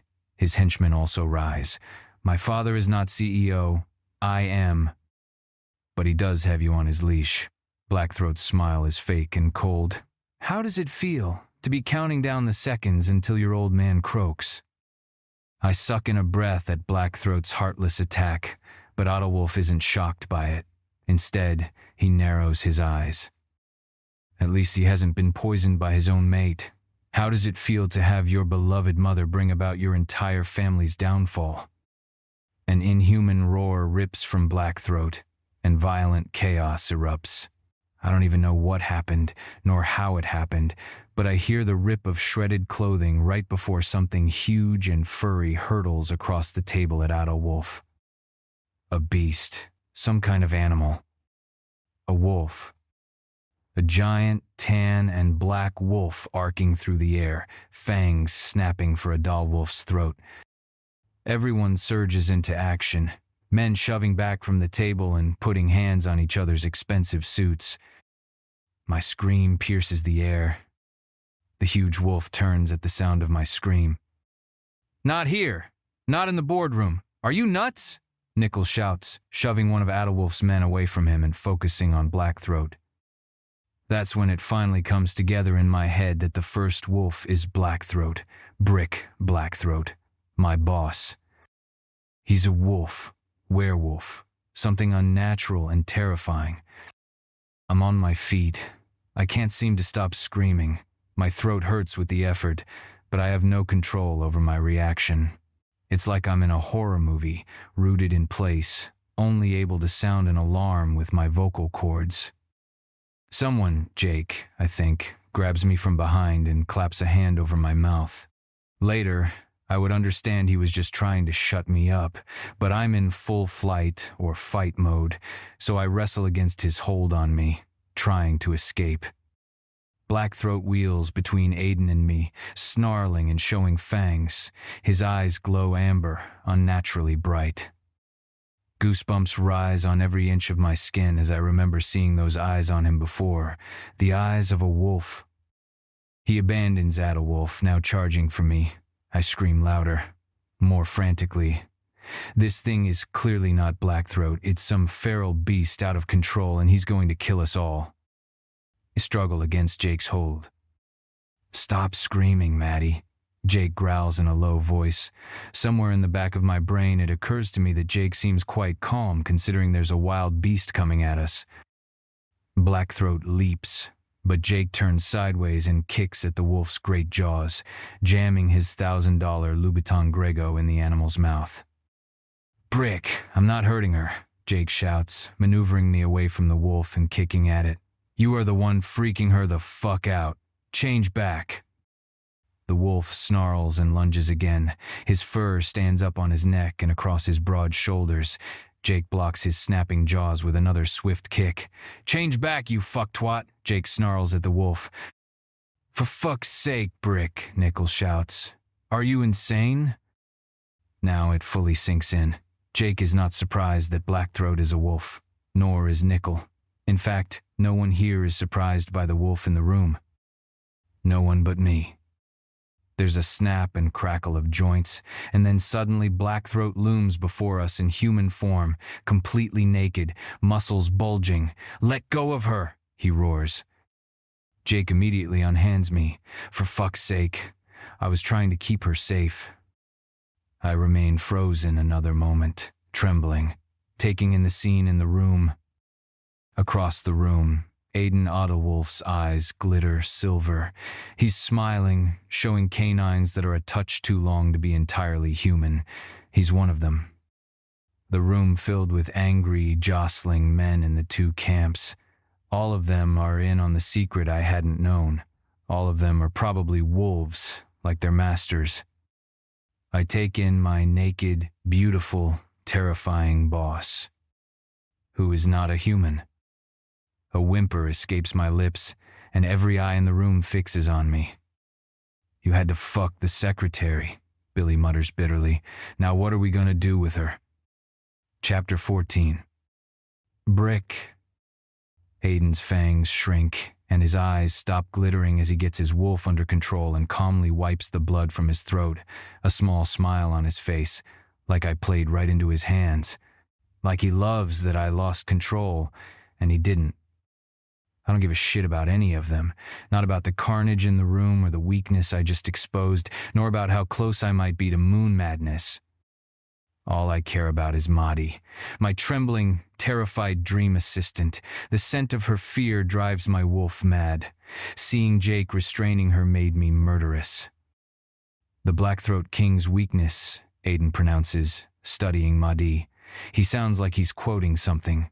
She will destroy all that he desires. Fuck. I know what he's quoting. It must be a prophecy from that crone wolf witch in his family, the seeress who has always given the Adalwolfs an advantage in the war between the two packs. The hairs stand up on the back of my neck. That's when Maddie bolts from the room. No one dares stop her. They must know I would shred them to ribbons with my fangs if anyone else touched her. I pause long enough to grab a pair of boxers and pants from the closet and yank them on, then follow. Her scent doesn't lead to the elevator. Instead, I follow it to the emergency stairwell. I throw open the door, prepared to leap down a flight of stairs at a time, but I find her huddled inside the door, her back against the concrete wall, knees drawn up to her chest. She's panting, like she can't catch her breath, holding her head between her knees to keep from passing out. She's in shock. I force myself to slow my approach to appear non-threatening. Maddie, sweetheart. I crouch in front of her. You're safe, Maddie. You're always safe with me. My mind spins on how to help her, what to say. She's not a delicate flower who just needs to be held. No, Maddie's a very smart young woman. If she's flipping out right now, it's because she hasn't wrapped her mind around what she just saw. She probably requires facts to assimilate it all. I sit on the top stair and start speaking softly. I'm a wolf. She doesn't answer. I didn't expect her to. A shifter. Moonco is run by shifters. We're not harmful to humans. We're just another species. She's still sucking in her breath, her shoulder blades jutting out in a way that makes her appear so damn vulnerable. I'm not a monster, matey. I'm just different, that's all. I reach out and touch her knee. You're safe. Her breathing slows. She lifts her head from between her knees and gives me a tentative glance. This may be a good time to remind you of the NDA you signed. It's meant to be a joke to lighten the mood. It works. She lets out a weak laugh. How many? Of course, she just wants more facts. That's my brilliant girl. How many of us are wolves? She nods. I scoot closer to her, still careful not to move quickly. All of the executive team, less than 100 others. Most of my employees are human. I mean, how many in the world? Oh, percentage-wise, it's very low. Our species are endangered. A fraction of a percent. Oh, she rubs the fronts of her legs like she's trying to warm up, but her gaze jumps around like her brain is churning. She gasps, eyes widening. That's why your name is Blackthroat, because of the markings on your fur. She brings her fingers to her throat, stroking the place where I have a line of black fur that runs from chin to chest. Yes. And your cousin is Adalwolf. It's so obvious now. Gives a whole new meaning to the wolves of Wall Street, doesn't it? Her laugh has a hysterical note to it. We prefer werewolves of Wall Street. The corners of my lips lift in a tentative smile. The wolves in the Berkshires? My sister and the team out looking for you. She gives a rueful laugh. Ruby was the one with the black markings on her throat and chest like yours. Exactly. She was trying to comfort me. Yes, of course, she's put it all together quickly. She sits quietly, still chewing on it all, but I sense the fear ebb away. Her scent returns to normal, her breath evens, and she stops trembling and rubbing her shins. Are you okay? I ask after a moment. May I touch you? When she nods, I pick her up and pull her into my lap. You're stronger than a human, she realizes. That's how you make me feel so light. You're like a feather to me, Windows. My wolf's agitation ebbs having her in my arms, breathing her scent. If I were honest with myself, I'd admit that Madi breaking things off with me was the reason I lost control back there. My wolf has been way too on edge. My wolf chose her, a human, to be his mate. That was the reason for the prophecy from the Audiobook crone. She will destroy all he desires. If I accept Madi as my mate, I will lose everything. My pack, my power, probably even my business and friends. But if I don't claim her, I may not physically survive. Moon madness may ravage me. If I go completely feral, they will have to put me down. We'd still lose the pack because Augie isn't old enough to take the mantle, and the men in my inner circle may not be strong enough to garner pack support. Pack members would defect to the Autowolf pack. It's a lose-lose for me, and it's all Madi's fault. Madi and her sweet orange frankincense scent in the peekaboo dresses. I nuzzle against her shoulder, needing another hit of her scent. She's still processing. You don't turn people? It's not a sickness? No. The movie's got that wrong. And we don't hunt humans. She turns to study my face. I don't know what she sees. I try to mask the bald hunger I have for her. The desire to carry her out of here and straight to my penthouse. To tie her to my bed and keep her forever, but as a dark secret no one knows. Of course, I can't do any of those things. She leans her head against mine. You're a werewolf. Things are coming together in my mind still. Christ, that really freaked me out, Brick. I'll bet. I'm sorry. I can't believe I lost it like that. She pulls away and runs her fingers around my neck and across my hairy chest. I almost whimper at the pleasure of her touch. Were you hurt? I scoff. No, sweetheart. I was the one ripping flesh back there. And even if he'd bitten me, we can't get hurt. Shifters heal almost instantly. Why did you lose it, Brick? I can tell by her hesitation that she's asking about us. When it's business, she's confident and articulate, but she must suspect she's the cause of my edginess. She's asking for confirmation. I owe her the truth. I cradle the back of her neck, rub my thumb lightly over her pulse. This secret of mine is why I didn't fight for you when you ended things. But not having you isn't working for me. I've missed you, and I'm cranky as hell, Madi. What happened in there? I jerk my thumb toward the conference room. Isn't supposed to happen. She blinks. I haven't said enough yet. She needs more from me. Or maybe I have it all wrong. Maybe Madi never wanted me to fight for her. It could be she's just not that interested. But I know that's not true. This is the girl who works her ass off to please me. Her body responds to mine. I can tell by her scent. She cares. She just doesn't want to care. And that's because she's afraid. Her father's abandonment of her family because of their social status left a scar. My position and money make me seem similar. I need to make her understand I'm not. I'm different from you, Maddie, but not in the way you thought. It's not about our income or social status difference. It's plain biology. If you felt like my team disapproved, it's only because relationships between shifters and humans are frowned on, especially for an alpha. Understanding dawns on her face. You're the alpha. Yes. Of a pack? Yes. Is the pack Moonco? Well, the pack is simply a community of shifters, but yes, many of my pack members work here. And Aiden? His father is alpha of their pack. My parents were from rival packs, a regular Romeo and Juliet. Her eyes round. In light of that relationship, ours can hardly be worse. Listen, Madi. I kissed the bare skin framed by the cutout of her dress. A relationship with a human might be difficult, but I'd like to explore it with you. Madison takes in a sharp breath and holds it. Wolves aren't usually attracted to humans, but I'm helplessly, hopelessly attracted to you. When you called it quits, I tried to shake it off, but I can't. You're all I want. She blinks rapidly like she's hiding tears. Oh, come home with me tonight, I coax, biting her breast through her dress. I need to have you near me, please. The scent of her arousal floods my nostrils, making me dizzy with lust. She gives a tiny nod of assent. Okay. Her answer is sweet and soft. It's everything I need to hear. Chapter 15. Mahdi. Brick Blackthroat wants to have a relationship with me. That almost shocks me more than the fact that he's a wolf. I'm still quickly assimilating both as Brick drives me to his place.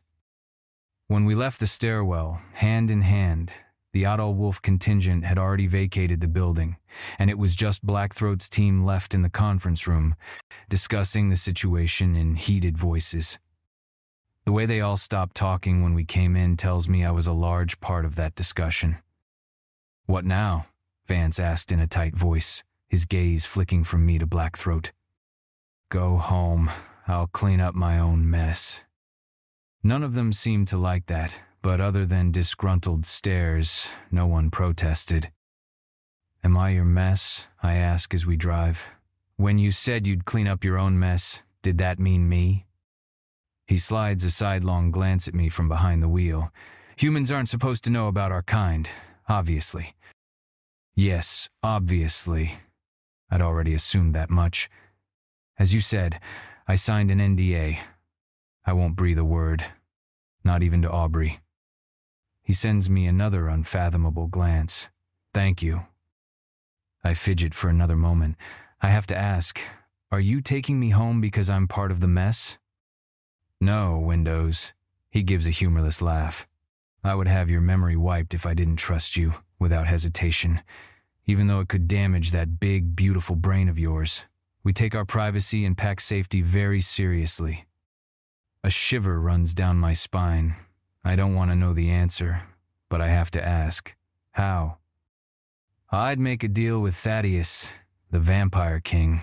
Vampires can fuck with minds, hypnotic suggestions and all that." The shiver turns into a shudder. "Okay, wow, vampires exist too."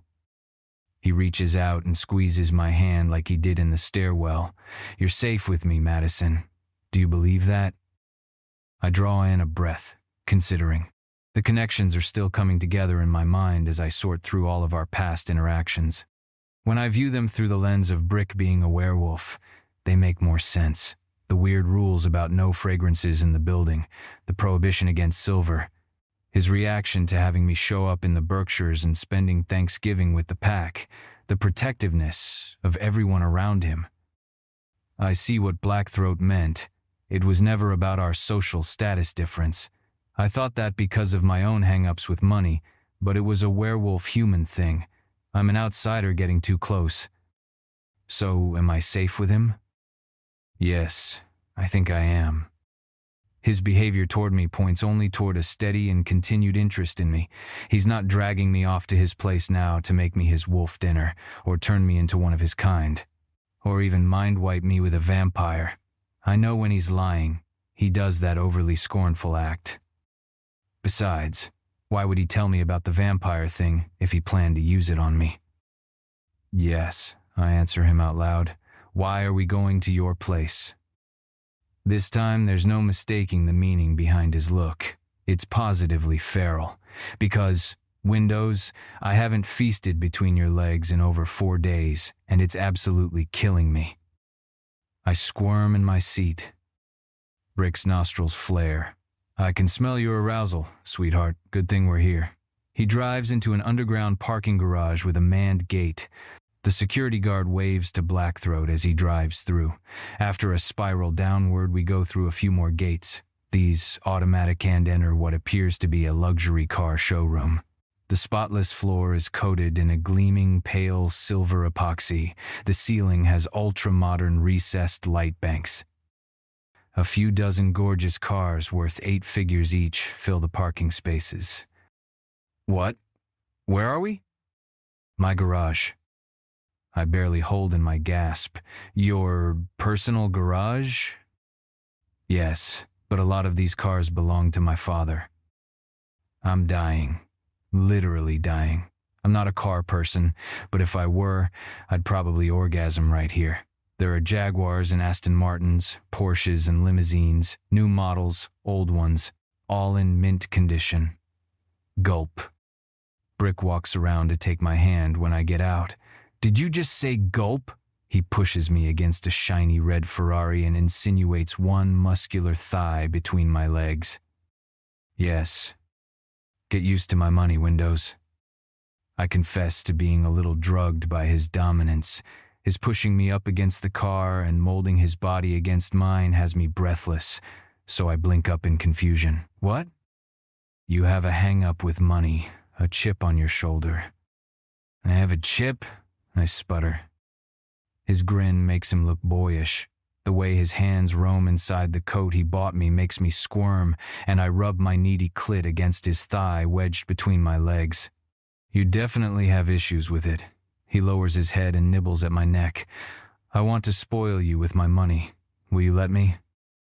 Oh my God. It's not dirty talk. I mean, I'm sure he doesn't mean it to be, but everything in me electrifies at his words. My nipples turn as hard as diamonds. My core clenches. As much as he's right, I do have hang-ups with his money. This request, delivered in Brick's demanding, bossy way, nearly makes me come. He wants to spoil me with his money. I have parameters and definitions about money.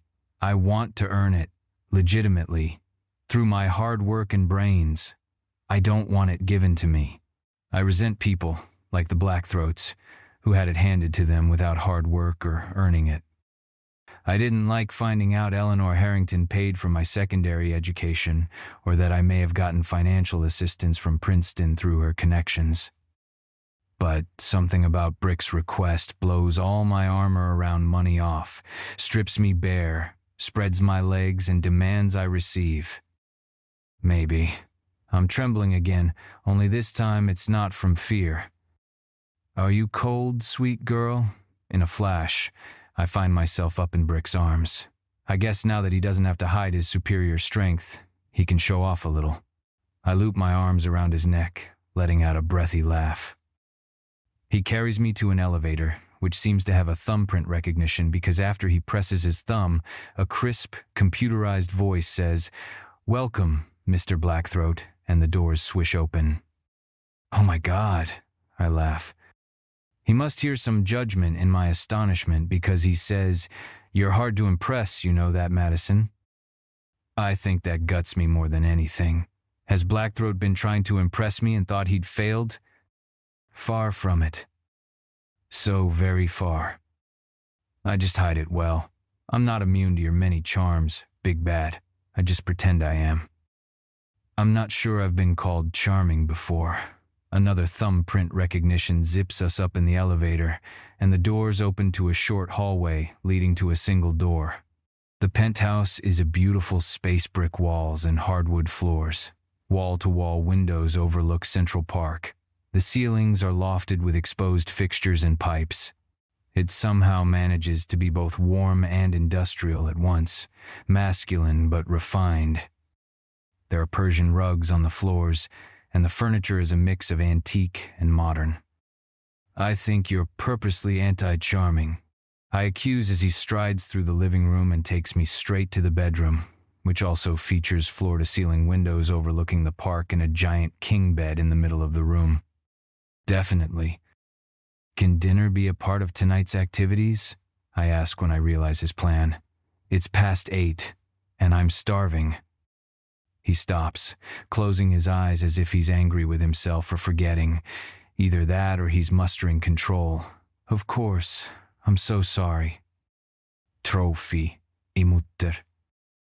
He chuckles. I'll order some food to be brought up. I really need to get you naked right now. He tosses me effortlessly into the middle of the bed, and I shimmy out of my coat and kick my heels onto his rug.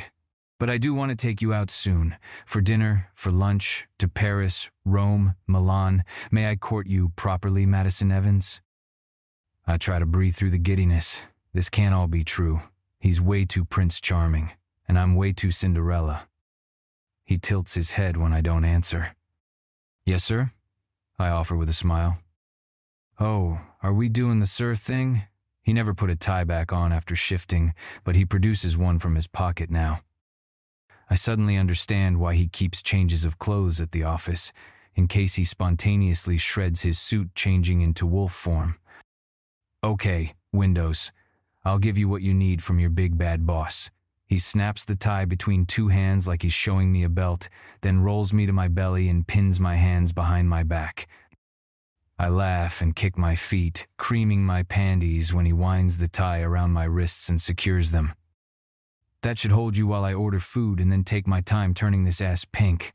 He slides both hands up the backs of my thighs, dragging the hem of my dress with them. I moan softly, soaking the gusset of my G-string. Brick leans over and bites one cheek as he strokes the other with a light caress. "Ooh," I squeal. He continues to trail his fingertips over my ass while he pulls out his phone and calls a restaurant. "Brick Blackthroat speaking," he says gruffly. "Mr. Blackthroat, what can I do for you?" I hear the simpering reply. "Send over an order of all your specials today and bill it to my card on file with a $100 tip." No wonder they simper. Blackthroat may bark a lot, but he's not ungenerous. "How many entrees total, Mr. Blackthroat?" "I don't care. There are two of us, but I want to be sure there's something she likes, so send a variety." "Absolutely. Right away, sir." The moment he ends the call, at least I hope he ended it, his hand claps down on my ass, making me startle and gasp. "I'm going to make you regret stonewalling me, little girl," he growls, slapping the other side. "Did you say something?" I tease because I don't answer to little girl. He delivers a flurry of hard spanks, and I kick and squeal. "Don't pretend your nipples don't get hard every time I call you that." He rubs a circle around my ass, then slides his fingers under my panties to rub between my legs. "But what would you prefer? Baby girl? Little one? Hilf? Human you'd like to fuck?" "Human I love to fuck." He peels my G-string down and off my legs. "Hinf, human I need to fuck." He lifts my hips up until I'm resting on my knees with my ass in the air, my face pressed into his luxurious gray down comforter. He palms my ass and licks into me from behind, making me scream into the covers. He tortures me with a slow roll of his tongue around my clit, then a circuit around all my folds. Fates, I miss that taste. He nips and kisses my inner thighs, my labia, my entrance. The stubble on his face chafes the delicate skin, adding to the heat he delivered when he spanked me. My belly shudders in and out, my inner thighs tremble. My arms are starting to ache from being pinned behind my back. "I'm ready," I murmur. "Ready for what?" Brick bites the back of my thigh, and I warble. "I don't need more foreplay. I mean, if you want to..." I hear the zipper on Brick's trousers.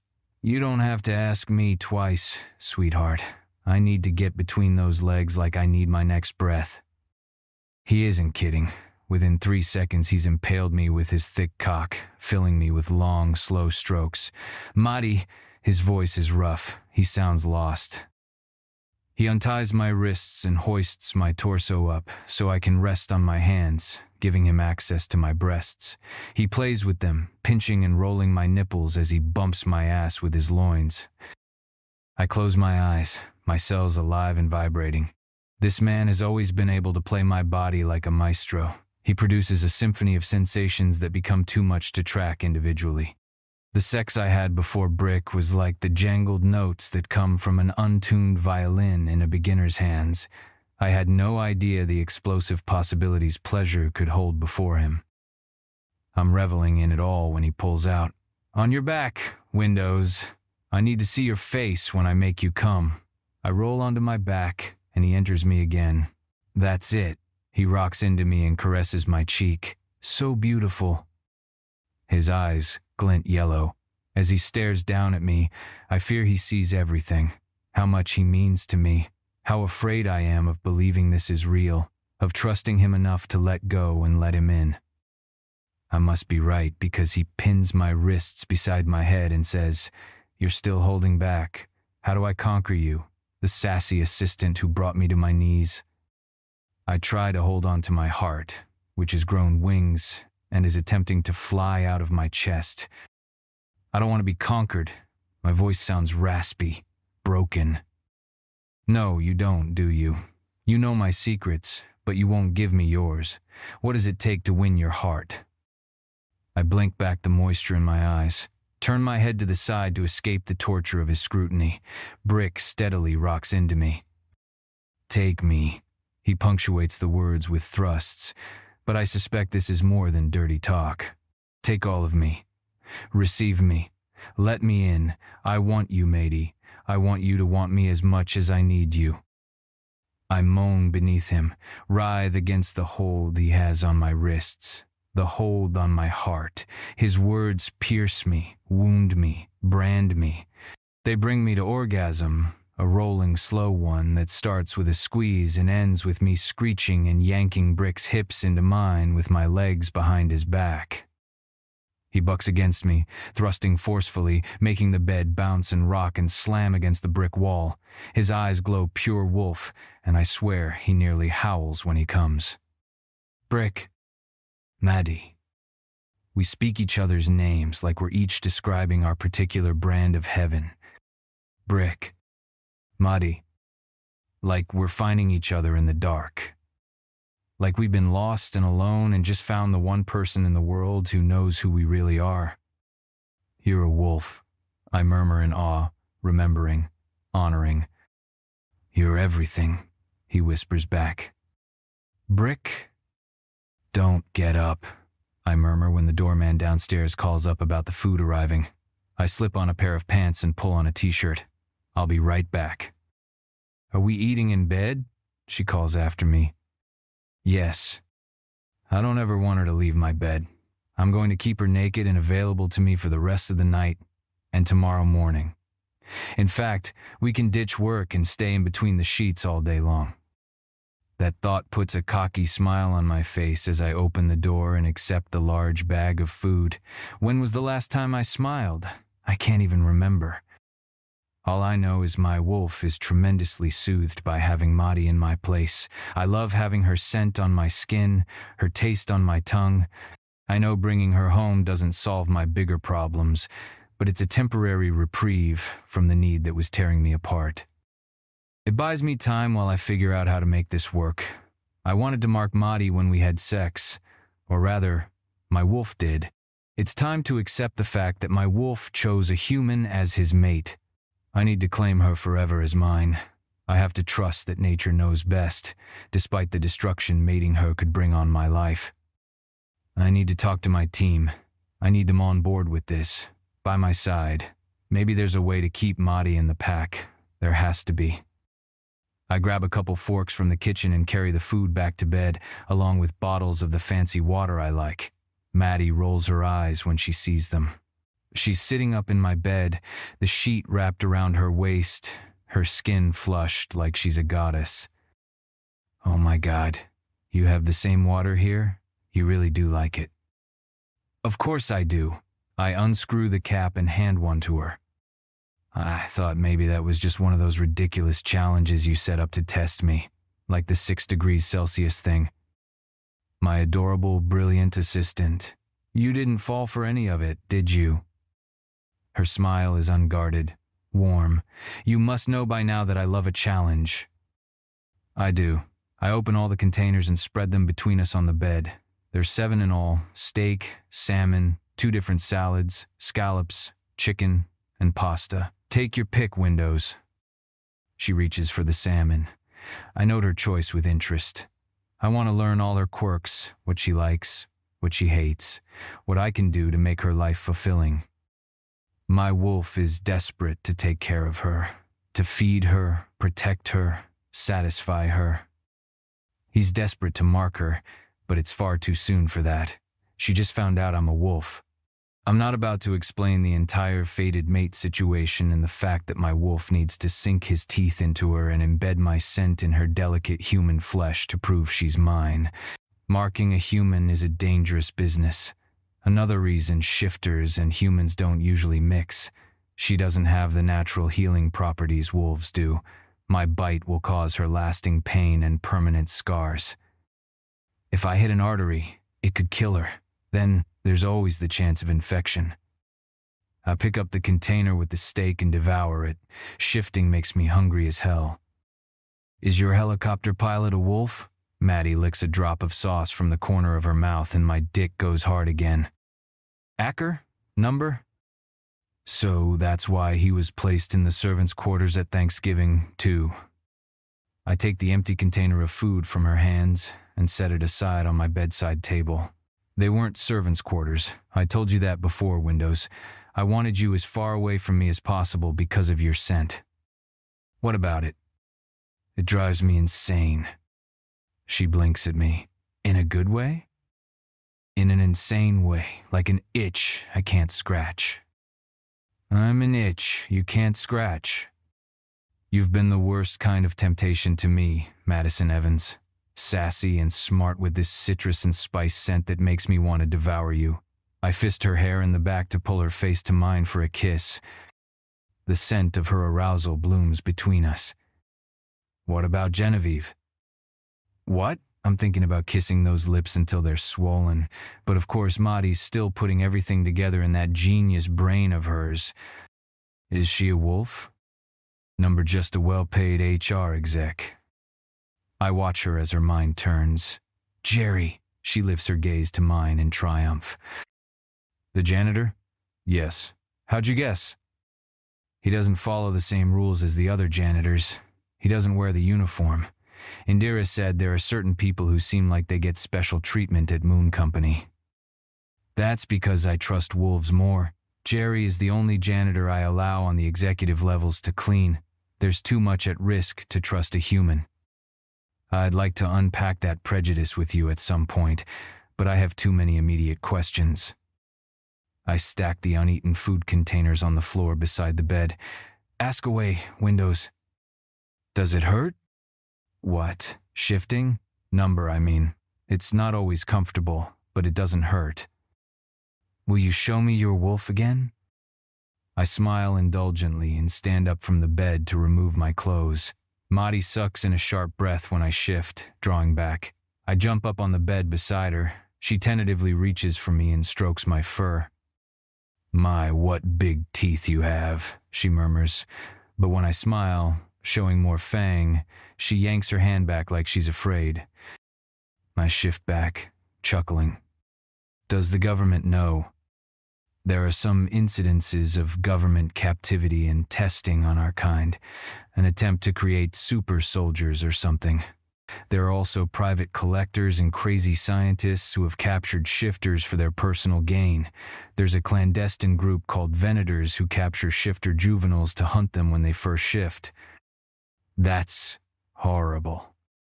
Yes, 2 more questions, and then I'm going to ravish you again. Her eyes light up. Are you? Yes. Scratch that. You're out of questions. I need to be inside you again. It's not hyperbole. My wolf wants to mark Maddie with a desperation I feel all the way in my bones. Sex is the only answer. I just need to tide him off with lots and lots of sex. Chapter 16. Maddie. Driving into Moonco with Brick is a surreal experience.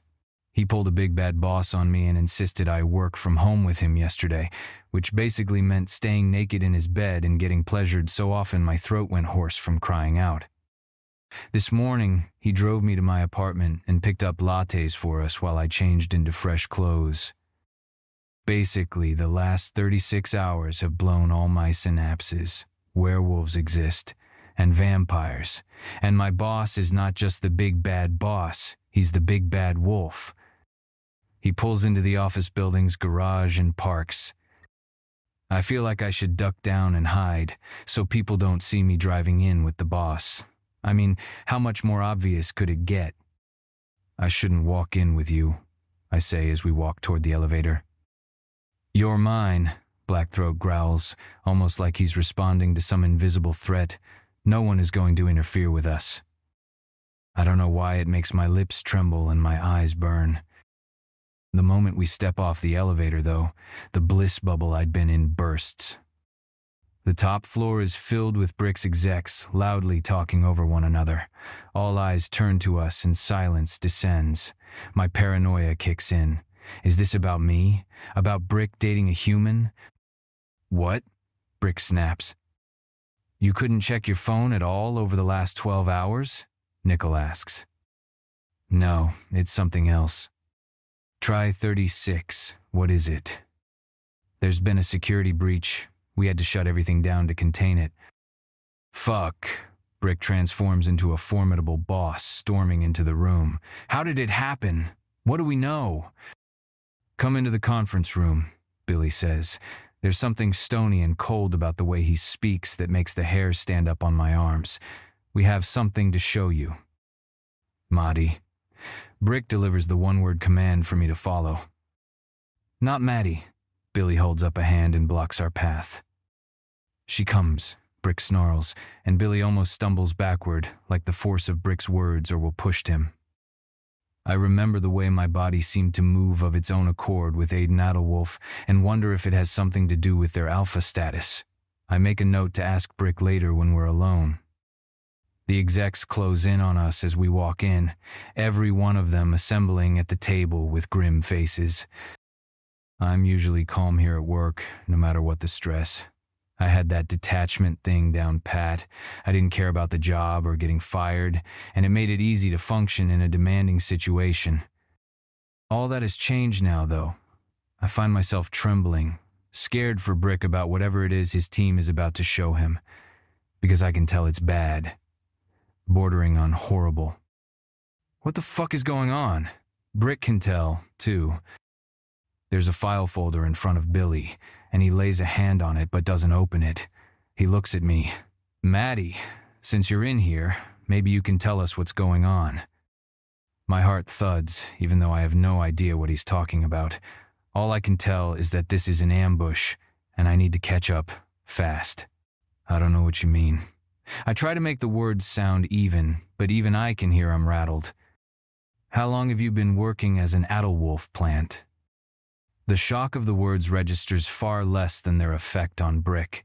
The color drains from his face, and he pushes away from me to take in my face. I try to swallow, but my mouth is dry. I haven't. No, Aiden Adderwolf called this morning to ask if Brick enjoyed the gift from his mate. Brick stiffens even more. No, I think he turned to stone. What are you talking about? I croak. We know the breach was initiated from your computer, Maddie. My PI team followed you, and I have video of you meeting with Aiden Adderwolf in front of the building. I have phone records proving you've been having conversations with him. I also know you let Catherine Adderwolf onto the top floor and left her unsupervised to roam around. Okay, that doesn't prove. A wounded animal sound comes from Brick as he stands and backs up, like he's afraid he'll throttle me if he stays within reaching distance. What was your motivation in infiltrating Moonco? Did they pay you, or was it part of your Occupy Wall Street efforts? He slips out the photo of me and Aubrey sitting on the sidewalk holding Occupy Wall Street posters that he must have taken from La Resistance. I'm not a plant. I've barely even spoken with Aiden Adderwolf. Don't say his name, Brick roars. His eyes flash with a bright light. Billy flips open the folder and spills a number of photographs onto the table. There's me standing, facing Aiden Adderwolf that day he caught me on the street. It does look bad. This is nothing. He cornered me, tried to offer me a job. I said no. Brick's whole body is taut. He runs a hand through his hair, making it stand on end, wild. I turned to speak directly to him. I said no, Brick. You have to believe me. We also traced phone calls coming from Adderwolf Associates to your personal line, Billy interrupts. Several calls, in fact. The weird phone calls I got when Brick was in California, those weren't... You've also entered Adderwolf Associates building before. Do you deny it? No. I went in to get coffee. I did nothing wrong. There's no need to act all innocent, Billy sneers. We've got you. We know you're responsible for the breach. I'm not. I don't know anything about it. Brick, you know me. I focus on him. Brick, the big bad boss. The man, werewolf, I'm coming to love. Last night we were together in bed, and he was so sweet. Rough in the best way, but also tender. Surely with everything that's gone between us, he knows me. He knows I'm loyal. I would never betray him. After a long pause, Brick shakes his head. He looks past me to Billy. Lock everything down. Get her computer to Jake and his top team. Look into the breach. I sag like I've been punched in the chest. I wish it had been a punch. It wouldn't be as painful as this. He doesn't believe me. Already on it. Billy's smile is triumphant. Brick. I take step forward towards him. Don't come any closer, he rasps, gripping the chair so hard his knuckles go white. There's a crack as the plastic breaks. I freeze, trying to comprehend what's happening. He just broke the chair with his enormous strength. This isn't just Moonco, he says. What do you mean? I can't be with you. I have to choose my pack. I have to. Hang on, I say. I don't know anything about the security breach, I swear. Occupy Wall Street was a long time ago, and the only reason I was talking to Aiden Adelwolf was because... I don't want to hear it, Brick roars. His eyes glow completely yellow. Somebody get her out of here now. My heart thunders with distress. Tears fill my eyes. I had always pictured my last moments at Moonco, doubting I'd last, and I'd sworn I wouldn't cry the way that First Assistant had. I'd sworn I would never care. Yet here I was, not just caring, dying. Brick. I hate the pleading tone in my voice, but I can't mask it. I can't hide what he's come to mean to me. I'm not just losing my job, I'm losing everything. I'll escort her out. Billy stands from the table, his posture so menacing I flinch. Not you, Brick snaps. He flicks his finger like he wants to left. Swipe me right out the door. Nickel. Nickel walks silently over to my side and extends his arm toward the door in a charitable gesture of showing me the door. I stand on shaky legs, stand and stare at Brick, whose blazing eyes show only his wolf. Brick, I try one more time. This time there are tears in my voice. I don't even care how much I'm humiliating myself. I want him to know I didn't do this. I would never hurt him or Moon Company. Let's go, Maddie, Nickel says in his crisp English accent. He takes my elbow and leads me out the door. The first tears fall the moment we cross the threshold. Pack your desk, Nickel clips. I don't want anything, I mumble, only stopping to pick up my coat before heading straight for the elevator. The tears continue to slide down my face in the elevator ride down to the first floor. I somehow manage to hold the sobs in and keep silent, but I can't breathe. Give me your employee badge. Nickel holds out his hand. I fumble in my purse and pull it out to hand to him. I didn't do it, I croak when we reach the bottom. I don't care, Nickel answers. The elevator doors open, and he walks me all the way to the front door where he tells the doorman that I'm not allowed back in. I stumble out on the sidewalk. Sleet hurls from the sky like further punishment. Like God is saying, this is what happens when you let your guard down, Mahdi, when you trust a rich man. This is what you get. Brick. Rage storms through me with flashes of red and white. I'm surprised I didn't already shift, but then my wolf wouldn't attack Mahdi. Not when he believes she's his mate. I wanted to throw the conference room table through the windows when I found out, but my wolf wouldn't let me do that either. He wouldn't even let me hand her over to Billy, knowing how much he hates her. Now I know how my father felt, to be mated to the enemy.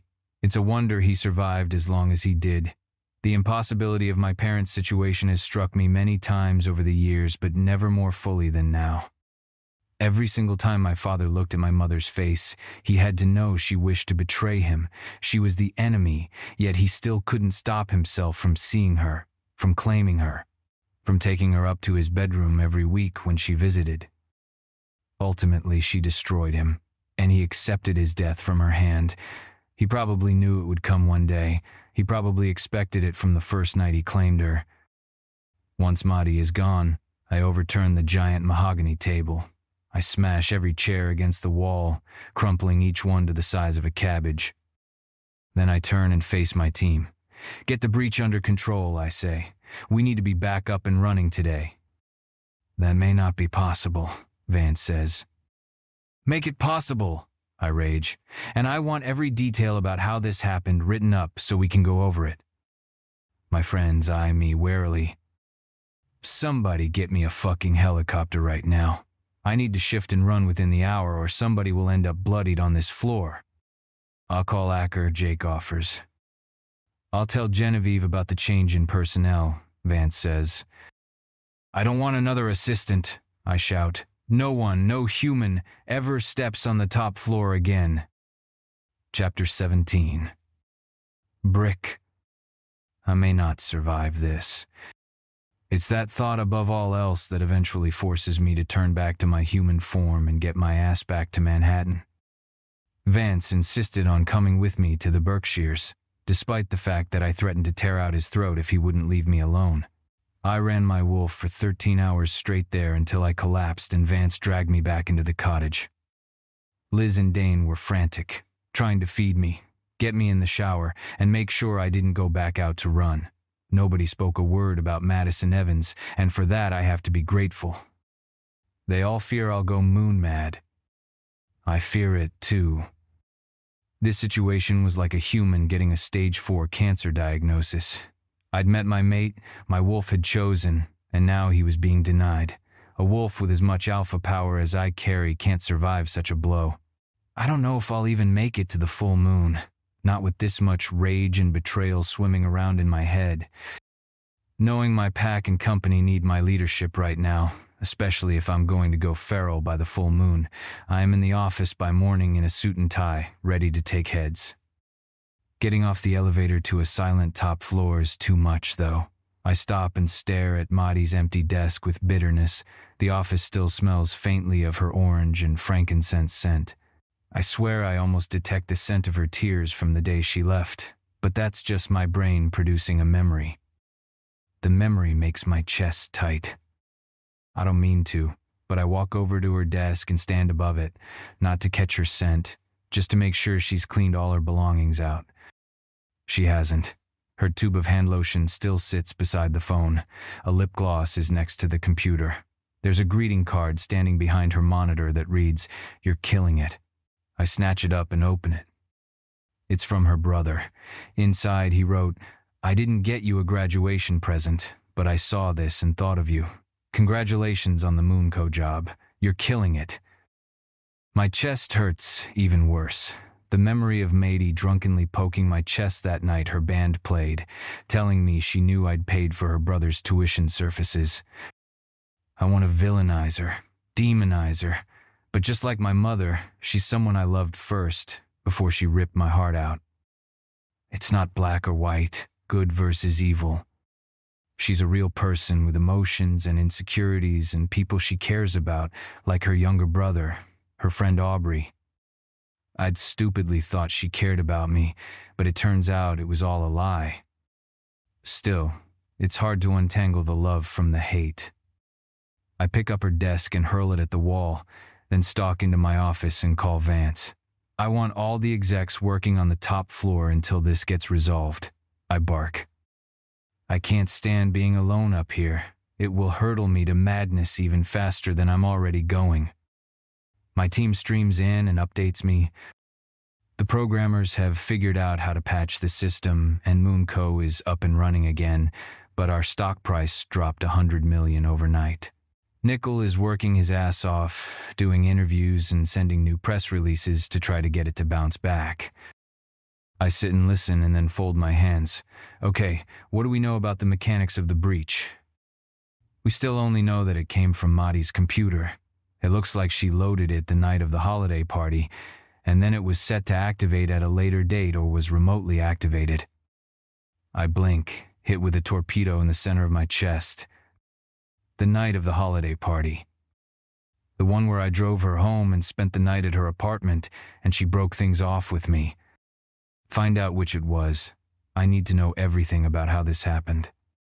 What about the Adderwolfs? Jake asks. What are you asking? They need to pay for this. His gaze burns with vengeance. Yes. This goes far beyond me scooping up the land they wish to purchase. They tried to take down my entire company, same as they took down my father's. They certainly do. But we have more pressing concerns right now. We need contingency plans in place for leadership of the pack and the company. What for? Nickel asked. You know what for. Billy goes pale. Are you saying... I nodded gravely. Madi is my mate. My wolf will drive me to madness for refusing her. I'm already losing control. I told you, Vance mutters to Billy. What about Thaddeus? Eagle suggests, standing from his chair and pacing around the conference room. Thaddeus is Manhattan's vampire king. I hesitate. Wiping Madi's mind of the existence of wolves is probably necessary, but the idea turns my stomach. She's so young and bright, it could ruin that genius mind of hers. I don't just mean wiping her mind. I mean, he looks grim. Control it. You need her to survey. My hands close into fists, and a growl rockets from my throat. Billy watches me like I'm a lunatic with a loaded gun.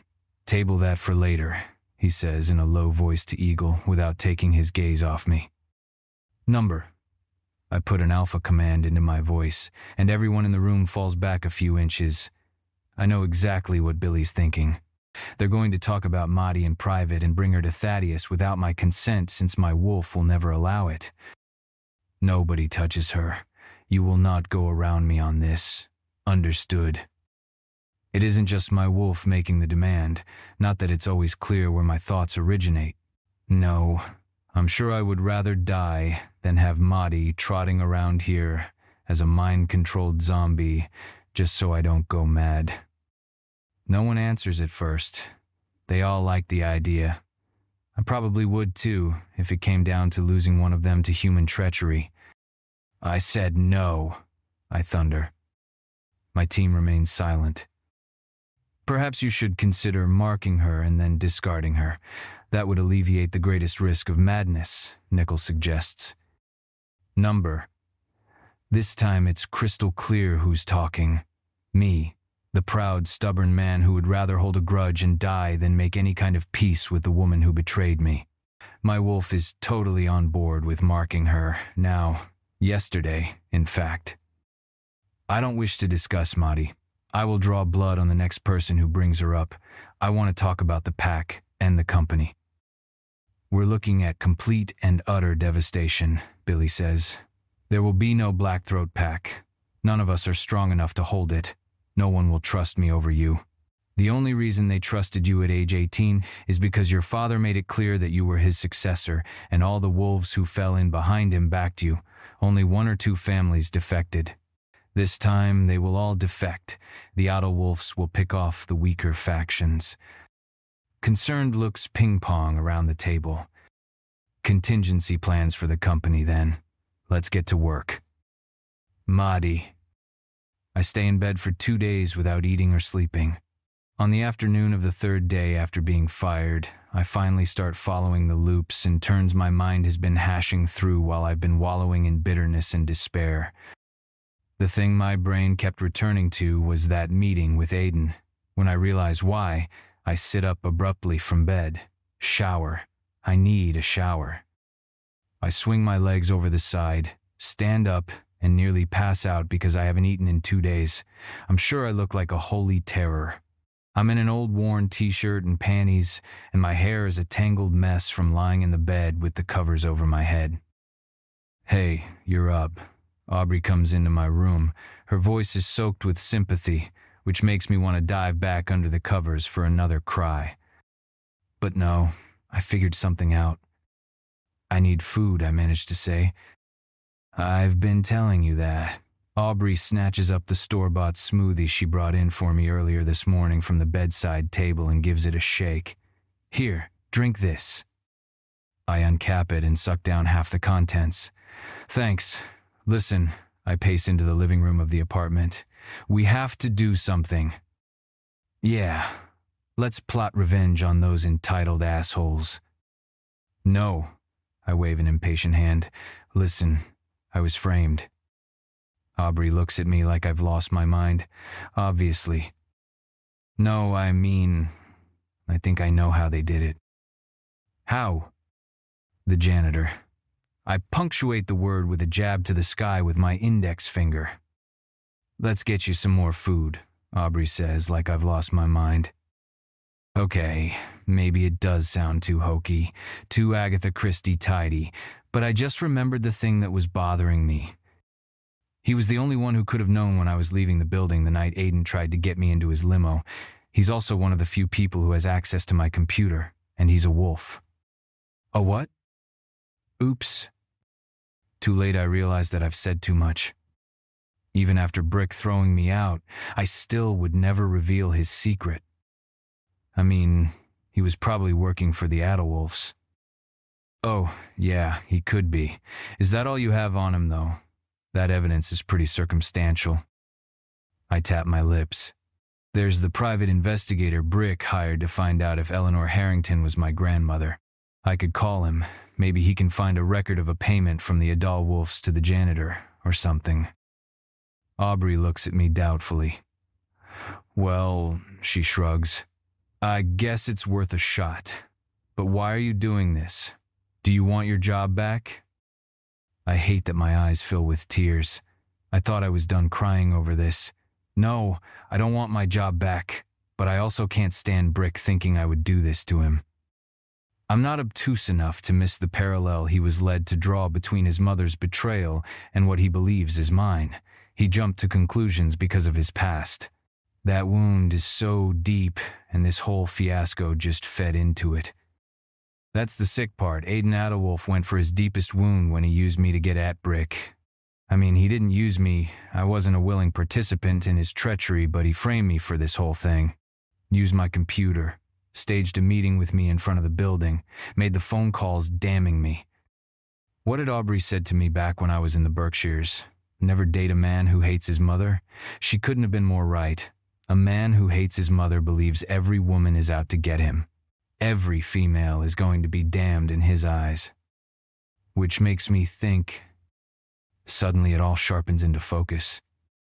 Catherine Adderwolf's insistence that she was innocent, her desperate attempts to explain herself to Brick and repair the relationship. Could it be? Aiden knew how to play this game because it's been played by his pack before. Catherine Adderwolf has been a pawn in her pack's feud against the Blackthroats, a pawn like me.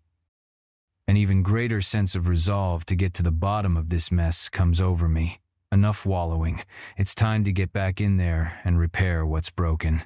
I have no intention of ever speaking to Brick again, but I can't let the Adderwolves win this round. Number 40A. If I can clear up this farce they've laid out for Brick to believe, I will. I'm going to take a shower, I say. I need to come back to the land of the living. I'm sure I stink, and I know I'm not very pretty to look at right now. Cool. Aubrey heads into the kitchen. I'll make us lattes for when you get out. Brick. Moon Co. has been on lockdown for almost a week, dealing with the security breach. The executive team is stationed on the top floor as we manage the crisis, or possibly they're just trying to manage me. My sanity is as much of a crisis as the fate of the pack and company right now. Sully calls me after hours. I'm still in the office. I'll probably sleep here again. What is it?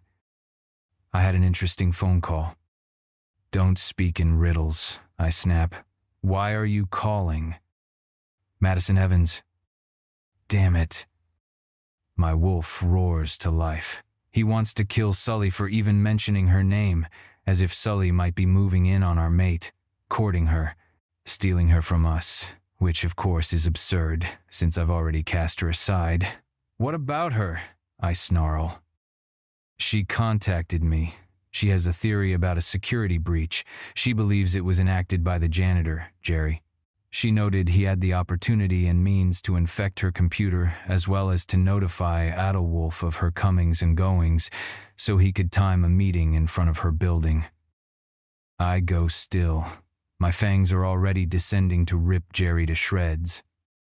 Have you looked into her theory? I'm sitting in front of his place right now. I didn't find any record of monetary rewards, but he has made phone calls to Aiden Adderwolf's phone. I checked with Billy to get the time of her reported meeting with Adderwolf, and guess what? I can't form words. Only growls come from my throat. Fortunately, Sully goes on without my reply. One of the calls came 25 minutes before the timestamp on that video of the meeting. I hang up the phone to howl, ripping out of my clothes and spontaneously shifting. Billy barges in my office. I barely managed to shift back without attacking him.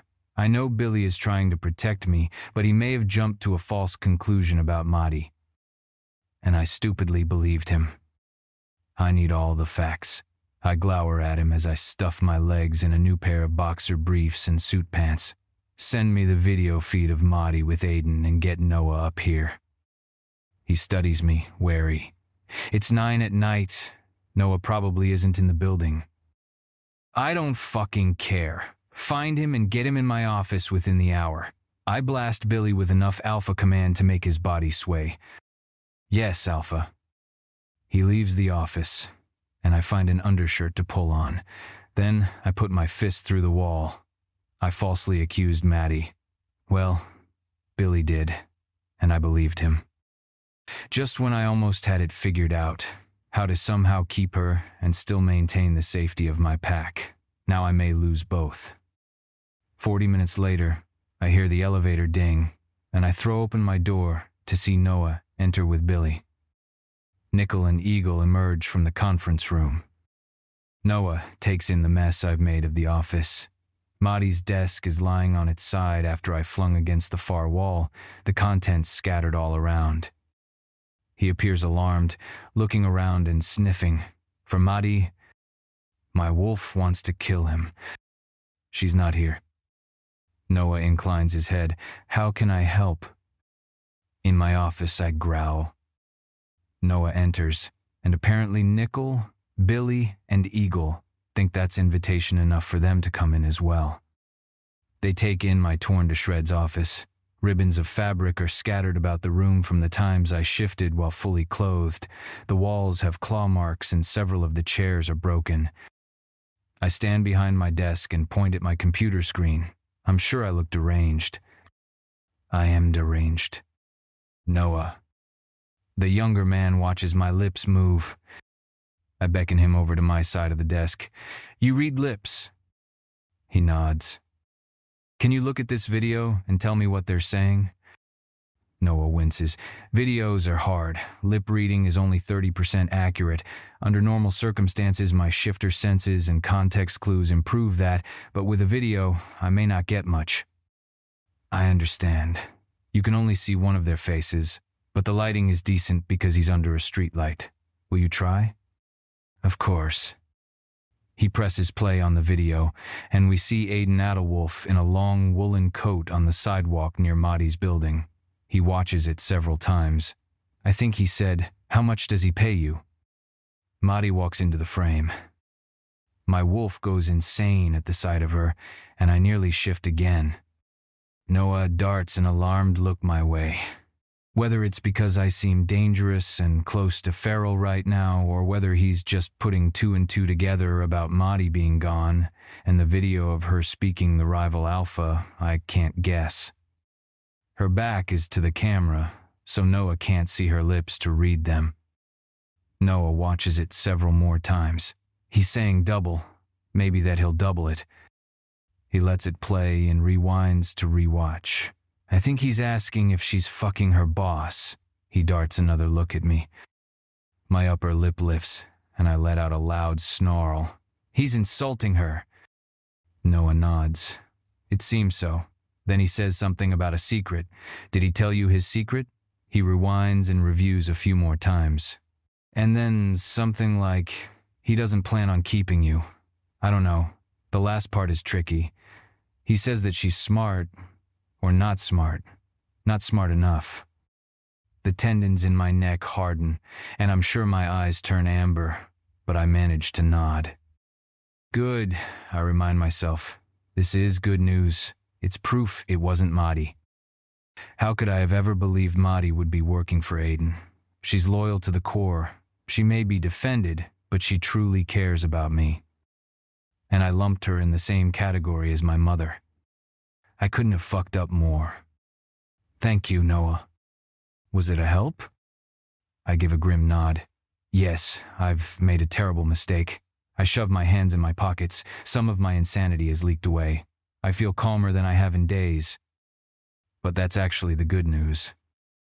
Chapter 18. Madi. Brick started calling last night. I didn't answer. It's Christmas Eve, and I managed to drag myself out today to get a few presents for Aubrey, my mom, and Braden, and now I'm holed up at the apartment. Tomorrow, I will go to my mom's to be with my family, but I am just not ready to fake holiday cheer yet tonight.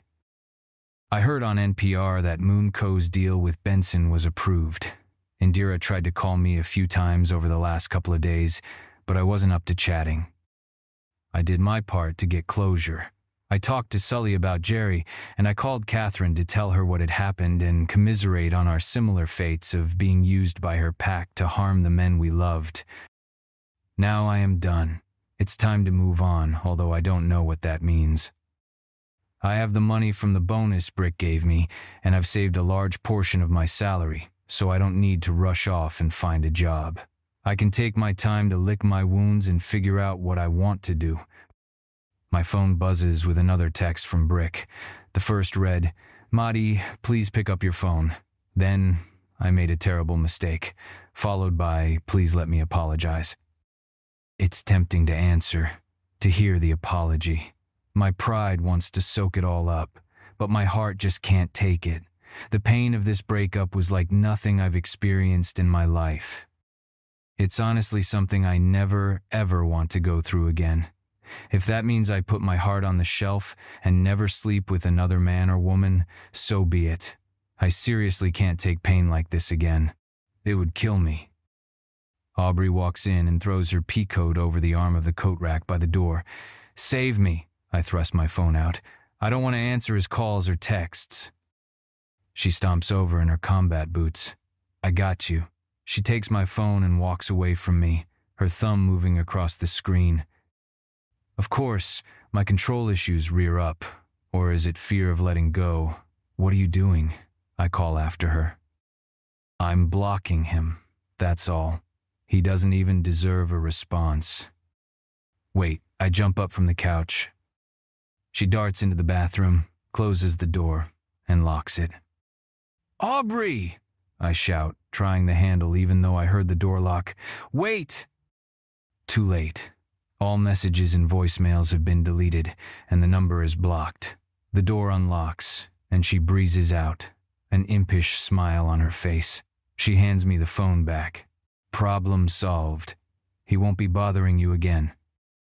I try to ignore the sense of panic that brings on, but it was the right thing to do. I am not ever going back to Moonco or speaking to Brick Blackthroat again. End of story.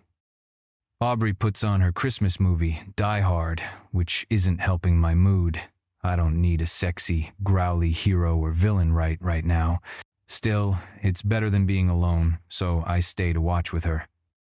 45 minutes later, our door buzzer sounds. I look at Aubrey with a sense of panic rising in my chest. I'm usually so in control, but today I'm having a hard time managing my emotions. "It's okay," she says.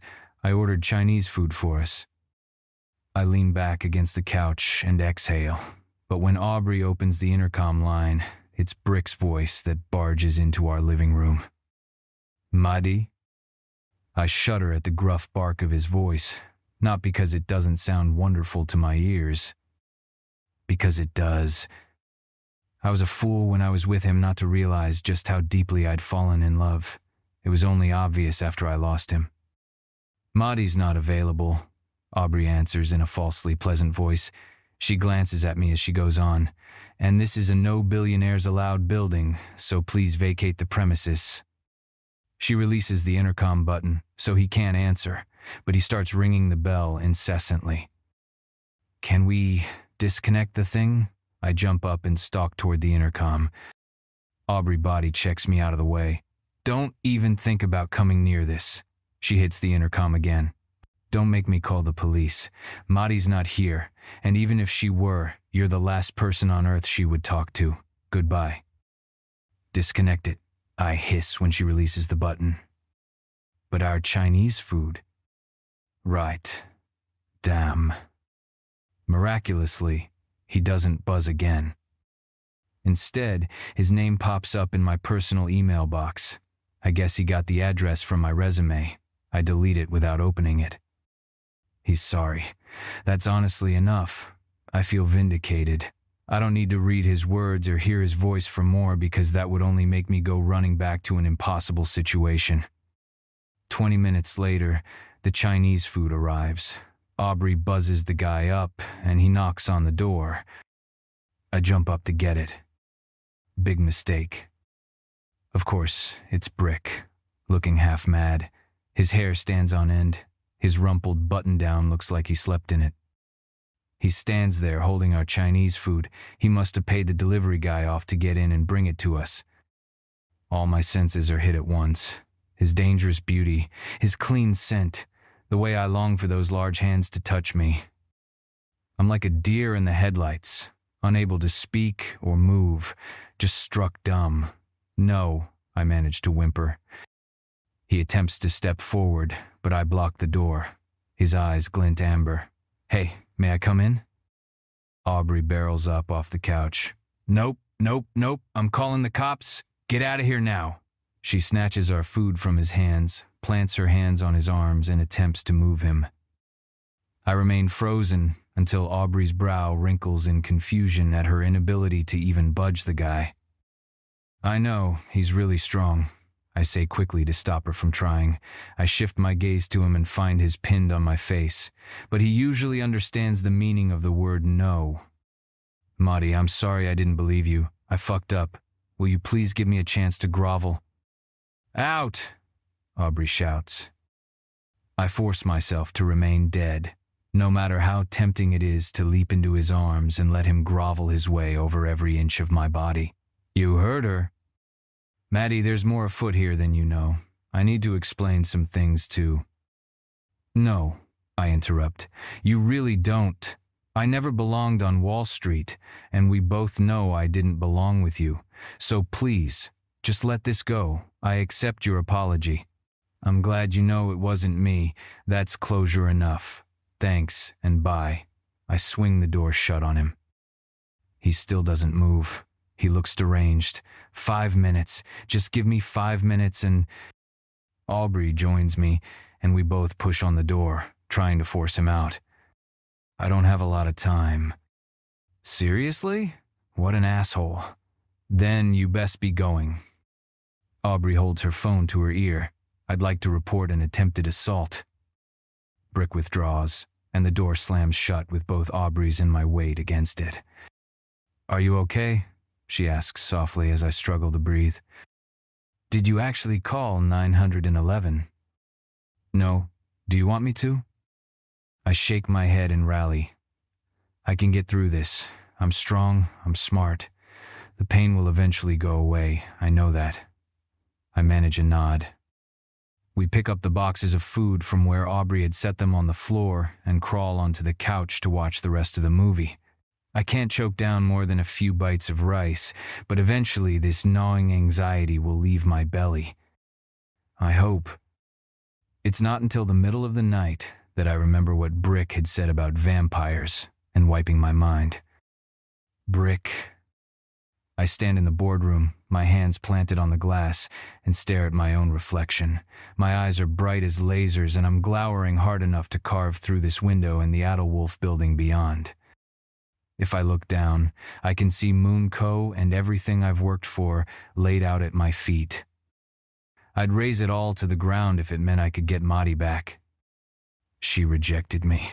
I don't blame her, and I can't have her even if she was willing to be with me. An alpha can't mate a human. There are voices outside the conference room. Nickel, Jake, and Vance, murmuring. Is he... Yes. Still no change. He ordered us to leave him. Should we bring him home? Vance asks. It's Christmas. I snarl. I'm not leaving the office. I've gathered every personal item and scrap of furniture that still bears her scent, and my wolf won't allow me to leave it. Nickel quickly shoots him down. We can't risk someone seeing him in this state. No one can know. If the Adulwolves found out I'm this out of control, they'd go for the jugular. It'd be all-out war, and they'd use the news of my weakness to rally their feral pack and kill as many of my pack as possible. They've wiped out packs before, killed the leaders, absorbed the rest into their ranks. My pack is strong, but without me as a figurehead, the largest families would leave, and the pack would splinter into weaker factions the Adulwolves will see as easier prey. I have to hang on to my sanity. Too many lives hang in the balance. I have to fight this. I clench my fists. My nails have sharpened to claws and cut my palms. The blood drips, staining the carpet, staining my suit. And what does it matter? Without my mate, there's nothing for me. My wolf rises, and fur ripples along my forearms. I'm so tired of fighting him. I have so much to fight for, my pack and family, but my wolf doesn't care. He knows what I'm beginning to believe. Without Marty, I have nothing. Billy. We have a problem. Vance calls me the day after Christmas. With most of my pack mates in the Berkshires for Christmas, I spent the day yesterday with my parents at our family retreat in Vermont. Now I'm on my way to work, after the first good night's rest I've had since the security breach. It's hard to imagine we could have another problem. The security breach has been the biggest shit show since our previous alpha got murdered by his own mate back when we were at Yale. What is it? Madison won't talk to Brick. Why is this our problem? I snap. Solving lovers' quarrels really isn't my area of expertise, especially not when a human's involved. He didn't go to the Berkshires for Christmas. He's been here at Moonco all night, and Vance sighs. He's acting erratic, like he keeps putting her hand lotion all over his face. He's truly losing it. I tunnel my fingers through my hair. Losing Brick is not an option. Fuck, so he tried calling? Going over there? Yeah, he sent her a giant trophy that said he was sorry, which didn't make sense to me, but whatever. She refused it. She also turned away a van full of roses. I roll my eyes.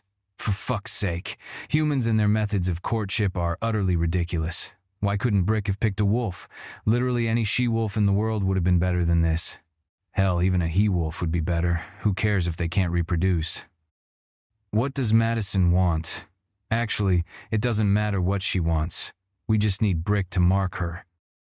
I hate the idea of him marking and mating a human, but things have gone too far. This may be the only way to save his life now. Agreed. Vance seems to have arrived at a similar conclusion. We need to get them in the same room to figure this out. Yeah, okay. I think we should revisit the plan that involves the Vampire King. Thaddeus could mind control Marty into coming to see Brick and submitting to a claiming bite. Once that is complete, the two could work the rest out on their own. Vance goes quiet, considering. It's a good plan, one that would solve everything, especially now that we know Marty isn't working for the enemy. Eagle and Sully have our real traitor, Jerry, imprisoned in Sully's basement right now. We may or may not have worked him over thoroughly with our fists when we put him there, not that pain matters much to a shifter. He wouldn't be able to come until after dark, Vance says. Obviously. That's nearly 11 hours from now. Alarm bells clang in my head. I scrub a hand down my freshly shaven jaw. You don't think he'll make it 11 hours? It's not looking good. I'll get the human, I say. How? I don't know. I'll knock her out and carry her if I have to. Bad idea, Vance cautions. You even touching her could flip the switch in him. We have to think this through carefully. I'll talk to her roommate. I am thinking carefully. That ridiculous roommate is key to solving this dilemma. Okay, good luck with that. I'll loop the rest of the guys in on the Thaddeus plan and see if we can get a consensus. Yep, I end the call and change lanes. My car drives straight to La Resistance like it knows the way, like I've driven here already 100 times in my mind. Which, of course, I haven't. Because why would I? I find a place to park and walk 2 blocks to get to the cafe. As I pass by, I give the mural on the outside wall a scornful look. This hippie shit is over the top and ridiculous. Then I see the signature. Aubrey Jane Cook. Huh. I take another look at the artwork. I hate the subject, but I have to admit she's talented. Proportions are perfect, the colors pop. Not that I care about things like that. I push through the door of the cafe and spot the roommate behind the counter. Even with all the scents of food and coffee, I detect her unique scent in the air, and it does something unnerving to my blood. She sees me, and her brown eyes flash. Her jaw thrusts forward in anger. Okay, she remembers me. She extends an upturned palm when I get to the counter, although I have no idea what she's demanding. Shrugging, I fish a $20 bill from my pocket and drop it in her hand. She yanks her hand back like the money scalded her. My picture. She jerks a thumb at the bulletin board. You stole it. Ah, yes indeed, I borrowed it. I will bring it back. She folds her arms across her chest. Her long braids shift over her slender shoulders. What are you doing here? Just out ruining lives for fun again? My lips twitch, not because I find her words amusing, but because I love her anger. I must truly despise humans because my cock actually gets chubby, seeing how much she hates me. I came to solicit your help. You must be out of your mind. You'd be the second to last person on earth I'd ever help. The very last would be your buddy, Brick. Well, that's unfortunate because he's the reason I'm here. Something very important has come up at the office, and he needs Madison. She cocks her head. He should have thought of that before he chose to believe your lies about her and had her thrown out of the building. You don't come back from that. It's extremely important and only she can help. I'll give you $50,000 if you convince her to go. Deposit it in your bank account today. It was the wrong thing to say. This is the girl who occupied Wall Street. Money's not a good motivator. Her upper lip curls in disgust. Absolutely not. Get lost. She makes a shooing motion with her hand. Her fingernails are an unmanicured disgrace, with blue paint caught around the sides and underneath them. I want to catch that hand and fold it behind her back, bend her over the counter and spank her ass. I bet it would satisfy on many levels, especially if it made her mad. I want to lean closer and sniff her neck, find the place where her scent gathers and lick it. 500,000. I can't stop myself, even though I know it won't move her. No, I'm botching this. I want to see that flash of anger in those dark eyes. Her nostrils flare. She shakes her head. You really are a piece of work. I'll make the same deal with Maddie. Tell her that. She likes money. Aubrey draws back like I slapped her. She does not. Ich ro. Lidt her til side for herself. Aubrey narrows her eyes at me. Are you done? Yes. I pick up the discarded $20 bill and drop it in the tip jar. Thanks for your time. As I walk away, my shifter hearing picks up her angry mutter, entitled Alpha Hole. Even though I failed my alpha, I still can't help feeling a spurt of satisfaction from her words. Brick. I'm losing my ability to think rationally. I've managed to stay in human form today, but I'm not even sure why anymore. My team flits around, sending me worried glances as I pace around the first floor. Brick, someone says. Brick. I turn. It's Vance. Billy stands beside him. Come into the conference room, Vance beckons. I follow because I'm not able to do much leading right now. Maddie's coming tonight, Vance says. The fog in my brain suddenly clears and my mind sharpens. She is? Yes. We'll bring her here as soon as we can, and then you can mate her. I frown, suddenly realizing that everything is wrong about this conversation, the way they're looking at me, the idea that someone else would bring Maddie to me. My fangs start to descend. Nobody touches her, I snarl. I told you not to tell him yet, Billy mutters. What? I whirl. My eyes must be glowing because my vision is sharp as hell. Billy holds his hands up. Hey, it's gonna be okay. We'll get Maddie for you. Thaddeus will. I cut him off with a roar. Billy's the asshole who made me believe Maddie had betrayed me in the first place. Now he's not heeding my orders to keep Thaddeus away from her. I shift and leap through the air, my fangs snapping for his throat. Maddie. The day after Christmas, my phone rings. It's Ruby. I decline the call. She immediately rings back. After 4 rounds of it, I finally pick up. I have no reason to dodge her calls after all. Talking to her won't cause more physical pain in my chest. It's already there, every breathing second. Hey, Ruby. Maddie, she sounds frantic, like emergency level frantic. I suck in a sharp breath. Maddie, listen, this is a life or death situation. Where are you? My heart revs up to Olympic speeds. Is it Brick? Is he okay? No. She sounds hysterical, like she's holding in a sob. He's going to die, Maddie, and only you can save him. I'm on my way to your apartment right now. Are you there? I may or may not have stayed in bed all day again. I throw the covers off and climb out. Yes, I'm here. Can I pick you up in 20 minutes? Please, Maddie. After tonight, you never have to see him again, but we really need you right now. Brick needs you. Oh, God. What could it be? How can I save Brick from death? I run for the shower. Yeah, I'll be ready. I'll wait outside. I end the call and turn on the water for the shower, stepping in before it's even warm. My hands tremble. What could it be? Car accident? Number? Why would they need me for that?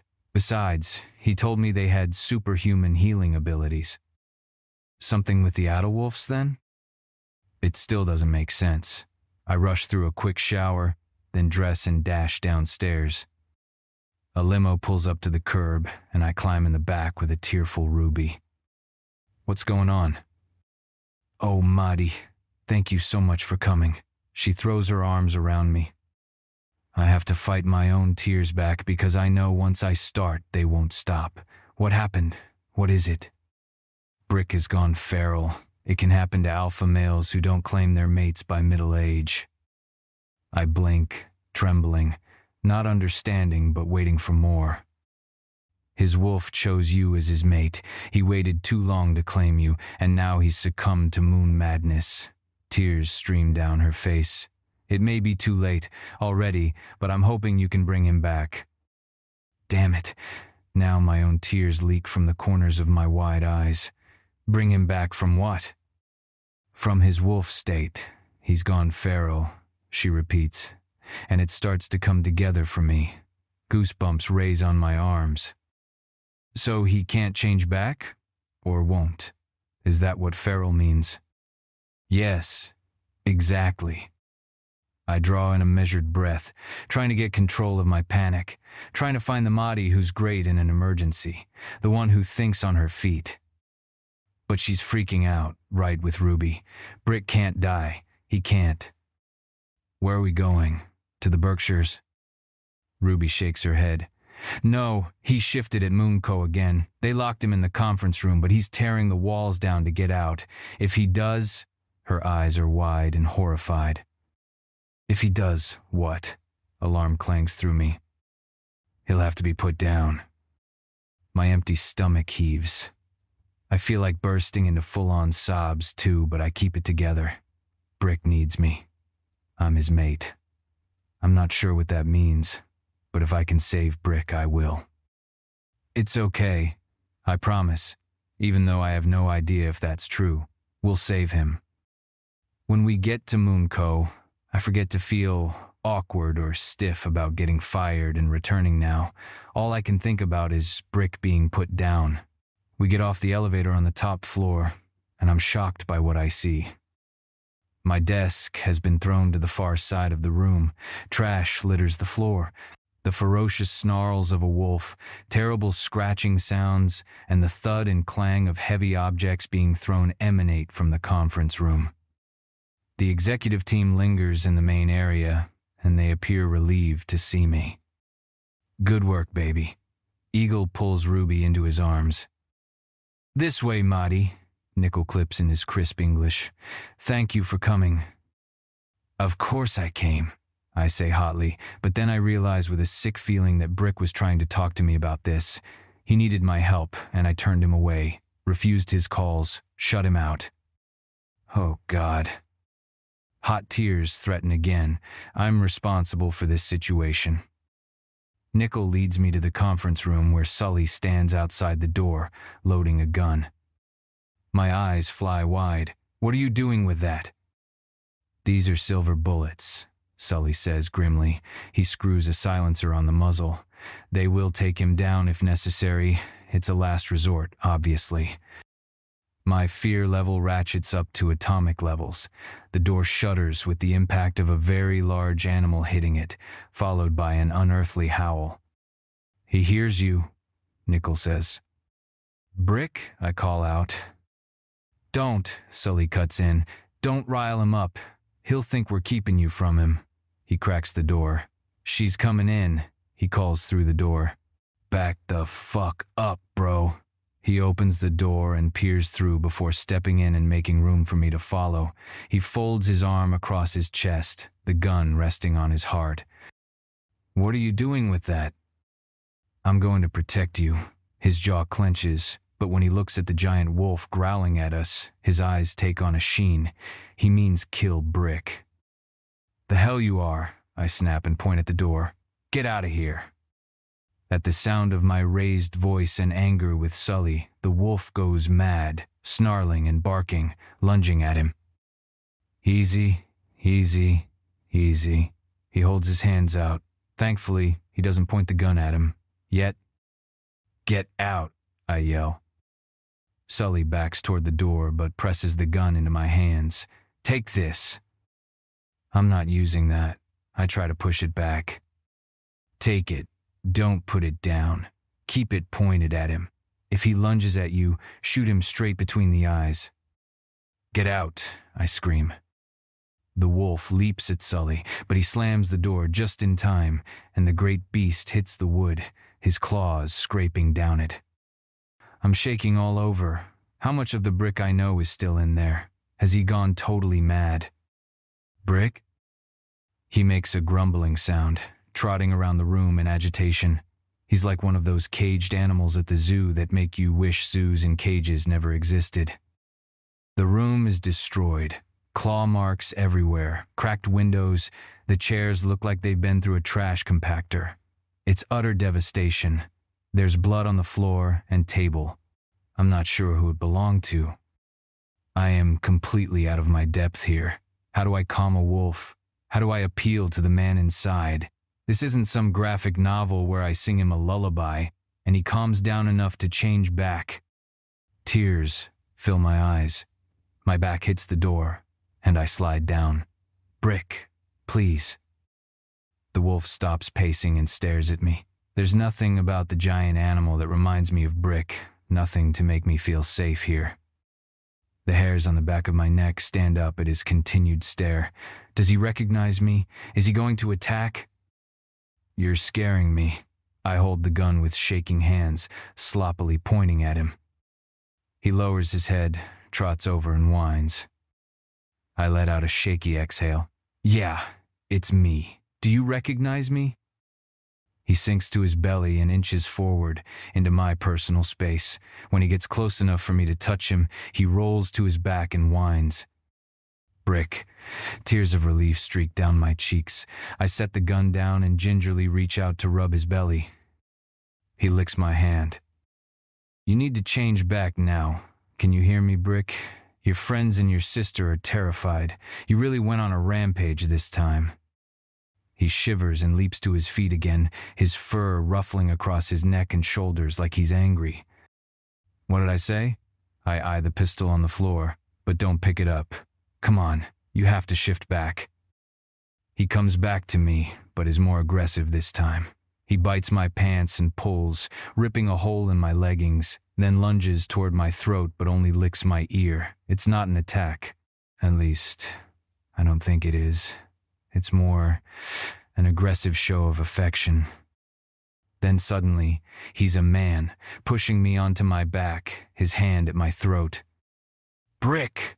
I'm alarmed again. His eyes are still golden, His canines seem longer than human teeth.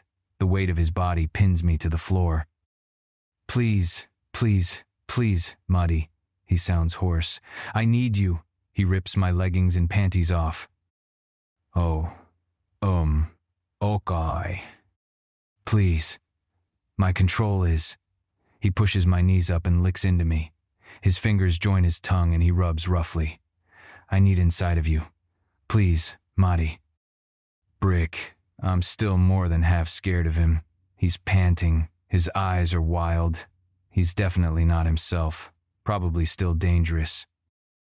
Life or death, he manages to choke out as he rises above me, his fingers already penetrating me, stroking. You're wet for me. Please, Muddy. I don't know if I can hold off the change much longer. Life or death. Having sex with me will save this man's life. Truly, I have a magic pussy. Now I suddenly understand why Brick was so passionate before. How he needed to have sex the moment he walked into the building. I grip his shoulders, reach for his dick to guide him in. He lets out a roar when he sinks into me and starts moving with a frenzy. It's terrifying, but also delicious. To be so desired, so wanted by a man is a heady experience. I have to mark, Muddy. He shakes his head like he's trying to get control. I'm going to bite you. Wait, what? I don't know what he's talking about. Please don't freak out. I promise I will make it up to you. I'll be careful. Won't go too deep. He's already lowering his head to my shoulder, those gleaming canines definitely longer than man teeth. It's the only thing. Save my life. He has to bite me to save his life. How can I refuse? Okay, I understand. My voice quavers with fear. Do it. He shudders and his teeth sink into the place where neck meets shoulder. I gasp. It burns and throbs like a mofo, and for a second I go into shock. But then I realize Brick is in the throes of pleasure. He shakes and shudders, orgasming. The pain instantly morphs into pleasure. I buck against him, my own unexpected orgasm crashing over me. I wrap my legs behind his back and hold him in against me, my inner muscles squeezing and contracting around his cock. A hoarse cry flies from my lips. The door behind us flies open, and I hear several people invade the room with cries of alarm. Brick extricates his teeth from my trapezius muscle. Get out. Brick. My friends back out of the room and shut the door to give us some much-needed privacy. I lick Muddy's wound to prevent infection and try to keep all of her body shielded from view as I glare up at my friends. Thank fuck, Nickel says from the other side of the door. I get it.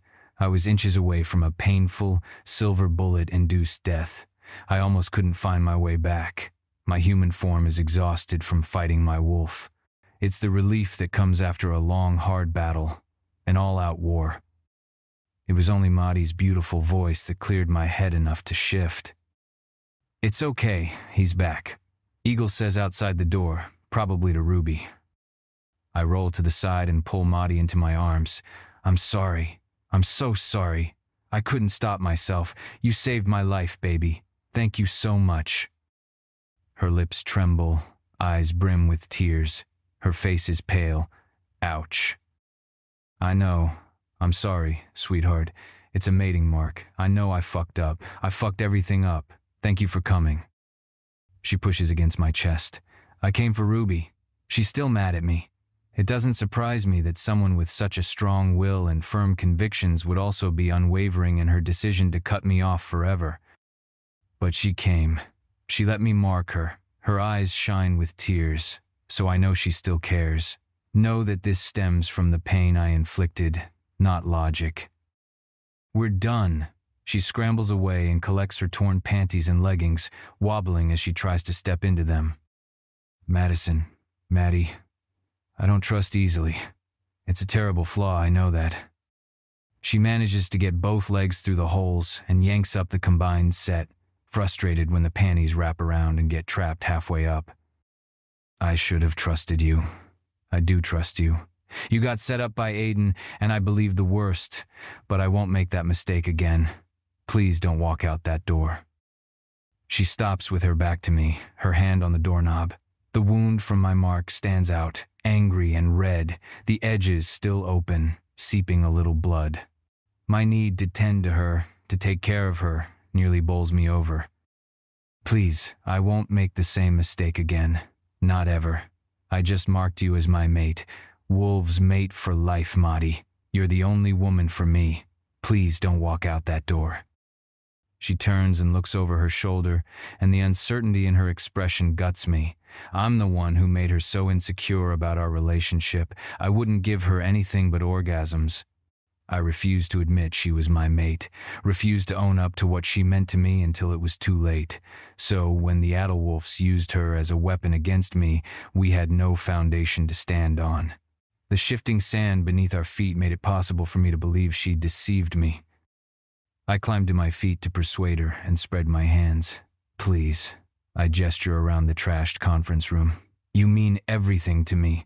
All this is a result of not mating you.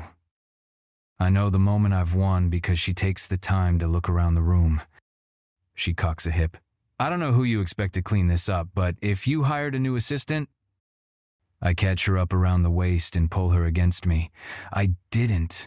I lick her wound again to provide immunity and speed healing, then brush my nose against hers and seek her gaze. She melts against me. I'm sorry, Maddie. I was an ass. Please forgive me. She melts a little more and nods. Yeah, I'm a little sorry I refused the giant apology trophy you sent. I chuckle, relief winding through my veins. I'll have it redelivered tomorrow morning. You didn't hire a new assistant? How could I ask softly. No one will ever compare to you. She sweeps her gaze down my naked body, taking in my dick, which is already standing at attention for her. I'll get your suit. I catch her arm and tug her back against me. You don't have to serve me. Don't take away my fun. I chuckle. Right, she has a boss kink. I can't forget that. Well, snap snap then. My tone is a suggestive rumble. She's ever efficient, opening the door a crack to peek out and order my friends like the queen she is. Can someone get us a set of clothes from the closet there? I hear the relief in the voices outside, and all I can do is drink in the sight of Madison, my beautiful mate, back in here where she belongs. Chapter 19. Maddie. I'm Brick Blackthroat's fated mate. Also, I'm in love.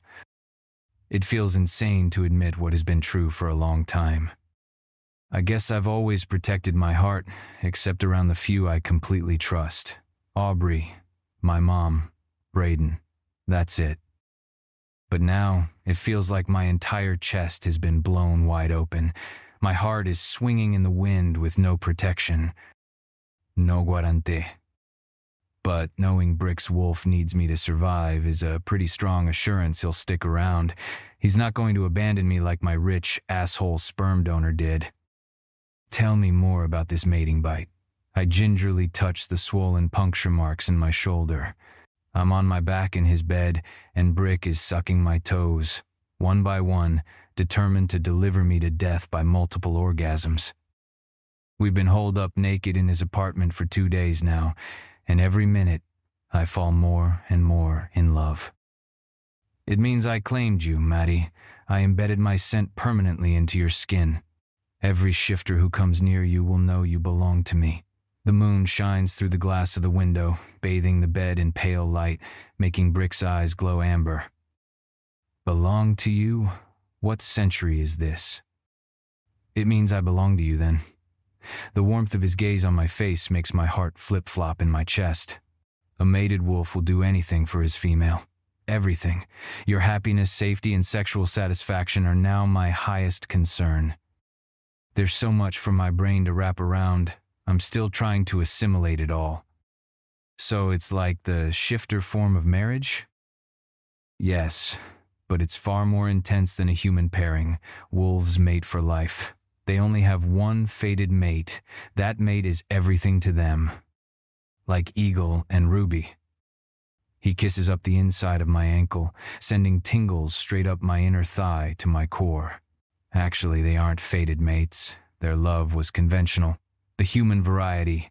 Eagle fell in love with the pack princess at a young age and worked his ass off to prove he was worthy of claiming her.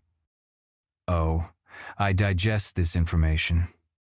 My father wouldn't condone the mating, but after his death, I allowed it. You allowed it? Brick grins. Ruby is pack royalty. If I forbade the mating, Eagle would have had to challenge me, and he would have lost. Medieval. Yes, but I was a young alpha. Eagle made himself indispensable to me and was a rock for Ruby. There's no way I would have denied their happiness, especially not after watching my parents' miserable mating. So, Ruby doesn't have a fated mate? Brick shrugs. She might have one out there somewhere. I think both of them fear one of their true fated mates will show up and blow their lives up. I stare at Brick. That would be terrible. Yes, but finding one's fated mate isn't guaranteed. And as you know, when a male wolf doesn't mate by the time he reaches his prime, he runs the risk of going moon mad.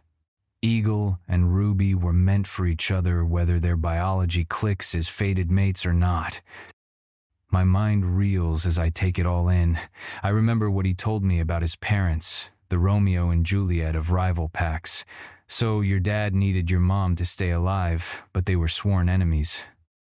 Yes, exactly. Ruby, Scarlet, and I were born from a loveless match. It's so crazy. You would think the three of you, their offspring, would be the ones capable of joining the two packs together. Yes, that's exactly the prophecy the Adderwolf Cirrus had and why they had to orchestrate my father's murder before I was old enough to lead. But you did lead. Brick's jaw hardens. Yes. I stroke away the tension in his face, pull him down for a kiss. Our tongues mate and tangle. Brick pushes me to my back and climbs over me, nudging my thighs open once more. I guess stamina isn't a problem for wolves. I grip his cock with my hand and guide him in. Stamina will never be a problem when you're in my bed, Maddie. He pushes in deep, then eases back and repeats the action. I have a perpetual hard-on if you're in the same room. Don't forget I'm human. I rock my hips up to meet him. He instantly freezes. I'm sorry, sweetheart. Are you sore? I grip his hips and pull him back in.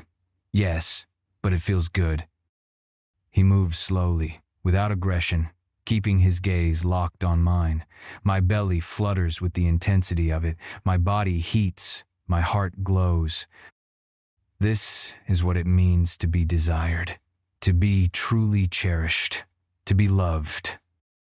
Brick's eyes begin to glow amber. He picks up speed, but still keeps it gentle, still trains his gaze on mine, holding me captive to receive the intensity of the moment.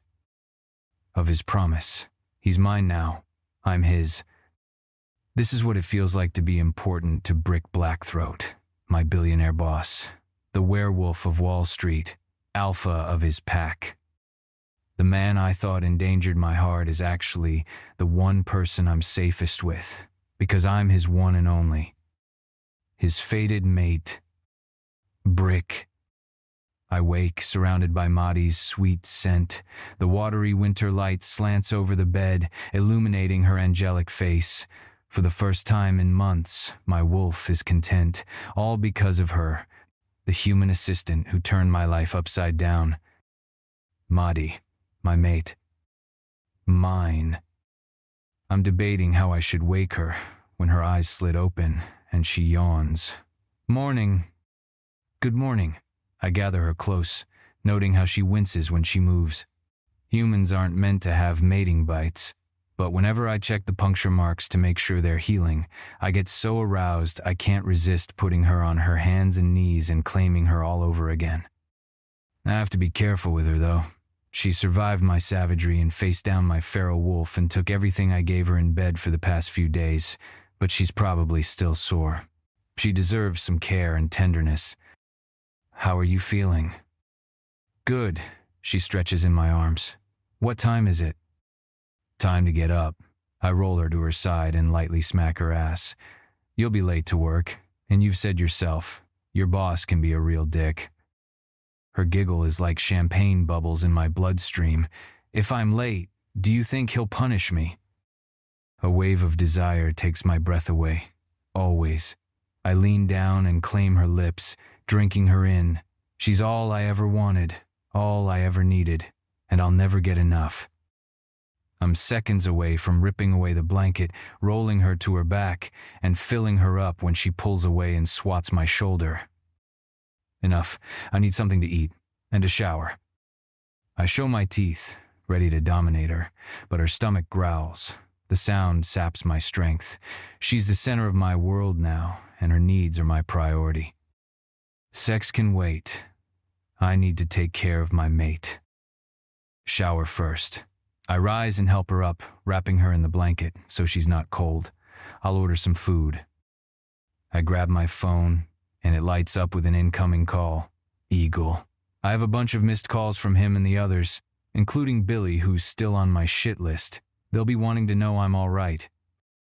Go on in, I urge Hare. I'll join you. Please do, she murmurs, and the smile she shoots me over her shoulder makes me want to chase her down and take her right on the floor. Down, boy. No sense having a mate who's too sore to walk, although it would be a good excuse to keep her in my bed. My phone buzzes with a voicemail and lights up again. Eagle's gonna keep calling until he hears my voice. I grab my phone and answer. What? Alpha. Thank fates. What's happening? The water for the shower goes on, distracting me, and I lope across the room to the windows overlooking Central Park so I can focus on this call. The Adderwolves are what's happening. That gets my attention. What now? We have the breach contained. What did they do?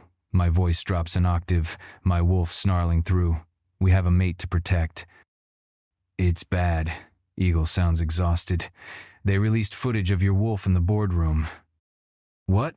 When? Last night. One of Aiden's cronies must have taken it when you two sparred. An email went out to everyone in our pack. It doesn't show you shifting from human form to wolf. But everyone in our pack knows what your wolf looks like. They know it's you. They know you were out of control. My mind is already spinning, evaluating. This is bad. Really bad. Things are shifting toward Aiden's favor. I will not allow the Adderwolves to win again. Not on my life. All right. Let's issue a statement, do some damage control. It's too late for that. The pack's in chaos. Fuck. I close my eyes. The worst thing I could imagine is happening. Eagle continues. The top families in the pack have already called for a town hall meeting. Your top wolves all stand by you. You know that. Nickel and Ruby have also met with the most volatile agitators, told them you're still our alpha. You still lead the pack. Of course I do. Why wouldn't I? Eagle hesitates. They think you're moon mad over some human. He doesn't add. Because you were. Number, I'm not. Not anymore. That problem has been solved. I head to my closet to get dressed. When is the meeting? I'll be there. A show of strength, that's what I need. I'm almost recovered from the moon madness. I could fight if I had to. Is that wise? Some of the younger ones want to challenge you. No one wants to defect, but they have to know you'll lead us. A growl erupts from my throat. I am Alpha. I lead the pack. I will destroy any challengers. All right. Eagle sounds relieved. He probably was worried my top wolves would have to fight all challengers for me. Meet me at the office, I tell him. You and Nickel. We'll send out a broadcast. Round up some of the heads of families, see if we can meet with them before the meeting or one by one to prove I'm still their alpha. We'll want all the support we can get before the pack-wide meeting. I can fix it. I held the pack together by the skin of my teeth when my father died. I can do it again. And what about the human? You going to tell everyone about her? My brain races as I consider my options. I can't reveal anything about Madi to the pack. Not if they already think I'm weak. She'll have to remain my secret. As far as anyone's concerned, she doesn't exist. I fired my human secretary, like all the others. It's no big deal. Eagle hears the lie in my voice but doesn't say anything. He'll help me sell it to our pack. I'm still in fighting form. We've uncovered the spy and the Adderwolf's plot and removed the threat. We're stronger than ever. So, we cover up everything that happened? The fact that the humans, he hesitates. He doesn't want to say it. Your mate? What mate? There's a pang of guilt in my gut at rejecting Mahdi like this, but it's for the greater good. I was born an alpha, born to lead. I can't allow anyone to distract me from that. Not even her. Tell Sully to send 2 of the enforcers downstairs up to guard the door to my penthouse. I need Mahdi safe. Done. Eagle ends the call. Brick, she appears, wrapped in a towel. Weren't you going to join me? She sees me buttoning up my work shirt, and her playful grin drops away. What's wrong? Nothing. Pack stuff. Pack stuff? What? It's handled. I cut her off. My wolf hates that I'm being rude, but I don't have time to explain the intricacies of pack hierarchy right now. Not when my pack is about to implode. I'm heading into the office. Okay, how can I help? You can't. I grab a suit jacket and shrug it on. I don't bother with a tie. If things go south at the pack meeting, I might have to fight a few upstarts for dominance. Okay, I'll get ready. Do you have anything I can wear to work? She's trying to sound teasing, maybe make a joke about keeping a stash of boob dresses here in my closet, but can't quite manage it. You're not going. Her head jerks back. What? I'm sorry, Mahdi, but you're not going back to the office. Not today, not ever. Her face goes white like I've slapped her. You said you didn't replace me. Her voice is dangerously quiet. It's not safe for you out there. We're under active attack by the Adderwolves. And no, there's nothing you can do to help. You're not a part of it. You can't be. You're human. Her expression hardens, her walls slamming into place. I see the moment when all the trust, all the beautiful intimacy between us goes up in flames. She presses her lips together, her eyes narrowing. The anger in her scent riles my wolf even more than the threat to my pack, but there's nothing I can do to fix it. I'm the one who's made her angry. I see. She heads for the bed, grabbing her yoga pants and putting them on under her towel. I can't bear to watch her close down, shut me out. I force myself to turn and head for the door. I have to go. My wolf whines like he's been wounded, but he knows we have no choice. Mahdi is safe and secure here. We have to protect our pack. She's fully dressed and on my heels. I whirl and pull her close, pressing a kiss to her forehead. I'm sorry, I want to say, but I can't, because I have to choose my pack. One day, she might understand. Mahdi. I push Brick away, incensed. So, I'm still fired? His expression is pained. For now, you can't come to work. The situation's delicate. Delicate? I am perfectly capable of problem-solving all the sticky situations that arise for him. Even when I was falsely accused, I was the one who solved the mystery. And I can't be trusted with the details? Have I not proven I can solve any problem? Brick's expression is unyielding. My face gets hot. I can't believe this. I push past him and grab my coat. Where are you going? I'm not staying here. You can't leave. Warning bells clang in my head. What do you mean? I can't go home. Number I have to keep you safe. And a secret. What? Mahdi, our mating. It has to be a secret. No one can know. My stomach caves like he punched me. My throat goes dry. You're human. My mating, you won't be acceptable to my pack. I could lose everything. I can't believe this. It's just like my mom and Brett fucking Harrington. I'm not good enough to be presented to society, but in this case, it's wolf society. I'm going to be sick. You're a weakness to the pack. My weakness. I'm ice cold. Screw this. I yank open the front door. Brick moves fast, somehow getting through the door first to block me. Two beefy men stand outside like sentries. "Good morning, Alpha," one of them says gruffly. "Tell no one that she's here. Guard her with your life. No one gets in." He turns to give me an unfathomable look. "Or out." "What?" "He can't mean that," I harden my voice. "You can't lock me in here, Brick Blackthroat. If you leave me here now, I'll never forgive." The door shuts. Only my pride keeps me from rushing forward and beating on it, cursing the man who made me such beautiful promises. Promises that didn't last a week. I'll be calm, logical. I step forward, ready to try the door. I can reason with Brick and solve this dilemma just like I've solved every other one. But my strength gives out when I hear the cold, final click of a deadbolt, and I realize I'm locked in. I'm a bird in a gilded cage, a princess in a tower. Trapped. Betrayed. Utterly alone. The end.